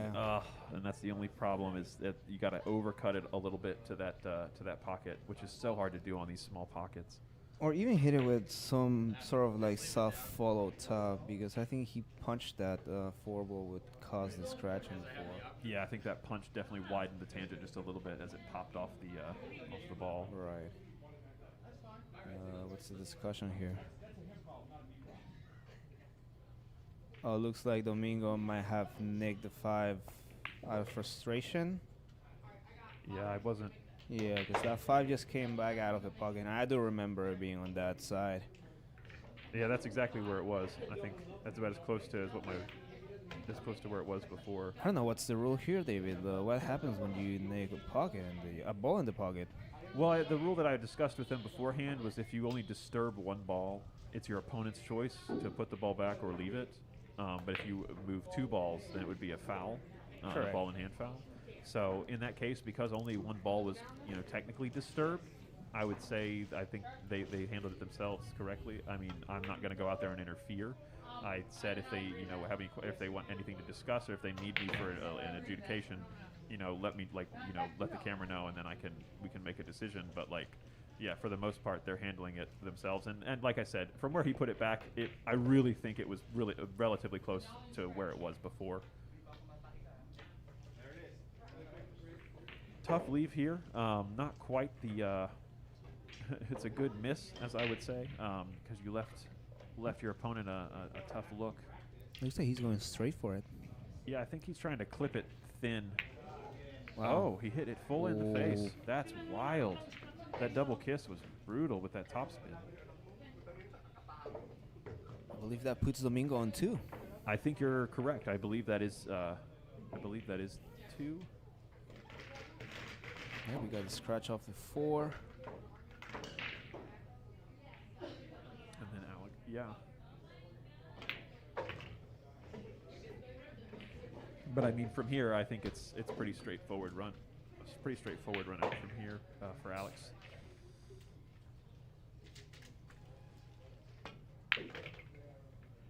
Hit that 7 ball really well. Yeah, that's one of the best strokes we've seen from Alex in this middle section of the game for sure. Just float that cube a little towards the middle, not too straight on the 9. It should be all set. Yeah, I think he may opt to play this 10 ball in the side pocket when everything's said and done. But we'll see where he ends up on this 9 ball. Nice pause there at the back with that smooth delivery. Really allowed him to have a precise tip placement. That was a really well struck ball. I think with that angle on the 9, he might opt for the side pocket 10 ball, like you said. Yeah, I figured he was, because of Alex has been hitting that straight back full ball draw shot pretty good today. So I think that was kind of where my brain was going, was he was going to draw it straight back into a line that kind of left him this stop shot kind of shot on the 9 here to leave the 10 in the side.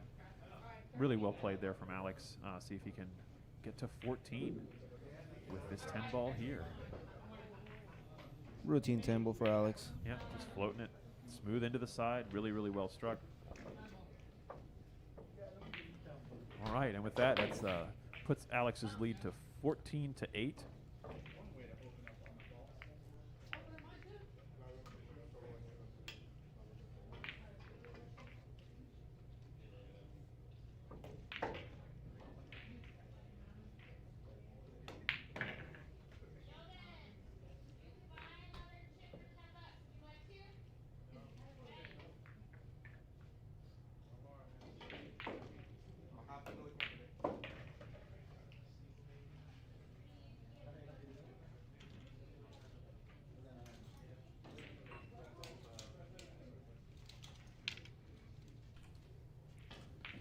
All right, Alex has racked and is about to break here, leading 14 games to 8 in this race to 21.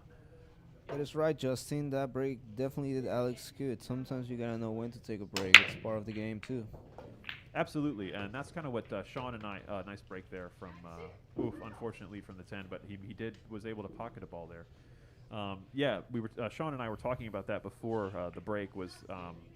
There are some strategic ways, to kind of employ the break, and we were both talking about that from Domingo's perspective and from Alex's perspective as to maybe here would be a good time, just based off of how your opponent's playing or how their momentum is going, based off of the last couple games, and so yeah, I think it was a really well-timed break for Alex there to kind of put a halt to Domingo's comeback a little bit, and then Alex had gotten the game back. I think that was really, really a smart way to do it. Tricky push here. Yeah, I mean, I think pushing to the top rail is a smart play there.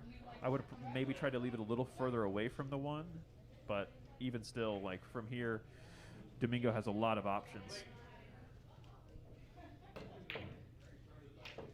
Potentially carom that 5 off the 1.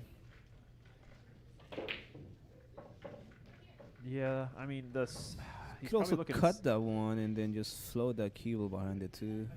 That's true. I think that's probably what he was thinking there. It's just use that 3 as a blocker. But yeah, these new balls are the fresh set of balls here are definitely a little bit slidier than what they were before, and the guys were pretty dialed in with the speed right before they took the break for sure. So I think we're going to see more things like that where they're overhitting safeties just slightly. So Alex might be able to nick this. Good speed on that cue ball. I think he's going to get some coverage maybe from this 7. Not quite, but the 3 did its job. Yeah. Yeah, that was really, really well played by Alex there. Distance is defense, and I mean, when you've got another ball blocking the path at an awkward angle, making the combo difficult, all the more of a good shot. So, take a look over the shoulder of Domingo here. Oh, goodness. Oh, wow. Wasn't able to jump over the 7 there. Or no, that was his regular cue. He was trying to masse. I don't think he quite got around it. Back overhead here. Let's see what Alex is going to do. Do you 3 foul from here, Adrian? Yeah. Just float that 1, both oars at 7. Little draw rail behind that 3. Yeah, set up your next your next one, putting the 1 over by the 7. Correct. Understood. Yeah, I like that. That's a good option. He might just run straight into the 3 and leave the 1 ball on the rail. Yeah. Just a little too much. Half dozen, a little Good too much of idea. one. Yeah. Not enough of the other there. Those are the type of shots that you gotta decide whether you want the object ball to be the one hitting the rail or your cue ball. No, absolutely. I completely agree with that. Good idea by Domingo, but it's a big 6 in the way. Yeah, that's true. Still not a bad leave. Alex gotta figure something out. I like just nicking this 1 and leaving it behind the 4 while floating the cue ball down the table. Yeah, I think you called that really, really well. But as I was just saying before, there's going to be a lot of those where they just hit them a little too firm or a little too thick, and the ball moves a little more than they're used to. But even still, this is a tough shot with the ball, with the conditions being the way they are, because you have to hit the heart of the pocket here, or it's gonna bobble. Looks like he's looking into the side pocket. Let's take a look from the other side here. I could be wrong. Yeah. Yeah, it's just like I said, it's a tough shot from that angle. Might get some coverage from that 6. Oof, definitely looks like he has blocked the potting angle for sure. Alex is going to have to go to the left side of the 1 ball.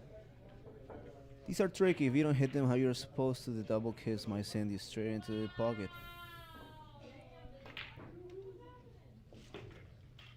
Yeah, I agree. You really need to decide how much of the 1 you're going to hit. I like hitting a lot of outside spin on that shot just because the outside spin turns into speed and it lets you kind of make sure the cue ball goes far away. You don't have to hit it with as much power into the object ball. Just let the English do the work. 100%. Spin is speed. But it's tough when the balls are slippery like this, though, because sometimes that spin might not catch.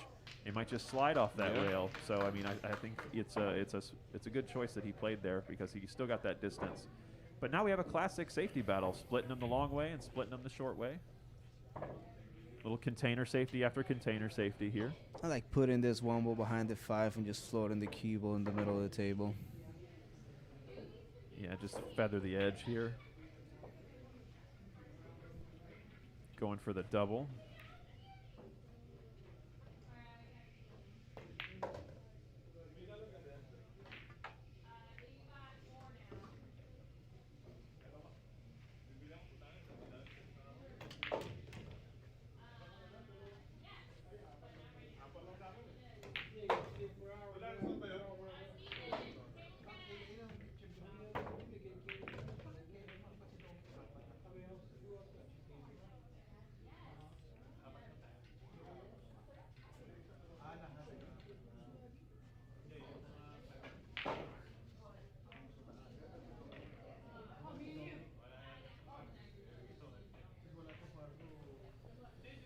It's a tough shot for Alex here, being queuing out from behind this, trying to go into that side rail with a lot of spin. Wait for it. Oh. Wait for it. Wait for it. And he's going to get Hey, the he's rail. got it. Wow. What a replay. 1, 2, 3, 4, 5 rails. Contact, Wow. folks. What an incredible kick.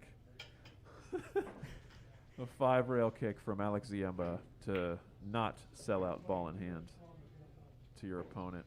Beautiful speed. Okay. Yes. Domingo's getting that speed down here now. This is a great shot. Alex is immediately going to the short stick here. Make sure your seat backs and tray tables are in their upright and locked position, folks, because we are going airborne shortly.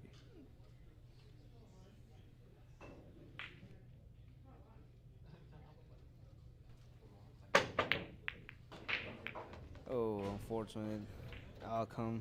Nice from Alex. contact. Nice contact there from Alex. Just unfortunate with the ball not, the cue ball finding the pocket there. Domingo has a pretty decent layout here, to be honest. The 1 to the 2, getting that right is a little weird. You got to be kind of precise with your cue ball here if you want to play it either into the side or try to draw back and play it into the corner there. Or even punch forward and play it, the long shot. But I think he's trying to stay more in the half table just for comfort's sake. So I think he's going to try to maybe draw back here. Because the 3 to the 4 lies really naturally once you make the 2, if you're able to make the 2 in the in the top left pocket. That's right, Justin. I will always opt out for a 3 foul. Oh, yeah, we've already had a 3 foul in the match. That's true. All right, see what Domingo opts for here. Yep, just drawing it back a little bit to play that 2 in the top left there. That's a nice shot. He might have gotten a little too much angle here, though. I like that speed. I think you can just tap that into the corner pocket. Just make sure you don't leave yourself too straight on that 3. You still need that angle to come out for the 4, Yeah, and I think you can just kind of like float this ball with a lot of high cue ball, just to get to the bottom or get to the top rail. Right around the second or the middle diamond there. Really, really well struck. Just like that. Yep. I think he got the angle that he needs. Take a look. Might be a little too straight. That side. We'll go See over the top. overhead. Yeah. Oh yeah, he might be a little too straight. He might have to take his medicine with that long 4. Yeah, he may opt to just draw straight back and try to come 1 rail back, 2 1 rail rails back. probably. Yeah, and come, try to just get past the 10 ball here. Let's see. I want to see what kind of stroke he puts on it. Oh no, you did. You called it. He's just going to take his medicine. Take his medicine. On this long ball here. queuing over the rail edge. I think he could also. I mean, he also has to take his medicine to what the cue was going to give him for the 6 and just focus on making that 4.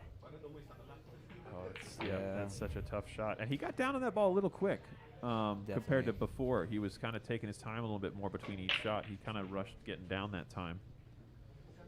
How close are those balls? Let's take a look Let's overhead. see. Yeah. Ooh, that's a tough one. Oh, goodness. They seem to be nearly frozen. I can't really tell more than that. I'm not going to call one way or the other, but they seem to be nearly frozen. I like my saying this shots, David. You've seen me doing those a couple times, even banging them if that's the case. Yeah, we're having someone watch the shot. Looks like Alex is going for the all the way up, Masse. Oh, this is so tough. You got to... I like gripping this with a tight I almost... grip and not just an open bridge. Yeah. It's almost like you need to film this. Trying to see a double hit in real time is going to be really hard here. But with that cue angle, he should not double hit this ball. That's a good hit. Looks like a good hit. It looks like a good hit to me. Good speed control on that, too. Yeah. Let's see a replay of that. Yeah. Yeah. That looked like a good hit. The cue ball moved and then spun. It didn't move and spin and move again. Correct. The only thing that worried me a little bit is the fact that the cue ball went forward and then back instead of going straight back.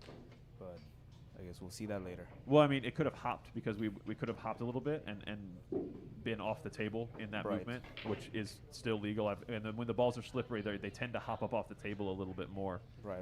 It reminds me of that foul Masse that they call in Sky Woodward. I was literally a thinking couple of weeks ago. Yes, Yep. I was literally thinking of that exact one as you brought it up because I was like, man, from that top angle, you really can't tell, if it was if it moved to the side or if it was in the air to the side. Oh, it looks like someone's also calling out for the pushing the ball shot by Ken Tran. What's up, Ken? What's up, Papito? Really, really good try there from Alex. Unfortunate for Domingo here coming into having to bridge over this 10 ball, it looks like.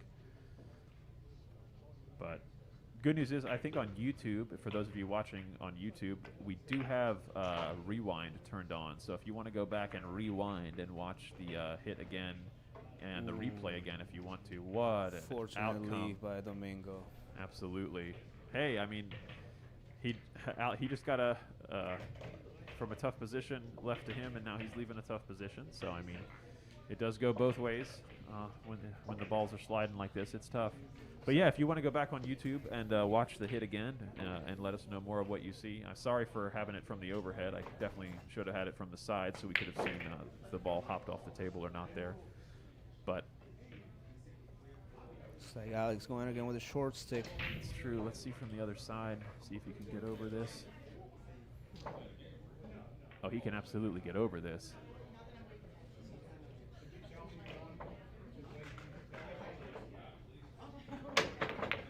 I just want to... Nice contact. I believe he's only had one foul with a jump cue in his hand all day. And he's probably taken 15 jumps. Yeah, no. It's a really, really From what I strong... was seeing earlier, he's had his first share of jumps. Yeah, he's been playing really, really strong with the short stick, folks. He had 2 made balls back-to-back with the jump cue as well. I don't know what was the attempt here, but it definitely did not work. I think he was trying to leave him on the right side rail, near about the middle diamond, but it just kind of slid out on him because the way he was kind of aiming, like center of the middle or the bottom rail there. I think he was hoping to split them a little more than that. I think Alex is going to take that side pocket able. Yeah, he's definitely looking at it because I don't know if he's feeling this long 8 into that bottom right corner down there. Right.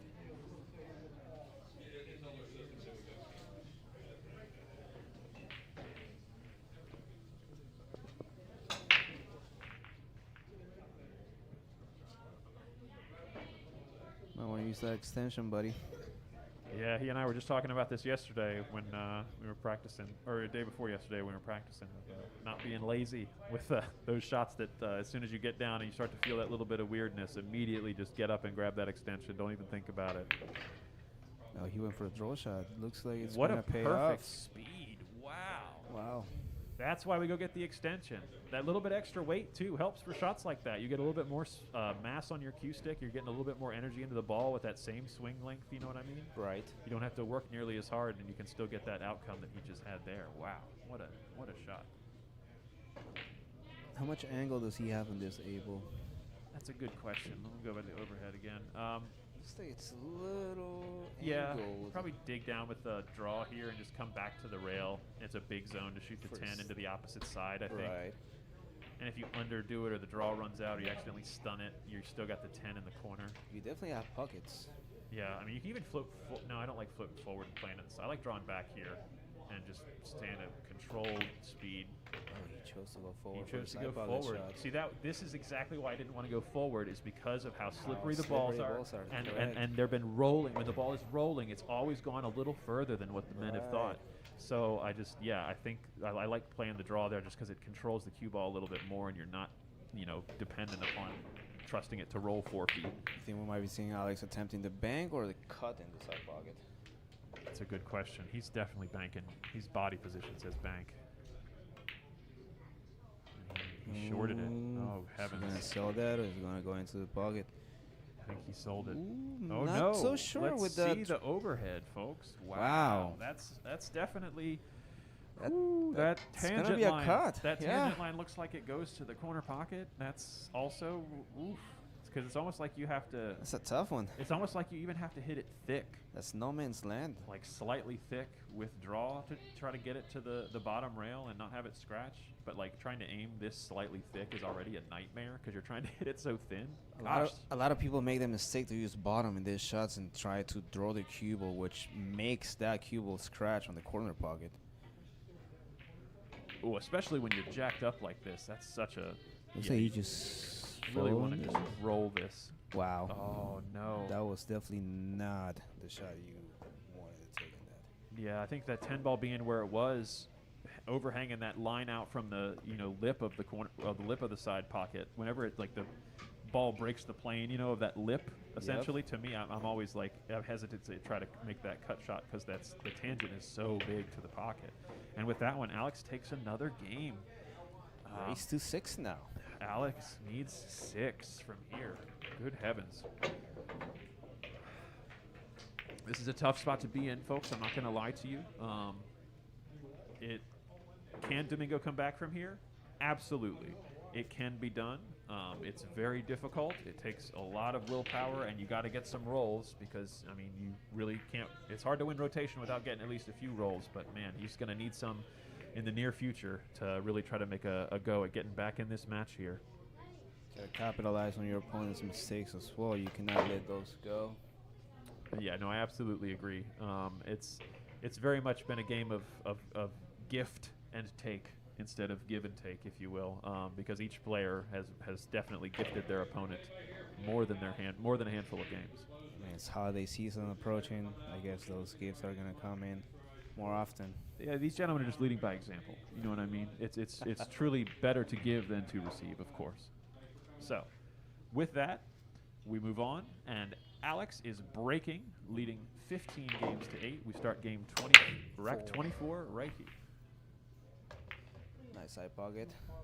Very nice. Good cue ball. One ball's going to the spot that it usually goes, but unfortunately, it looks like the 4 ball has also Got in the way. gone into a spot that's doesn't behoove making the 1 ball anytime soon. I like super slicing, placing the 1 behind the 4 and just sending the cue ball down the table. Not even all the way down the table, more towards the side pocket.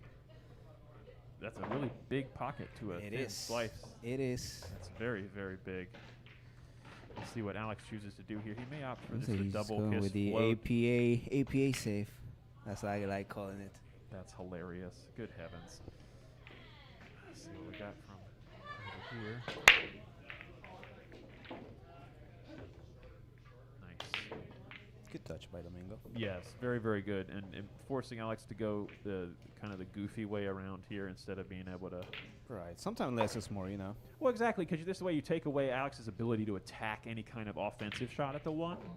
You don't always have to separate the balls all the way corner to corner. No, absolutely. Sometimes you can just put it in enough of a position to where your opponent has to try for, something like this. Yeah, I could see that angle hitting the 4 all day. Yeah, I saw him get down on that. That was not nearly enough angle. I think he was just worried about having too much or coming off the other side. That's definitely a tough break there for Alex, but a good swing and momentum for Domingo here to try to pick up some ground.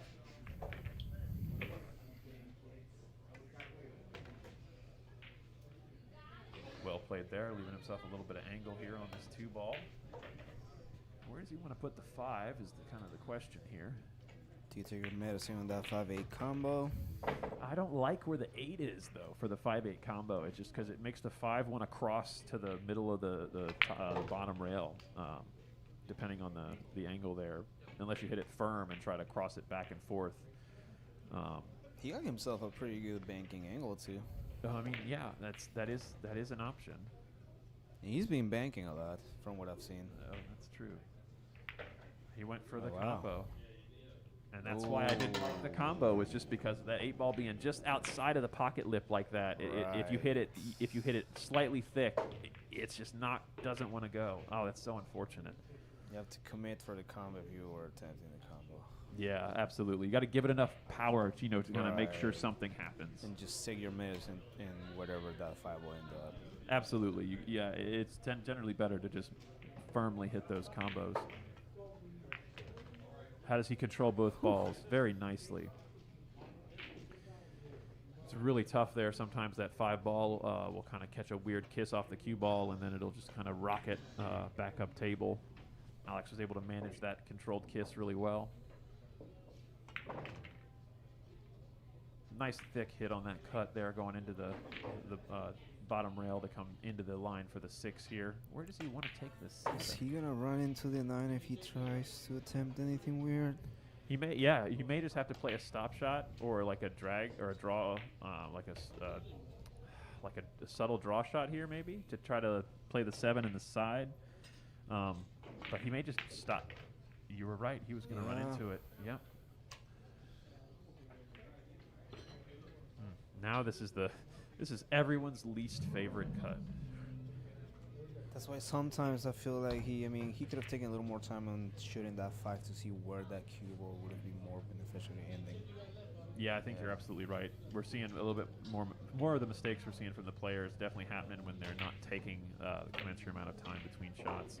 Yeah, and that's the issue. When the balls are that close, it's so easy to hit that a little weird. Oh my goodness, what a leave there for Domingo. He's going to have to walk the dog, as Shawn calls it. Walk the dog. Down the rail past the side pocket here with a little bit of low outside or low firm coming back and forth to hold for this 9-ball. We have Aldrin in the chat. Turn off the lights. What a bank It's shot. light. Well, Aldrin, we have an open house going, so fortunately we cannot have the lights off today.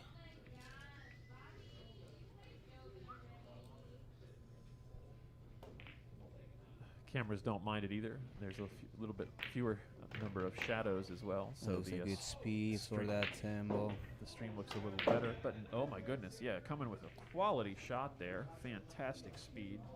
I don't want to jinx this, but I think I've seen him missing a shot just like this in the first half of this match. Yes, there's definitely been some straight-in shot misses from both of the players early on, but I don't think he's going to miss this one. He rolls that one in pretty well. A little confident boost for Domingo. Absolutely, as he approaches double digits and brings Alex's lead back down to 6. It's always good to reach double digits, David, even if you lose. 100%. It's just as a morale builder as well. Like you get that, keeping that momentum going, knowing that you at least you got to keeping it close as you're going. And I mean, I was talking about this with Shawn before. Is it's so crucial, especially in the early to middle segments of these matches, to try to stay close to your opponent. You don't want to let them get too far ahead just because of the momentum, capabilities and how things can go. Because they only need, if they get a 3-game swing here and then you get 4 and then they get 3 more, they win. Because they're so close to the hill. It's just you really got to be able to try to stay close. And I think Domingo's doing a really good job here, and especially the way he shot that 10-ball. I think he knows he's got to get to double digits and try to shorten this lead even more. It's all about playing that smart game, even if you're 8 games ahead, like that can easily become 1 game ahead fast. Absolutely. Really nice break there from Domingo. One of the probably the first or second best one I've seen from him all day as far as technical soundness, making that ball, the second row ball in the side pocket there, and having a nice look at the one ball here. Cue ball's not in the best position. I think it got a weird kiss, but A little long shot tester here. yeah, this is a bit of a long shot going from the just off the end rail to second to the last diamond down there.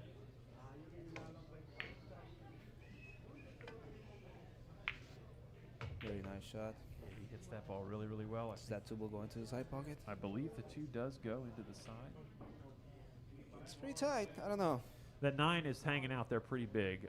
He may, I mean, if you elevate a little bit and kind of pop it. One mean, thing I might do go. remember is the view on these angles from our seat are deceiving. Yes, yes. That too looked like it just went through the 9 and through the 7, but no.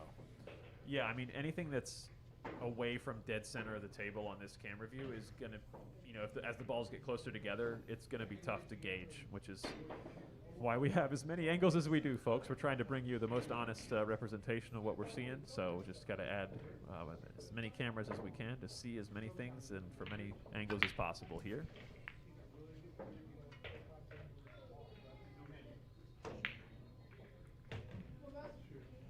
I appreciate your input, Al. We're doing our best, but we're not going to be able to do that this time. I'll make sure the lights are off next time you're here. I know you like them off.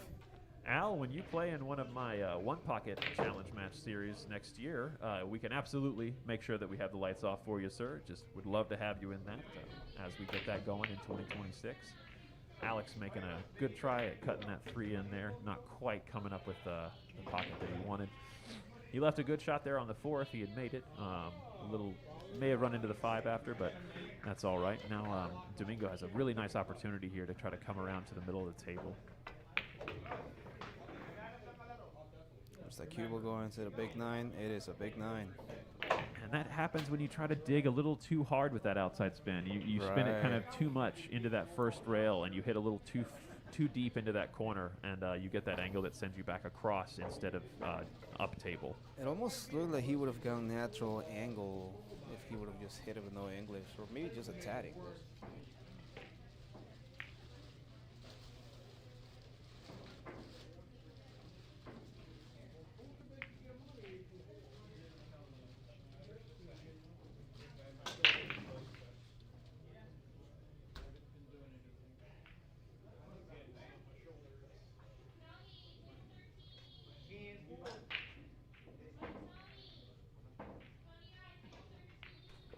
Nice tactical foul by Domingo here. Let's see if Alex chooses to go for a 3 foul or make the 4 with the breakout.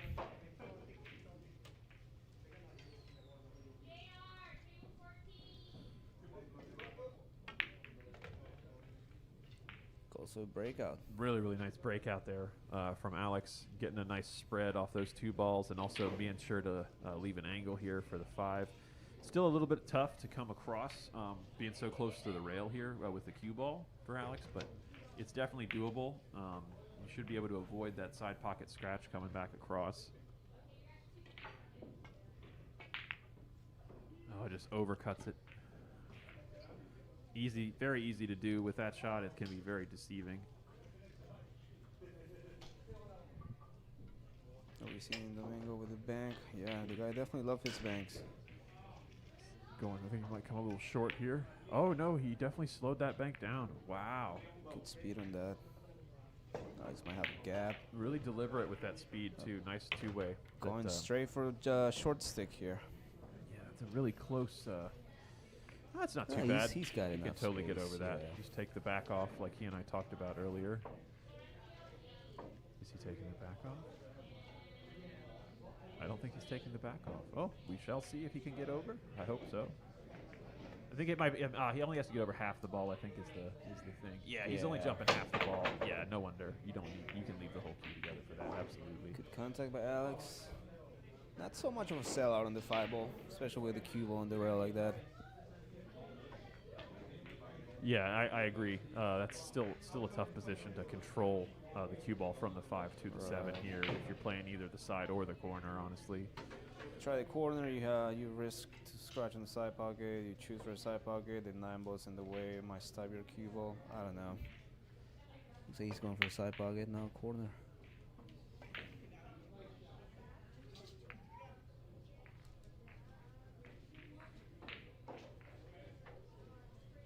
a natural angle to round into the 7 if you just make that 5. Absolutely. Main thing is just speed control here, but because you really the way these guys are wanting to hit the ball right now, I definitely don't think you can make this ball and not run into the 7. How does he hit it like that? Wow. Still, is it going to run out? Wow. Thank you for proving me wrong. What a beautiful shot. That was incredible. He hit that with just the right speed. That's so hard to do when the conditions are like they are, folks. I don't know how to better explain that. That was just such a tough shot that he just made. Do you like coming back for the 8 in the same pocket? I think with the amount of one pocket we've been playing lately, he's probably going to come back and play the 8 in the same pocket. Good angle for that 9 ball. Yeah, that's nice being able to come across and use that whole other side rail, as kind of a big bouncer. You're a big cushion that you can just kind of softly roll into or bounce off of and leave yourself good for the 9 here. Based on this angle, I like making this with a nice solid stroke rather than just floating the cue ball. I don't know, it's a personal preference. Sometimes you leave yourself too straight and you just float it. Yeah, that was my only worry with floating it, where I like just hitting it about not twice that hard, but about half again as hard as Get that. yourself more towards the middle of the table. Give yourself more of an angle. Well, and just hitting it hard with a little bit of draw to use that rail to kind of let yourself float a little bit. Especially with a 10 ball there. You want to get a really good angle with that 9 ball. He might be able to figure something out here either way. Look at the stroke he just put on that ball. He might have come too good on this. Wow. Yeah. Oh, my heavens. He's laughing about it. He knows he stroked it. He overstroked it just a little bit. What a great shot from Alex there. The real question is whether he's going to the side pocket or not. Or do you just punch it to the middle of the top rail? Looks like he might be doing that by shooting at the side pocket at a certain speed. Yeah. Yeah, I think so. That might be the shot. a little elevation maybe. Yeah, it's tough. That pocket It just is. shrinks every time you raise the back of your cue from this angle. That side pocket shrinks a millimeter. Yeah, we might be seeing a side pocket. We tough. gotta see how the titties work here too.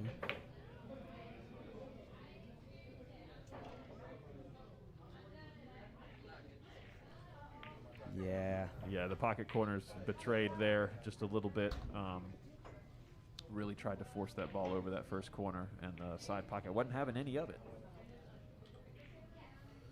Now, for people that play on these table often as much as we do, we know that we cannot just roll this timbo in.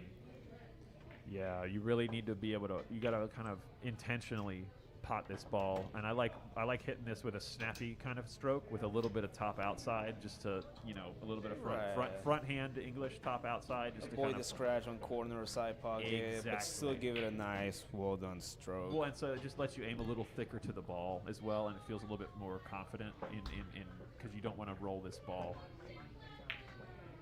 Yeah, that's the kind of stroke I like hitting it with, but you got to aim a little thicker. His just kind of slid off and overcut. Yeah. So Alex might be getting some sort of same shot, maybe a little more off the rail. Yeah, definitely pretty he's got straight. plenty of space, yeah. Yeah, see how he cues this one from over the shoulder here. He cued that pretty Nicely straight. done. Very Yeah. well shot. Managed to stop shot that cue ball too. Absolutely. And with that, Alex moves into the final stage of the match for him, moving to within 5 of the end, leading 16 games to 9 here in the 11th DMV 10-Ball Challenge Series, live from the BAK Room Billiards Studio in Lorton, Virginia.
Alex is breaking up here in rack 26.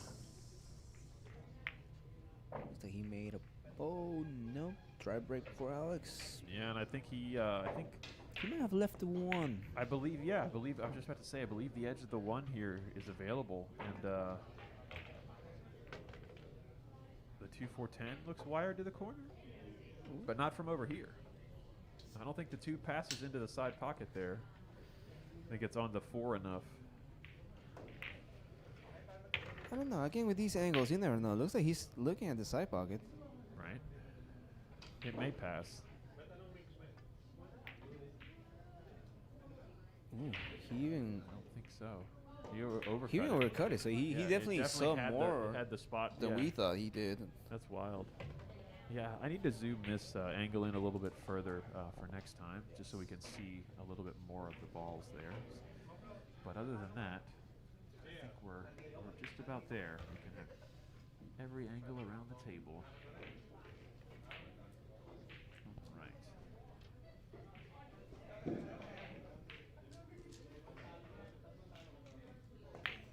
So Alex might be going for a combo.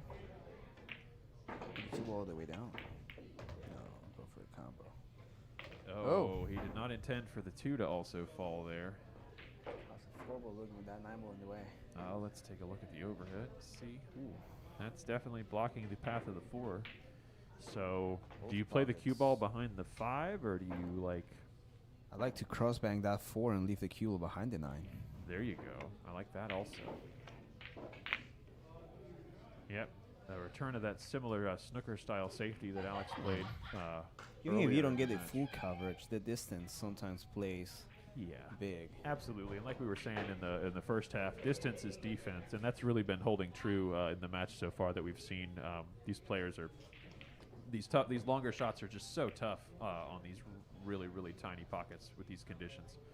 He makes a really nice contact on that, and I think just rolls it a little far there, and Alex can see the edge of the 4, or can at least make a very easy hit off of the side rail. Might be calling this corner pocket opposite. Oh no, he could see more than we thought. Yeah, I didn't put my ruler up on the screen. I'll have to put my ruler up next time and get a straight edge to see if that actually passes. We'll break out the telestrator next time, folks, and draw on the screen. It'll be a little easier to see if those lines pass. But he made a really good shot there.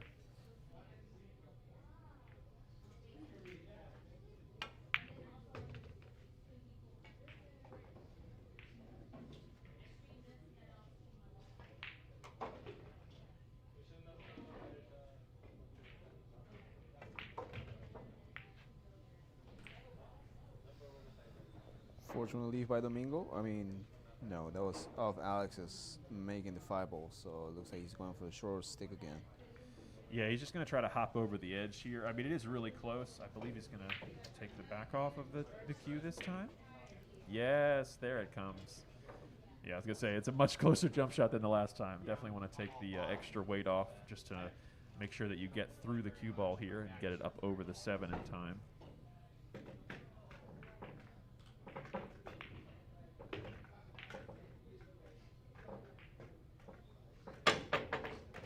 Nice contact by Alex. Alex has jumped the cue ball over top of the intervening ball every single time he has pulled out his jump cue today. The only time he fouls with the jump cue in his hand today was been off of a scratch of the cue ball taking a weird bounce.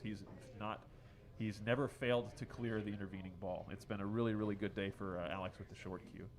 And those leaves. Jeez. Yeah, that's an incredible leave. It's really tight there. I mean, yet again, can't call anything frozen from the overhead, but it's as close to frozen as I can decipher. So it's a tough situation here for Domingo coming into the table. So he's calling the tempo. He's going to carry him in off the 6. Yeah, I think he tried to hit the 6 first and have the billiard with the cue ball there. I like the idea of that shot, more of a cross banking the 6 and bringing the 6 down table like he did, but a little more power. Yeah, did a little bit more power to get a little bit more distance. Yeah, 100%. Yeah, get more separation between those balls just because we are down to only 5 left on the table.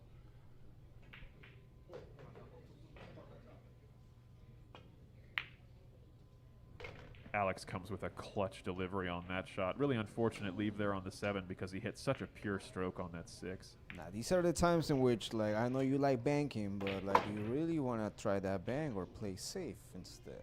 He calls the bottom left pocket. Might be playing a 2-way and trying to leave it behind the 8. The 8s are really close to the rail. It's going to be hard to leave it behind unless you run into the 8. But I think he played it at a good enough speed. Good outcome. Yeah, he played it at a good enough speed to leave his opponent really tough here. Domingo's going to have a tough time making this cut and getting position. Playing this shot off the rail here is really, really difficult, especially when the 7 is kind of almost a ball off the rail. Within like a ball's distance off a rail, it's really hard to judge this cut angle and the amount of throw. I almost like the bank better. Yeah, I think you're right. I think if it passes by the 10, the bank would have been a good choice there. Just got a little unfortunate. He was trying to use the 9 there, I think. Didn't quite get the outcome he wanted with the safe.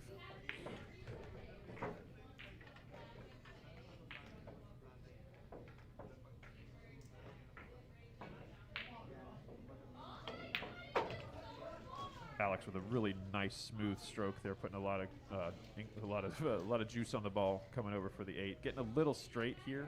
Want to see another stroke coming? Yeah, I think he might try to overjuice this. You really need to bring it back like a diamond or 2. Or that. Wow, he hit that ball so pure.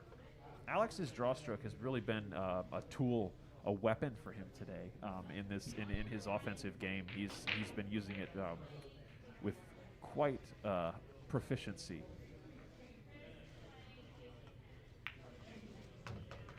Smooth stroking that ball into the pocket. I think we're about to see Alex pulling ahead even further here. This 10 ball will, if he makes this 10 ball, that'll put him on 17 games. With an 8 rack difference. And with that, Alex brings his score to 17-9 in this race to 21. He is now within 4 games of the finish line, folks.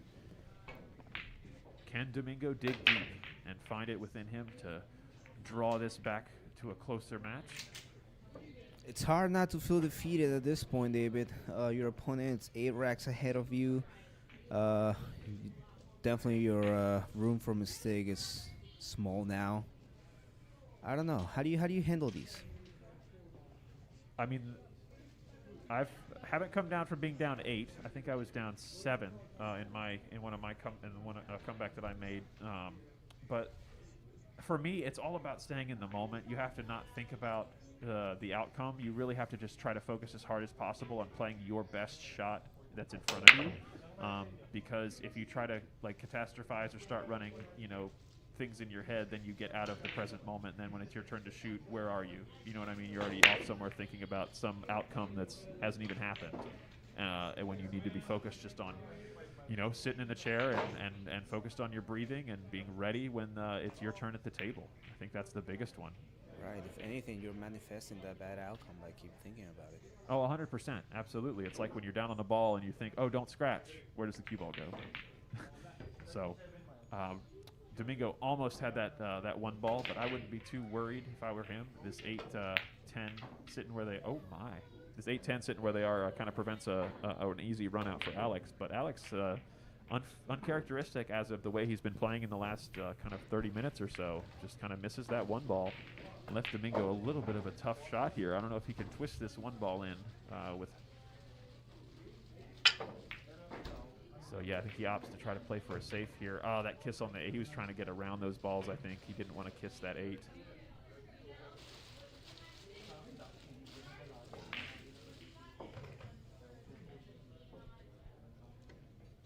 Seems like he might have been a miscue, actually. He just wiped off the chalk off his cue on the floor. I think you're absolutely right. The last time he miscued, I watched him flip his cue over and immediately grind it into the carpet. So I think that might be an indicator of that being a miscue, or at least the cue sliding off his tip in a way that he found unsatisfactory. Really unfortunate. Man, Alex missed that one ball again. Where is the 7-8? It's an interesting one here because, I mean, I don't think he can go to the rail first. I think he has to hop these. Looks like he's going for a masse. Oh, he's masseing. Maybe Marcel will do the job, or maybe not. Yeah, he hit that just a little too powerful there. Those kind of masses are hard because you have to hit them further off center, but with less power. Right. And it's really you easy gotta to let slide. that English catch. Exactly, it's really easy to slide off the ball or decelerate because you're hitting it just softer than you usually would for kind of that much curl. Yeah, that's a really tough masse, especially in that position close Right. to the rail. The sooner you want that twist to happen, the softest you gotta hit a masse shot. Unlike when you do long masses and you're expecting that twist to happen in the long way, that's when you apply power to those. Absolutely, you're trying to delay that spin, hit it a little firmer, maybe a little bit closer to center, and try to let that that'll help delay that spin on the masse. Alex just rushing through his work here, I think, a little bit. Maybe 17. Okay, so I'll give you mentally 17 is the thing. Yeah, Like when you get to for sure. 17, you get within 4, you start to feel it. I've been in 17 multiple times as of right now. I mean, 3 times if anything. Yeah, And, yeah. It definitely makes you feel like you've already won the thing. Yeah, absolutely. know? Especially when your opponent is still not even in double digits yet. That's absolutely going through your head, I think. And so you try to go a little more on autopilot, but in trying to go on more autopilot, you kind of like you don't really, you know what I mean? You have to try. It's the do or do not. There is Right. no try kind of thing. You have to let it happen instead of trying to make it happen. And if anything, these are the opportunities that Domingo should be taking advantage of. But instead, it seems like he's just giving the opportunity back to Alex to do the same. Yeah, I would agree with that. I think Domingo is also not taken. Oh my goodness! Wow. Speaking of opportunities, this is a big one for Domingo here. Yeah. He should absolutely be able to capitalize on this one. The 7-8 is a little goofy. I think the 7 passes the 8. It must, because he's just seems like he's just gonna follow the cube a little bit towards the 7. Right? I think so. But also, correct me if I'm wrong, but it seems like Domingo's not been taking much of a time on his shots for the past couple of racks. Yeah, I've definitely noticed his pre-shot routine has gotten a little shorter. Just in these last few, I completely agree with that. And I've noticed earlier, at least in the first part of the match, when he would take a little bit longer on his pre-shot routine, he was definitely not always as more successful in potting the ball, but more successful in where he wanted the cue ball to go for certain. Correct.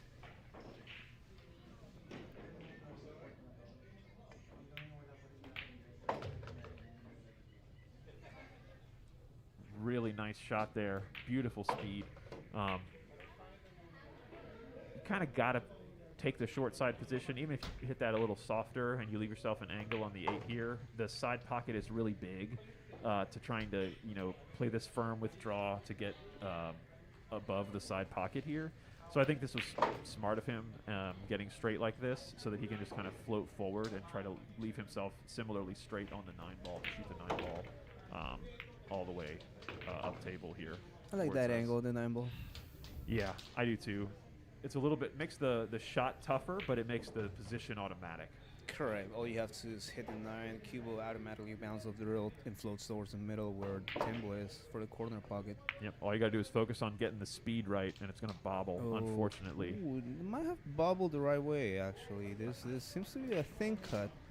It's even more difficult because it looks to be about a centimeter and a half, or 2 centimeters off the rail, and when it's out that when it's that far away from the pocket and that far off the rail, it's like going rail first becomes really amorphous and hard to judge if you're trying to Right. spin it into the 9. And really thinning this, you just lose control of that cue ball. Yeah, you'll end up hitting the rail first a lot of times when you try to thin this, but good heavens did Alex just hit that ball beautifully. Where's that cue in? Is that a side pocket shot? He's playing Looks one like pocket. getting He's just yeah. playing one pocket with it, playing that 10 ball into the same pocket. Man. That one pocket ladder is paying off.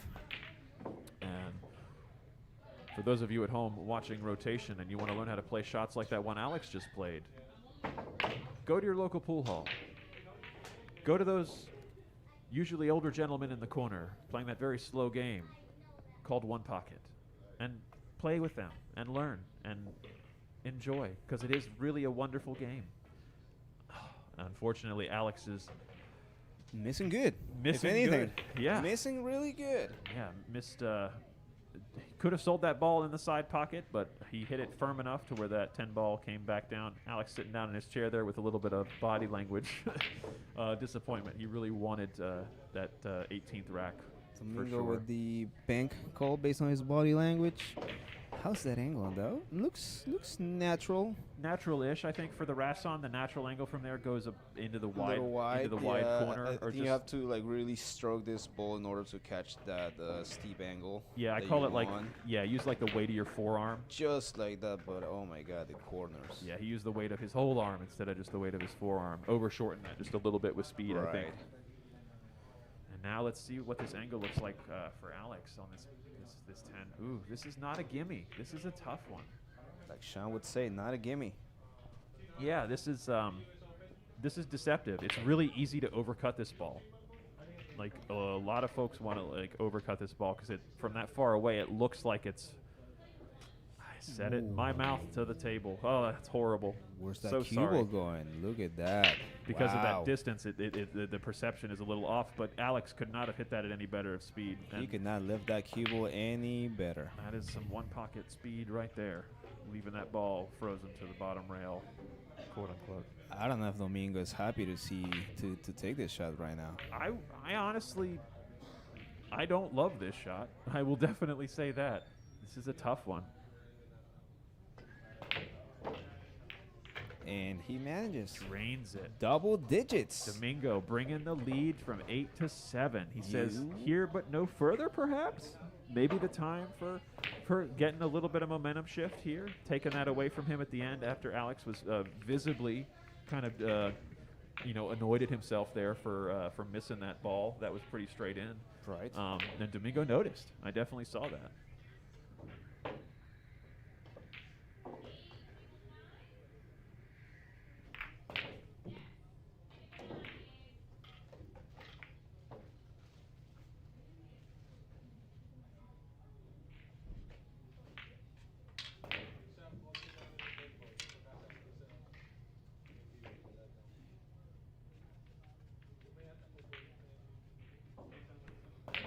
All right, Domingo to break here in rack 28. Really firm strike on the balls there. A little bit firmer than his last hit, last break that we saw. And with that, I don't believe he made a ball. So Alex is going to be coming to the table with a pretty decent look here at this one ball.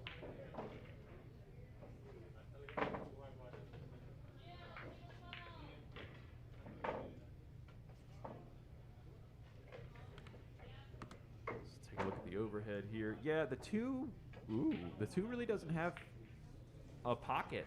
I mean, it has the corner pocket, and the zone for that is really, really small because the 10 is so big. I mean, so Alex may elect to play a safety on this 2 if he's able to make this 1 and get some position.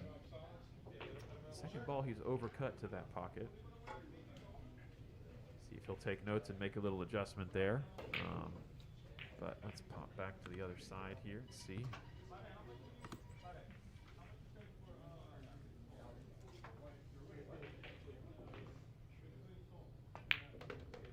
Domingo is able to pocket the ball and come around for the 3. A little bit of 50-yard line again. I think he wanted to either be short of there for 3 in the side or a little bit further for the 3 in the corner. But that is all right.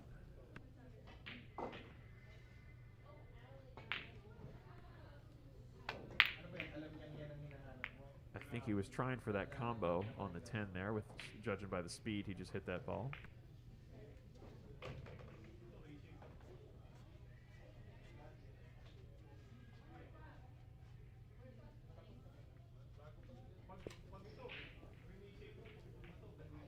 All right, looks like he could see the 2 ball based on his body language. Yeah, Yeah, he's he's gonna be able cute. to make it. Queuing up to try to just bring it back. Nice. Ooh. Did he bump it clear of the 4 to the pocket? I don't know. That's a good question. Well, Mm. given this angle, it could probably phase through the 4 ball into the pocket. But I don't think it goes. Let's look at it from this side. Yeah, it's definitely occluded. But he's going for the combo, I believe. Is he gonna take his time? I don't like the combo. No. The 3 ball floats towards the 5. Wow, he could Make not it- have hit that any Whoa, better. Look at that. Look at Unbelievable.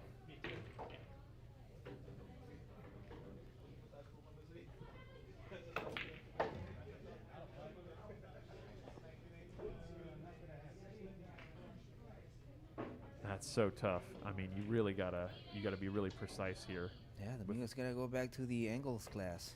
I mean, I think it's, Back to geometry. yeah, I think you can go off that side rail and change the angle with enough spin to get to the 3. It's so tough. It's such a touchy position. Yeah, because that's the thing. Yeah. If you overshorten it, yeah, I don't even think he could see much of the rail. Man, that's so hard. I think it's the stroke that makes that angle of the cue ball a little more steep than actually opening the cue ball with a softer shot.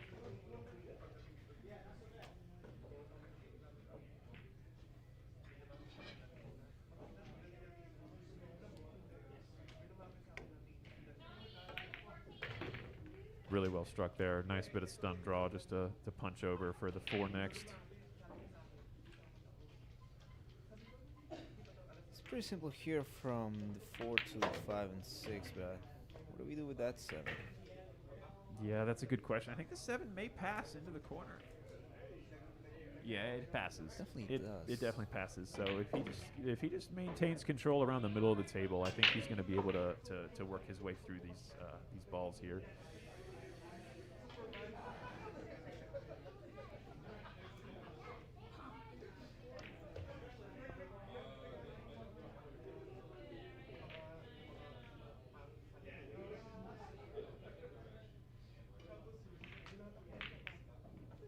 Smooth stroking, just maintaining that cue ball position around the it's like the chessboard, just trying to maintain control of the middle.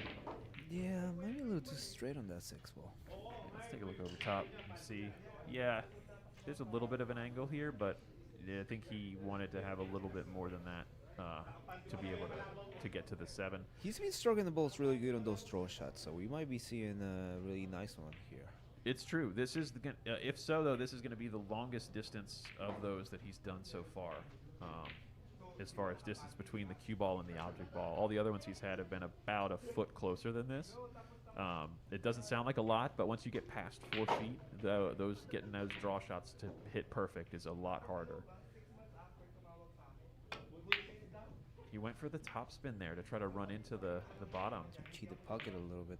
Yeah, I think he just over cheated it a little bit. Domingo's gonna get a really good angle for the breakout. Yeah, this is looking really good for Domingo here. I like this angle, the way this is laying. Yeah. You don't really have to do much, even if you don't want to like draw it. Like it's a natural run into the 9. Yeah, you're gonna at least clip the 9, and honestly, you might clip a good part of the 9 and go 2 rails while the 7 punches out. Oh wow. Or you can miss a whole pocket and miss a whole 9.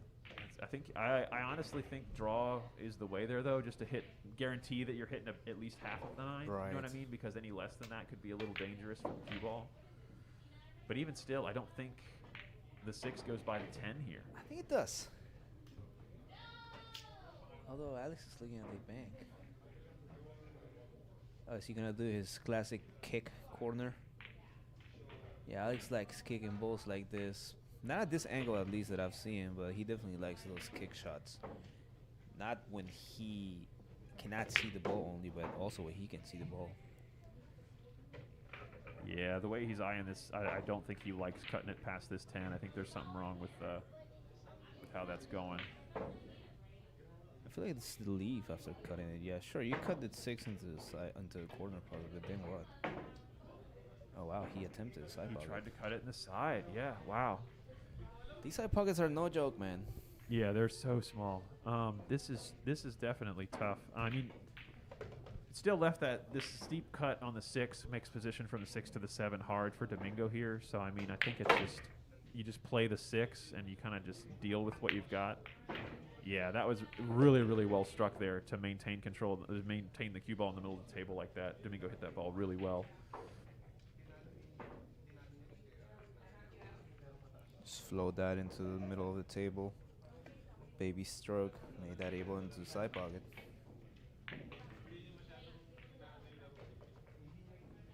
Yeah, I think he's going to get through this ball.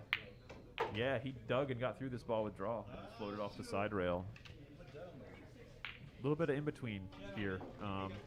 It's a little uncomfy of an angle for the side pocket. It's a little easier to play this ball in the corner, but the going to the corner and then to the 9, you just leaving yourself a little longer on the 9 that way.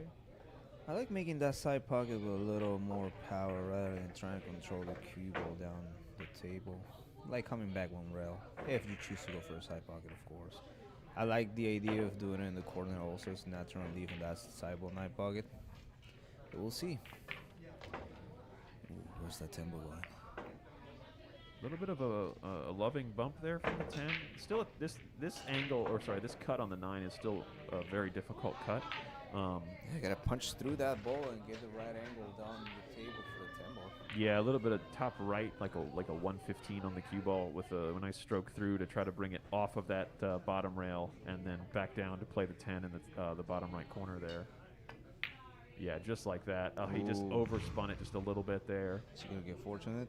Wow. What is happening? Jesus. That is definitely something. Could not have missed that any better. Yeah, there's some space between those. There's some pixels, so there's at least 3 millimeters between those balls, because I can see the space on this monitor. I need someone to watch this shot. That depends on the angle Alex is going at it, because I mean, if you're just nipping the edge, there's no way. But like, yeah, if he's jacking up again, I'm not sure how they're gonna. Yeah, I think he's just gonna try to nip it and go around and try to send the cue ball to the top corner down here and try to use the 10 to hide from the 9. Try to send the cue ball like around the 9 and back up table here. This is tough. This is very tough. Yep, that's what I was saying. Sending it around and back up table. Just a little too firm, but what a really solid attempt there. Beautiful way to see that shot and not hit way too it's so easy to hit that 9 ball too thick.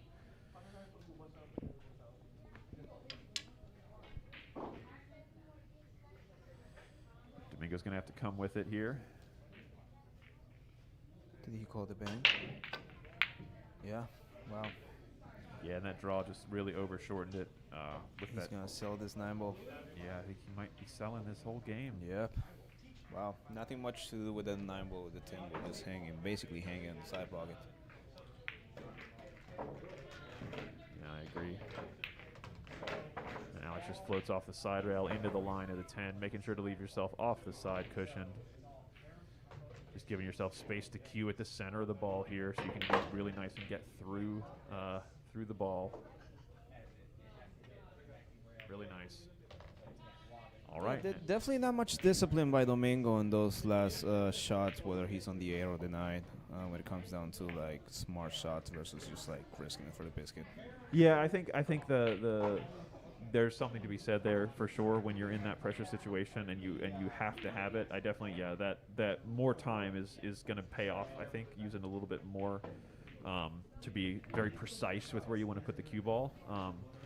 But like I said, this is Domingo's first visit to the DMV 10-Ball Challenge Series, and like everyone's first time doing it, you're going to be experiencing things you've never experienced before. Going through in a long race like this, like physically and emotionally. So it's tough to fade, especially on a table with 4-inch pockets. Yeah. Do we know if he even came to practice on that table? As far as I mean, I was here pretty much all week, and he did not come during the week to practice. He didn't reach out to me to like come practice ahead of time like a lot of folks like to do. He was just here early today to get some practice in on the table, similar to like when Alex was here as well. So he got about 2 or 3 hours in before they started. Oh wow, that's quite a lot.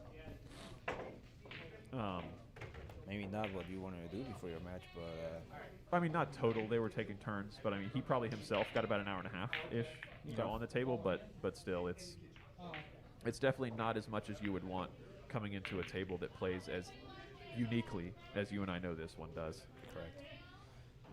We're officially past the 5-hour mark in this DMV challenge.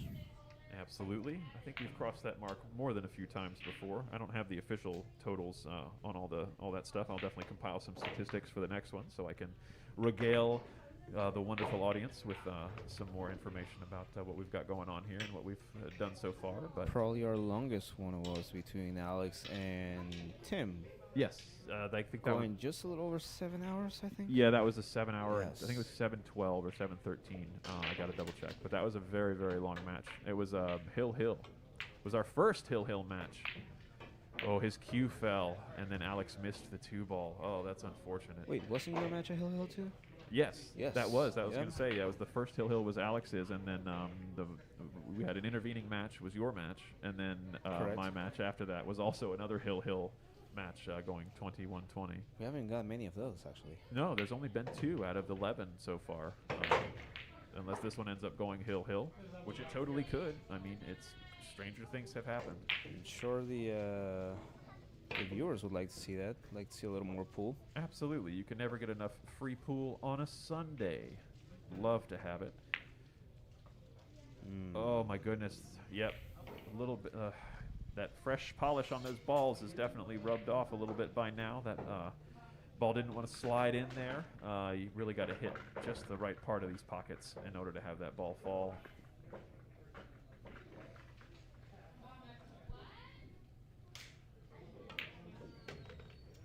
Punched that one with a little bit too much authority there. Yeah, you could just see where Alex put his cue on the table, kind of showing where he was hoping to get the cue ball, but just kind of got through that ball with a little bit more of a heavy arm than he expected.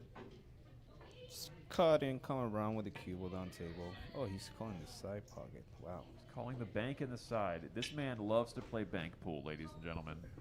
Truly a connoisseur of banking the Off the ball. 8. Maybe he saw that off the 8. Oh, I see what you're saying. Yeah, Yeah. he could have played it off the 8. That makes sense. Yeah, we can see Alex playing a little more freely now. He's just 3 games for the W. Still would like to see him playing a little more, but we're all different. I like to humble myself before I let the table humble me. Really nice position there from Domingo, getting into that narrow zone for the 6 and avoiding the 7 becoming trouble there. This is another one of the tricky ones that you were talking about earlier, in which like inside would come in handy, but sometimes outside would make that ball rattle. Yeah, absolutely. You got to aim just so slightly different. And yeah, he changed his. Yeah, he went the other way for this one. He played it with inside this time. I think that was a really smart adjustment. And especially with inside with that specific one, it makes the end of the line to the side pocket so much easier because your landing zone is so large coming off the 3rd rail.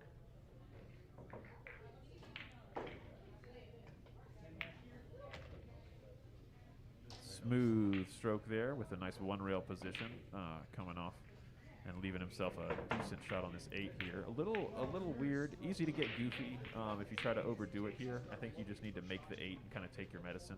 Right, people tend to overstun this and just find themselves on the rail or even on the pocket. And I guess it helps your. Oh, just hit it a little thick. I think trying to just hit it with a certainty stroke. He ended up just coming across the ball a little bit there and hit it It's thick. gonna be another gift for Alex. Not too much to do here, honestly. Wow, you're right. There's been a lot of these kind of gifted racks in this match so far today. The score could be a lot closer for certain. There's just been some crazy happenings, man. And now Alex just has to draw this ball back a little bit for this 10 ball here.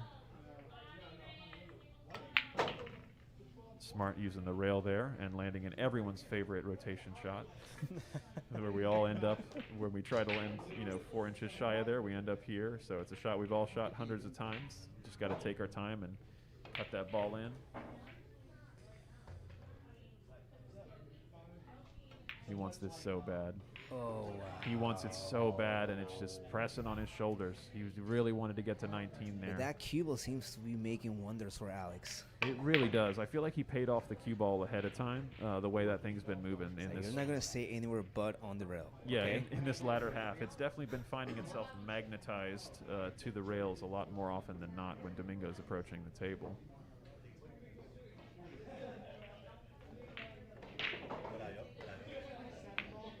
He got through that ball nicely. Just All right. like the previous one. Yep. These last 2 tempos have been definitely testers for Domingo. Absolutely.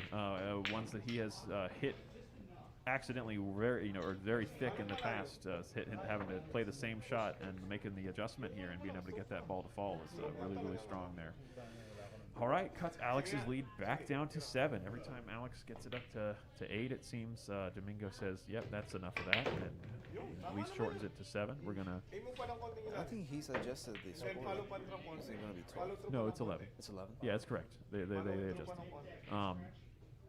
So, but yeah, he's now within 7. So Alex needs 3, and Domingo needs 10. This is a tough race for anybody, especially on this table. But like we've seen, the way the luck can go and the balls can roll, you never know what happens, which is why we play the game, folks. And we're going to be here with you till the end of it. We really appreciate you tuning in to the DMV 10-Ball Challenge Series here at the BAK Room Billiards Studio. Domingo breaks off here. And Gets a side pocket ball. yes, he did make a ball in the side. I think he's got to look at the 1 as well. Yeah, it definitely seems like he can see enough of that 1 to make it. A lot of traffic for that 3 ball. Yeah, Depending how having you to, hit this. having to navigate across for the 3 is definitely going to take some doing. You're going to have to be very deft with this top spin here. Is that 5's going to help? Nope. Oh yeah, I was going to say because you gotta either hit it.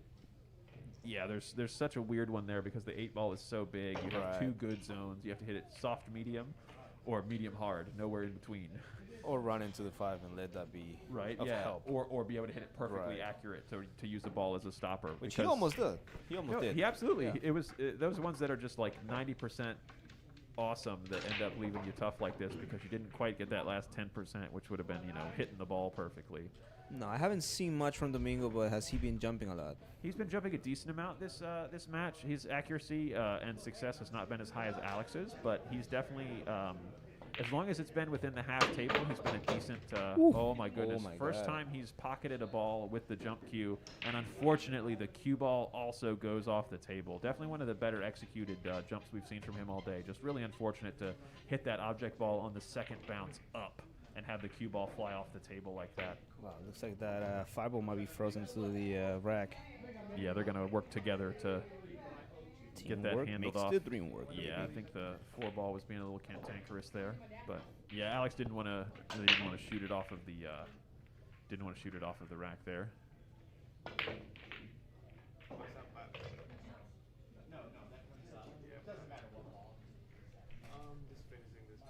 All right, taking his time. I like to see that. You know what I'm saying? Like really knowing that he's within 3 here, really just being full of discernment to make sure that he's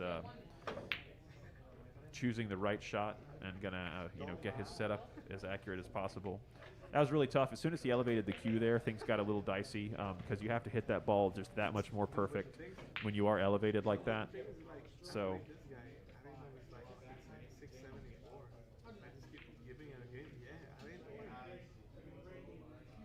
Domingo coming with a nice shot here on the 4. Has a look at the 5 here from pretty far away, but as long as he can get through this ball with enough kind of spin and power, I think he's going to want to stroke through this and come 2 rails afterward to be able to get into line for the 6 here. Oh, and it just comes off that other pocket face. It goes into the wrong pocket, and I think Domingo's going to be getting this back for sure, because making that 5 unintentionally in that pocket. Yeah, I'm just gonna send it. Yeah.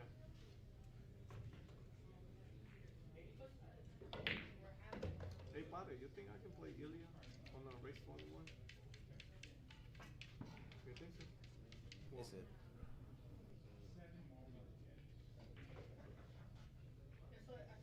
No, I don't like that. All right. I don't like that. Back to the jump cue. See if you can make it pocketing the ball twice in a row. A little easier to keep it on the table this time because it's further away from the rail. Oof. Oh. End up saying jump that ball. Yeah, it came across the face of the ball just a little bit with the cue there, which is usually the elbow moves a little bit before you end up making tip contact, which puts that side spin on the ball as you jump it.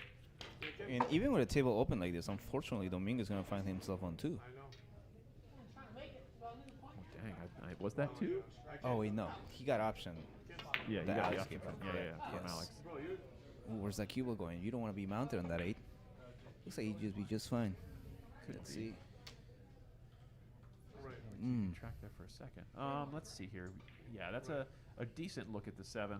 The 8, it's an unfortunate angle to get on the 8 though, because the 8 kind of wants to go in a corner from where it's sitting. You know what I mean? Wow. I felt what Alex is feeling right now. That 18 sits heavy in your stomach because you're right. You know what I mean? You feel like you're right there. You really every shot, and you get down on a ball like that, and it looks straight, and then you hit it, and you're hitting across the ball, and you got to just reassess your alignment, and you do everything, like go back to kind of your fundamentals again, just because it's so tough to That is try true. to push through. But also one thing you gotta think about is that if I'm Alex and I'm missing like that, my backup plan is the fact that my opponent has been missing a lot of 9s and 8s. So hoping for that to happen again, it's not out of the back of his head either. Absolutely, I employed a similar strategy in one of my matches as well, where I would like kind of Just shoot and like you know hope that you and wait absolutely. Yeah, You- because you- it's been happening and it's still happening and it's bound to happen if anything. Yeah, I mean, I'm not trying to shoot past the 5 ball typically. I was kind of wait and see because you have to just kind of let them, dig themselves deeper, which is a definite viable strategy. Alex is just not really doing well when he's got those long ones when the cue ball's on the rail. Unfortunately, it's been tough for him most of the day. But luckily, he didn't leave an easy shot here. He got a decent roll. Unfortunate for Domingo, because this 9 ball you have to do some navigating with the cue ball to kind of get where you want to go. I like the draw forcing that rail to bounce the cue ball towards the middle to have a 9 ball in the safe pocket where you put that 10 ball. Oh, See, yeah. Force the draw off the rail. Oh, he went to cut it the other way. That's gonna be a nice bang if it touched the 10. Oh, goodness. That's going to be interesting for Alex. Ooh, especially with the 10 and 9 like that. Oh, wow. Well, given that Alex has been playing a lot of 1 pocket, I wouldn't put it past him to maybe kick at this ball. Yeah, you're not wrong, but he might be able to see more of the able that we can see from our angle. It's true. Let's see the other side view here. Yeah, it's hard to tell from there.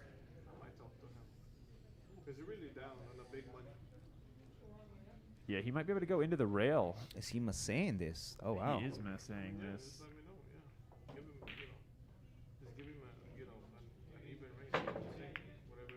Wow. And he makes the masse. Unfortunately from that 9 ball, but that was a great shot regardless. We're going to watch that masse one more time. Beautiful, just curls enough right at the last second past the 10 there.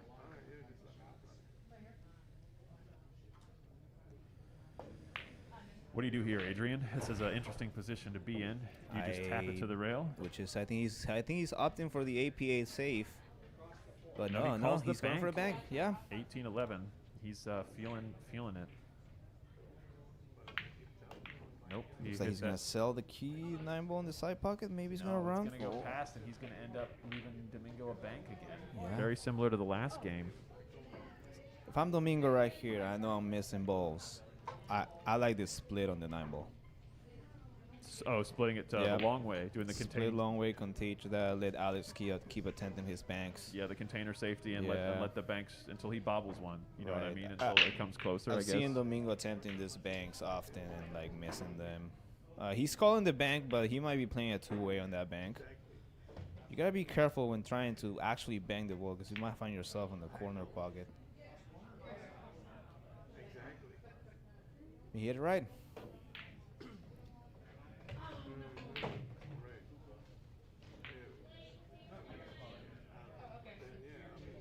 Alex might be taking another bank here. Yep, he's Yep, calling it. Calling it. Domingo played that shot perfectly, though. You really couldn't ask for anything more than putting Alex in the corner like that and leaving the 9 ball on the short rail down there at the bottom.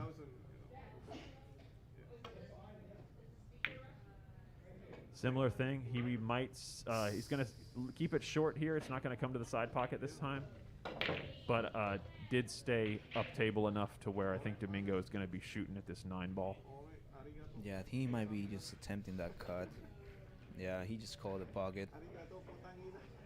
See, with this type of cuts, you cannot think about the outcome of the cue ball. You have to commit with the cut and take what the table gives you, especially with the tempo where it is. Well, specifically, what I think Adrian's referring to is where the location of the 9 is relative to the side. When it's next to that middle diamond on the side rail like that, and you're coming into it from that angle, you really, like, trying to force it forward, trying to draw it back. Both of the pockets on the other side become really huge to a scratch. So I agree with you. Yeah, just focus on making the ball and trying to send the cue ball just, back and forth across is going to yield you a much better option for your 10. Very unfortunate for Domingo. He was unable to make that ball there. Alex going for the side with some Wow, no, not the side. I wonder why. I'm curious. Maybe we did not see the angle that we thought he had. Yeah, that might have been a little. It might have just been a little goofy to the side pocket there, and he didn't want to try to force it past that front edge. Or he just likes playing these speed shots and leaving Domingo, these little bit longer. Testers. Yeah, these cuts.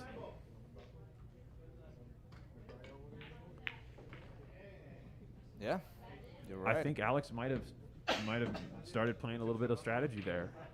You're playing with you're playing your opponent's mistakes at this point. Yeah, because he only needs 3 10 balls, and thinking about it that way instead of thinking it about like you don't need the entire game, you just need 3 10 balls. So changing up the strategy once you get towards the end of the game, I think is not a bad strategy when you only need 3 and It's your not. opponent needs 10. As messed up as it may sound, like your opponent is missing balls, and you know that, so you play with that. Yeah, everyone. I mean, being the game theory is very. I mean, it's very. Yeah, the way that you approach, how you want to play the table is a lot of times in these long races dependent upon how your opponent is playing. I mean, oftentimes we're told to play, not play the opponent, but to play the table, and that's true up to a certain point. But I honestly think once you get into these kind of these grind type races like this, where you really endurance is a factor, and mental fortitude and emotional like stability, and how you're staying on top of your pre-shot routine and your own mental game, and like there's so many aspects that you can kind of hone in on and kind of feel from your opponent, and playing in such a way to give yourself better odds. That's what we're doing when we play position and when we play safeties. I mean, it's the same thing. We're just extending the game off the table a little bit. Right. Seems like Alex is going for more of a pop break lately. Yeah, just a little bit less power, a little bit, just enough to make those second row balls, I think, with popping that cue ball out of the way. Yeah, I was definitely preaching the pop break to him when we were practicing a couple days ago, because I've had a lot of success with it myself in my 10-ball quandaries. Man, I wonder where this angle sits here. Looks like it goes. Yeah, I definitely think he can cut this ball in. I think he's going to just be a little bit more free swinging in these next couple games.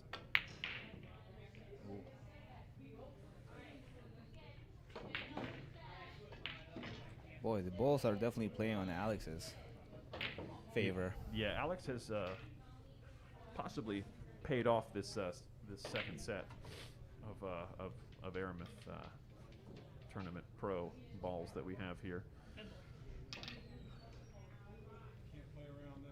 All right, we're going for takeoff again. Domingo's attempting this jump shot. See if he can get a good contact here on this one ball, possibly. Beautiful jump over the 10.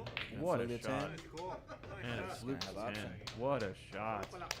Good contact by Domingo. Yeah.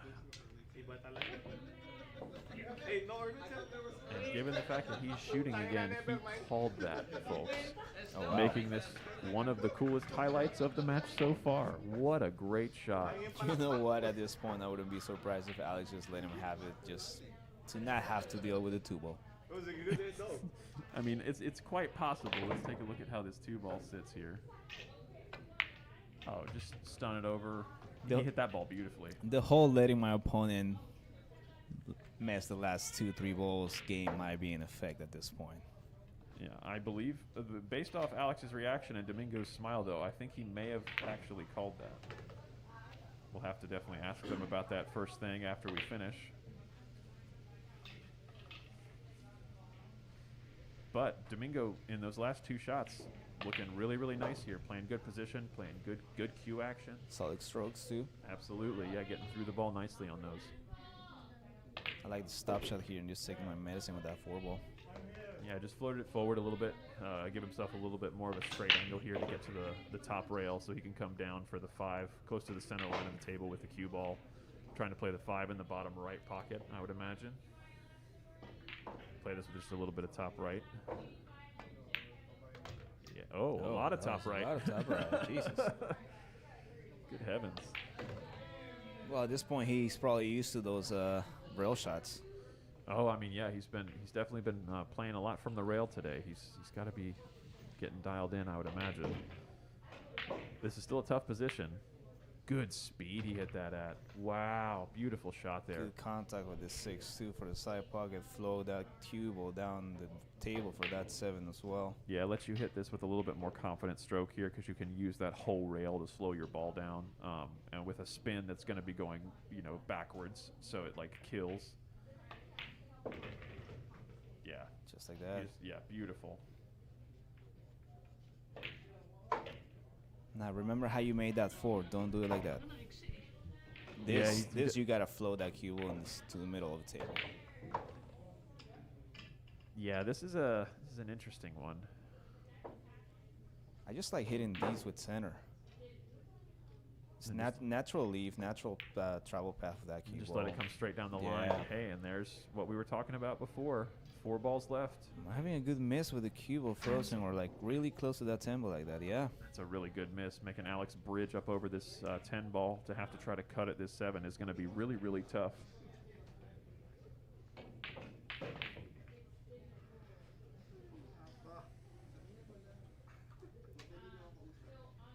Did we see what Alex called, or is he just playing the safe behind sure. the 8?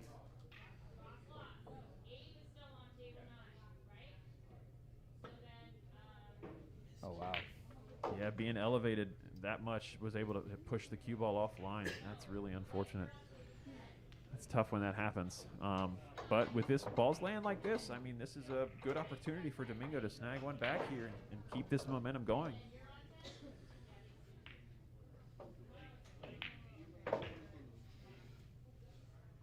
Because honestly, at this point, if you can just keep your opponent off the hill, that's a big mental thing. That's what I like to repeat to myself when my opponent only needs one more game to get on the hill. Is just you just keep them off the hill. Because then you're present now. All you got to do is win this game. Just keep them off the hill. Another game? Cool. Just keep them off the hill. We're just doing everything we can to keep them off the hill. Wow. That's such an unfortunate. Oh my goodness, what a poor outcome for trying to run these 4 balls. Really needed that angle to manifest there to get over for the 8. He just kind of decelerated at the end there, you think? Yeah. And just ran out. He wanted to be way further up or way further down table. I don't think he was as comfortable with the shot as we thought he was, and that's sometimes what happens, when you're not so sure about a shot, but you still go for it. Yep. And because you're thinking about the bad outcome of that shot, and that's what most of the time end up happening. The bad outcome that you were thinking and being worried about. I like the split. He played the really, really smart shot there. The main thing is, look at how he got the cue ball over to the side rail. That makes that shot just absolutely, positively so much stronger than leaving it on the short rail. Alex going for a bank. Yeah, he just called the bank. Just playing freely at this point. Again, just waiting for your opponent to miss. Hit that a little thicker than intended and came out with a double kiss. Left Domingo. Pretty straight shot on that A-ball. Straight. Yeah, Domingo's can't be mad at that. I mean, you just leave it where it is and play the cut on the 9 because it sends the cue ball back and forth for the 10 pretty straightforwardly. If anything, just throw it a little bit, have a less of a cut on the 9. Yeah, I like that. Just a little bit firmer below center. Wow. Oh, it's just so easy to overcut when you're trying to do that. Oh, where's the table going? Oh my goodness. Ooh. All right, not so easy for Alex either. No, this is the same angle, but even less room to work with. If anything, he has the opposite. He's on the wrong side of the A-ball. Yeah, it's definitely going the wrong way. So it's definitely going to float a little bit to the right side. Yeah, it's almost like you want to, but can you even get enough draw on this to avoid that side pocket? It's a big if you side try pocket. to do that, it's a big side pocket, especially with a slippery, smart. Just take medicine and then just go for the really, cut. Really smart shot there from Alex. Being disciplined to know that you don't need to try to move the cue ball here. 2 balls left on the table. Just make one of them and then make the next one. 2 balls are all that separate Mr. Ziemba from the hill.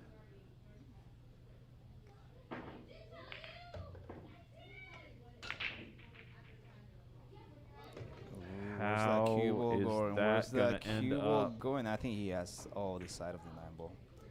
Yeah, he does. Okay, he definitely Okay. does. But again, we go back to this same shot in which like you use inside or use outside.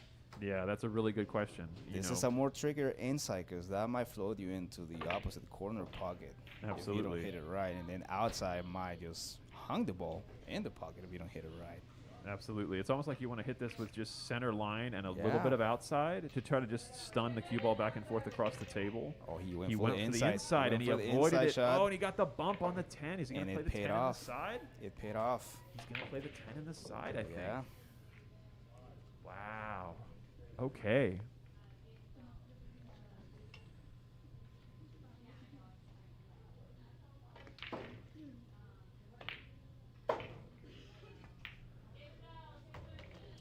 All right. 19-12.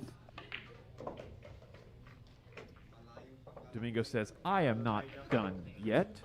There is still more pool to be played. If I'm Alex right now, I definitely might want to start playing a little smarter. Yeah, you definitely want to try to dial it in.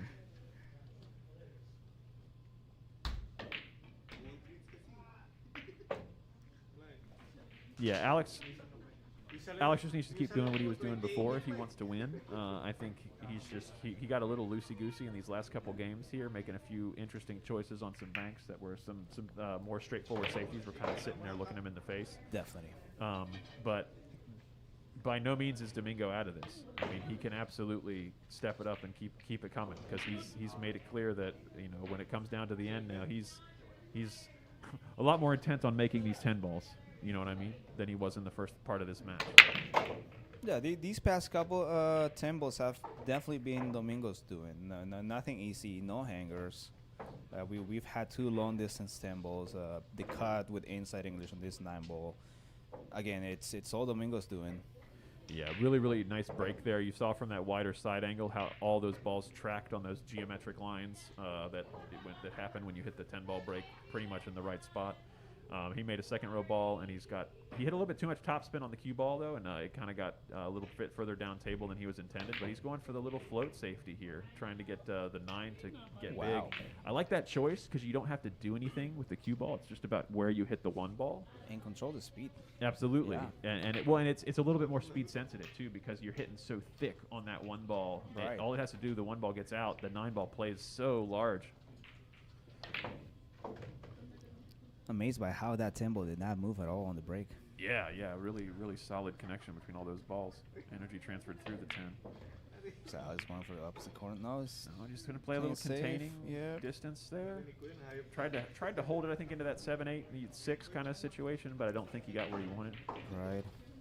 These are the ones that you got to decide whether you want the object ball to touch the rail or the cue ball to touch the rail. Might be seeing another save by Domingo here. Oh, no, he went for a pot. Oh, unfortunately. I think he wasn't trying to make that. I think so. I think he might have been trying to play the safe there, and he just caught the ball a little thicker than he intended. Oh, Because this is not a groovy position to be in here with that cue ball. Oh, he's trying to kick it. It's called the it's kick. going a little too wide. Oh, no.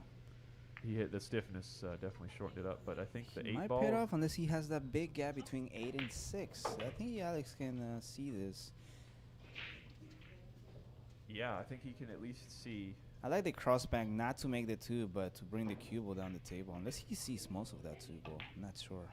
He's cueing at it like he can see enough Oh, of it wow. to make He it. could see more than we thought. Yeah. Let's see what we got over here.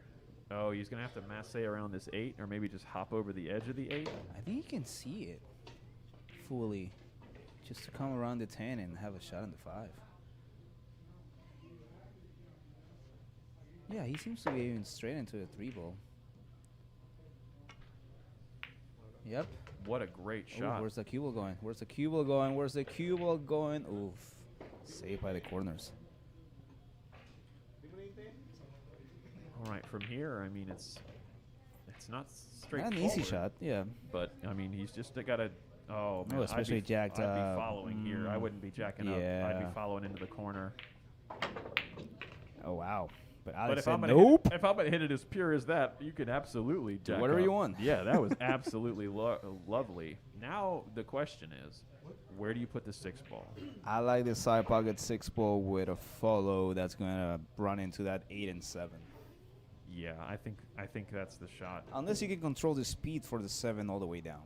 Well, I mean, if you can just, or you can just cut this 6 with a like drag. Oh, it's so hard to do that. Yeah, though, to it's just control. because of how much of a cut you have right now. Yeah, it's a way thicker cut. Yeah. Or a way thinner cut. Yeah. It's the type of cuts that you have to use power to come back rather than trying to control the cue ball as much. Yeah, trying to go to the corner. I think you're right. The side is Yeah. just, it's a little bit easier. Yep, he calls the side. I think it's a better choice.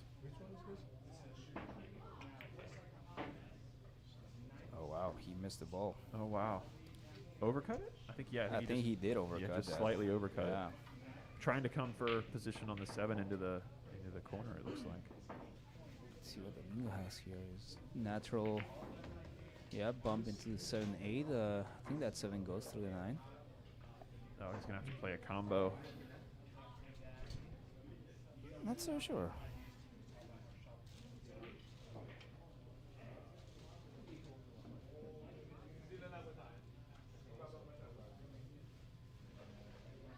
This is definitely the shot that Domingo has to really think about, because this could be Alex's way to the hill. Yeah, I completely agree. I think it's smart of him to be taking his time here and really figuring out exactly what you want to do with this 7. I don't know if I'm going for the combo here if I'm in his position. I think, oh, he tried to play the safety there where the 7 goes one way and the cue ball goes the other behind the 9. Right. And you got to just play it just the right speed or just the right amount of bottom to get or timing, draw to get the cue ball out of the way of the 7 as it goes around. That's such a tough timing shot. That sounds not a gimme though. Alex is definitely gonna have to pull a shot here. You got to earn this. This shot from the rail here, slicing this down and getting back and forth, and he's probably going to bump the 8, but even still, this is such a tough shot. Yeah, it's so easy to hit that ball thick just because you want to feel comfortable, hitting more of the ball. Right. Because you feel like you're going to overcut it. Especially coming off the rail, it's so much easier to hit it thick. Now, I like coming around the 9 rather than trying to control the cue to just miss the 9 and go up table. It's a big 9. Oh, with inside, you mean? Yeah. Yeah, instead of trying to go around it. Yeah, because the last Correct. time the last time he went around something, he played a little bit too hard with the draw. Oh, wow. I don't think Definitely he got not any. what he wanted to do. Yeah, he wanted to get some kind of action on the ball. I think his arm moved at the last second and he kind of lost with the side he was going for. It's those bridge shots, man. Like, coming from someone as short as I am, like, sometimes it changes our whole game by not doing what we're supposed to do. He calls the bank into the opposite side. He must be able to see the whole ball for that bank. Yeah, I think he can. Oh yeah, definitely can. Is he sending a cue ball down the table? No, look at that bank. Oh my goodness, he could not have hit. Oh my heavens. Wow. Because he had to put a little twist on it to go around that he was hitting Yeah. thicker than he wanted, so he had to twist it a little bit with outside, and he just slightly over twisted it. Look at that It's cue ball so position. though. hard to do. Oh my gosh, that's so hard. I was gonna have to pull a nice. He doesn't even need to throw this that Now you much. can just play a stop shot Yeah. here, I think, and just And then take- just take the cut. You just take you know? the cut because the cut plays natural 3-roll Natural position 3-roll, to the, yeah. to the 10. He Oh tried to, yes, he tried to put some sauce on it. But look at that able. The 8 ball is just. Man, Wow. the pool gods know who prays a lot, and good heavens, that is just man. Okay, so we're going with the bank again. I like this bank because the 9 plays big if you miss, if you hit it at the right speed. But you have to commit to the bank, though. I feel like he was playing more of a safe, trying to leave that somewhere back there. Oh, and it slipped out wide on him Yeah. because he was trying to make sure that he hit it with enough, like to try to drag the energy out of it. Yeah. All right, one of my favorite 3 cushion shots here coming run for the 9.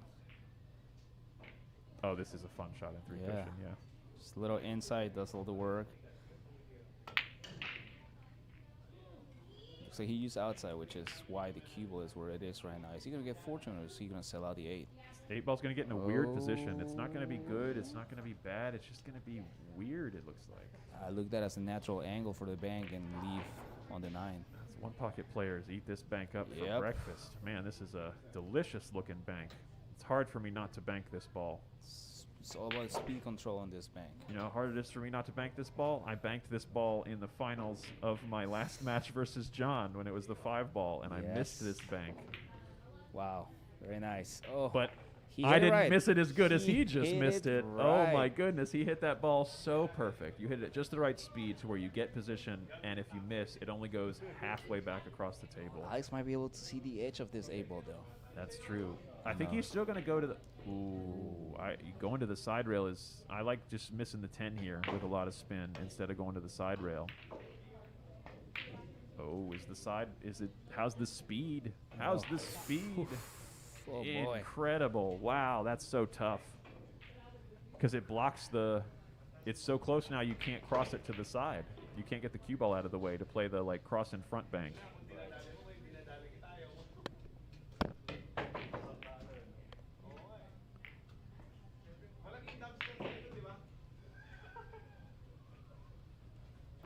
All right, decent attempt there. Still not didn't sell anything.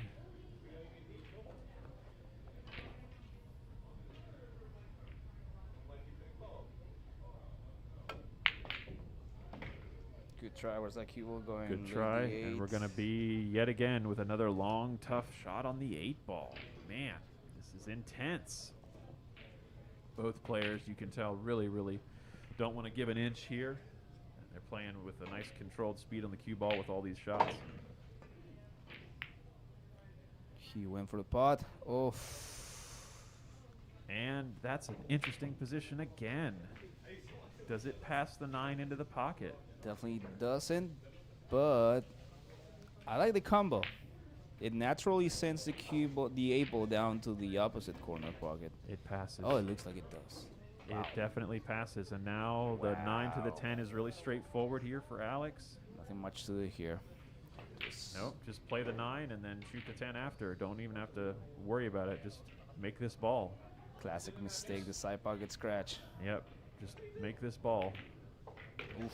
Use the whole pocket there. Yep, wiped its feet. What a polite 9 ball, wiping its feet before entering the pocket there. And now this for is the hill. to put Alex onto the hill. And decisive. Boom. Very, very, didn't even try to like smooth that. He just went very, very strong and with confident with that stroke. authority. Absolutely. All right, and that puts Alex on the hill. 20 racks to 12 in this race to 21.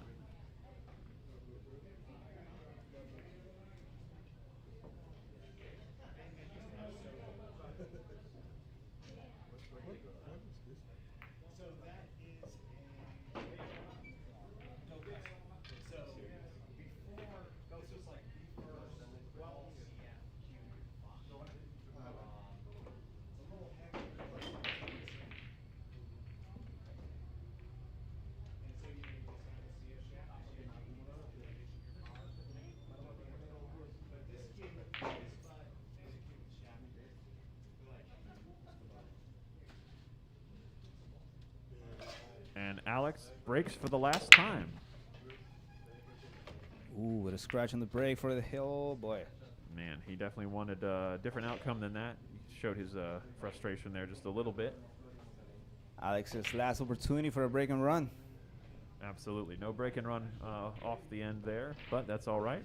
We got a nice nice break here, actually. I'm liking this layout. This is going to be a fun rack. Not a lot of clusters, not a lot of like weird problems, but just some really straightforward, you know, late game safeties kind of laying out there for the 6, 7, 8, 9. Yes, definitely that. Played that shot really, really well. I believe he's coming around for a nice angle here to the 2. Definitely in a tough spot with Alex on the hill. Like, you know, absolute zero room for mistake here. Yeah, you got to be really, really choosy with all of your decisions, with all your decision making here, and try to be playing the highest percentage shot every time you're getting to the table, because it could be the last time you're at the table, and it really, really means that once your opponent gets to the hill, he stroked that ball beautifully. He might have just gotten a little too much tucked in behind the 7. That's so unfortunate. It's amazing how there's times in which we want to stroke that ball like that with so much power that we don't, and then the times that we don't really want to stroke it that well, boom. Yeah, we think we're putting a little bit less, and we just relax a little bit more, and that relaxed state lets that tip accelerate through the ball just a little bit more because we're not stiff. And it gets all that extra action on the cue ball. This boy. is so tough for Domingo right here. He's really got to buckle down. Does he have that much of a gap between the 10 and 6? He's playing off the rail. Oh, Beautiful nice contact. Very good contact by Domingo. Yeah, anything is better than ball in hand when your opponent's on the hill.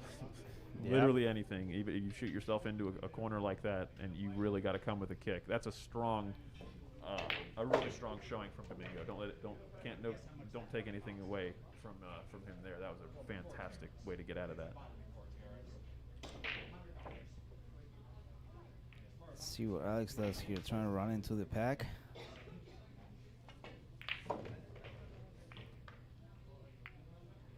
He did. He did. He changed up the game a little bit. I think that 6 looks a little bit nicer now. Oh, Oh, yeah. definitely goes.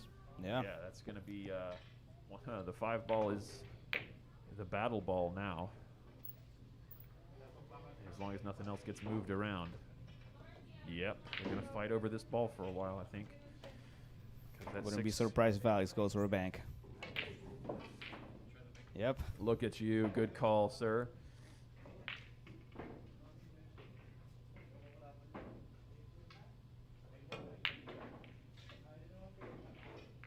Just a little wide there. How's he going to end up? Is he gonna get rewarded? Oh Of course my he goodness. is. Of Wow. course he is. That's wild. That's how this goes. It's the only way this is gonna go. Yeah.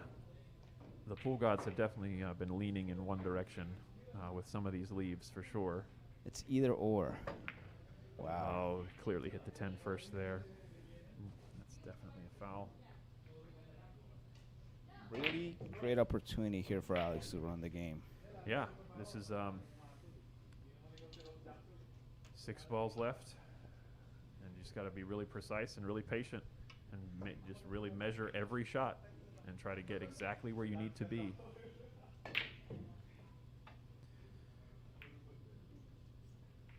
Wow. Nice.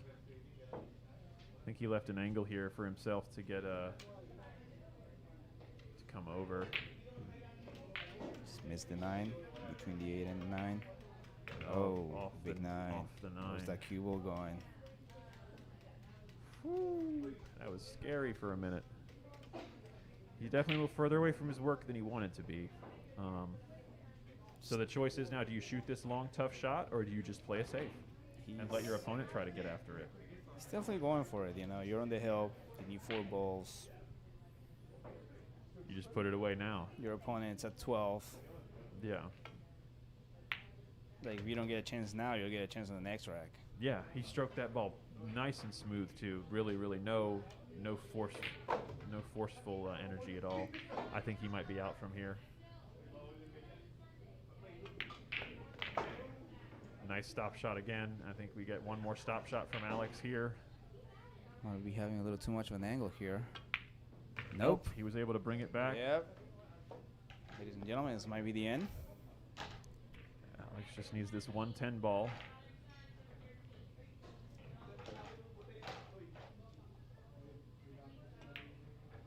And ladies And and gentlemen, that's- it's done.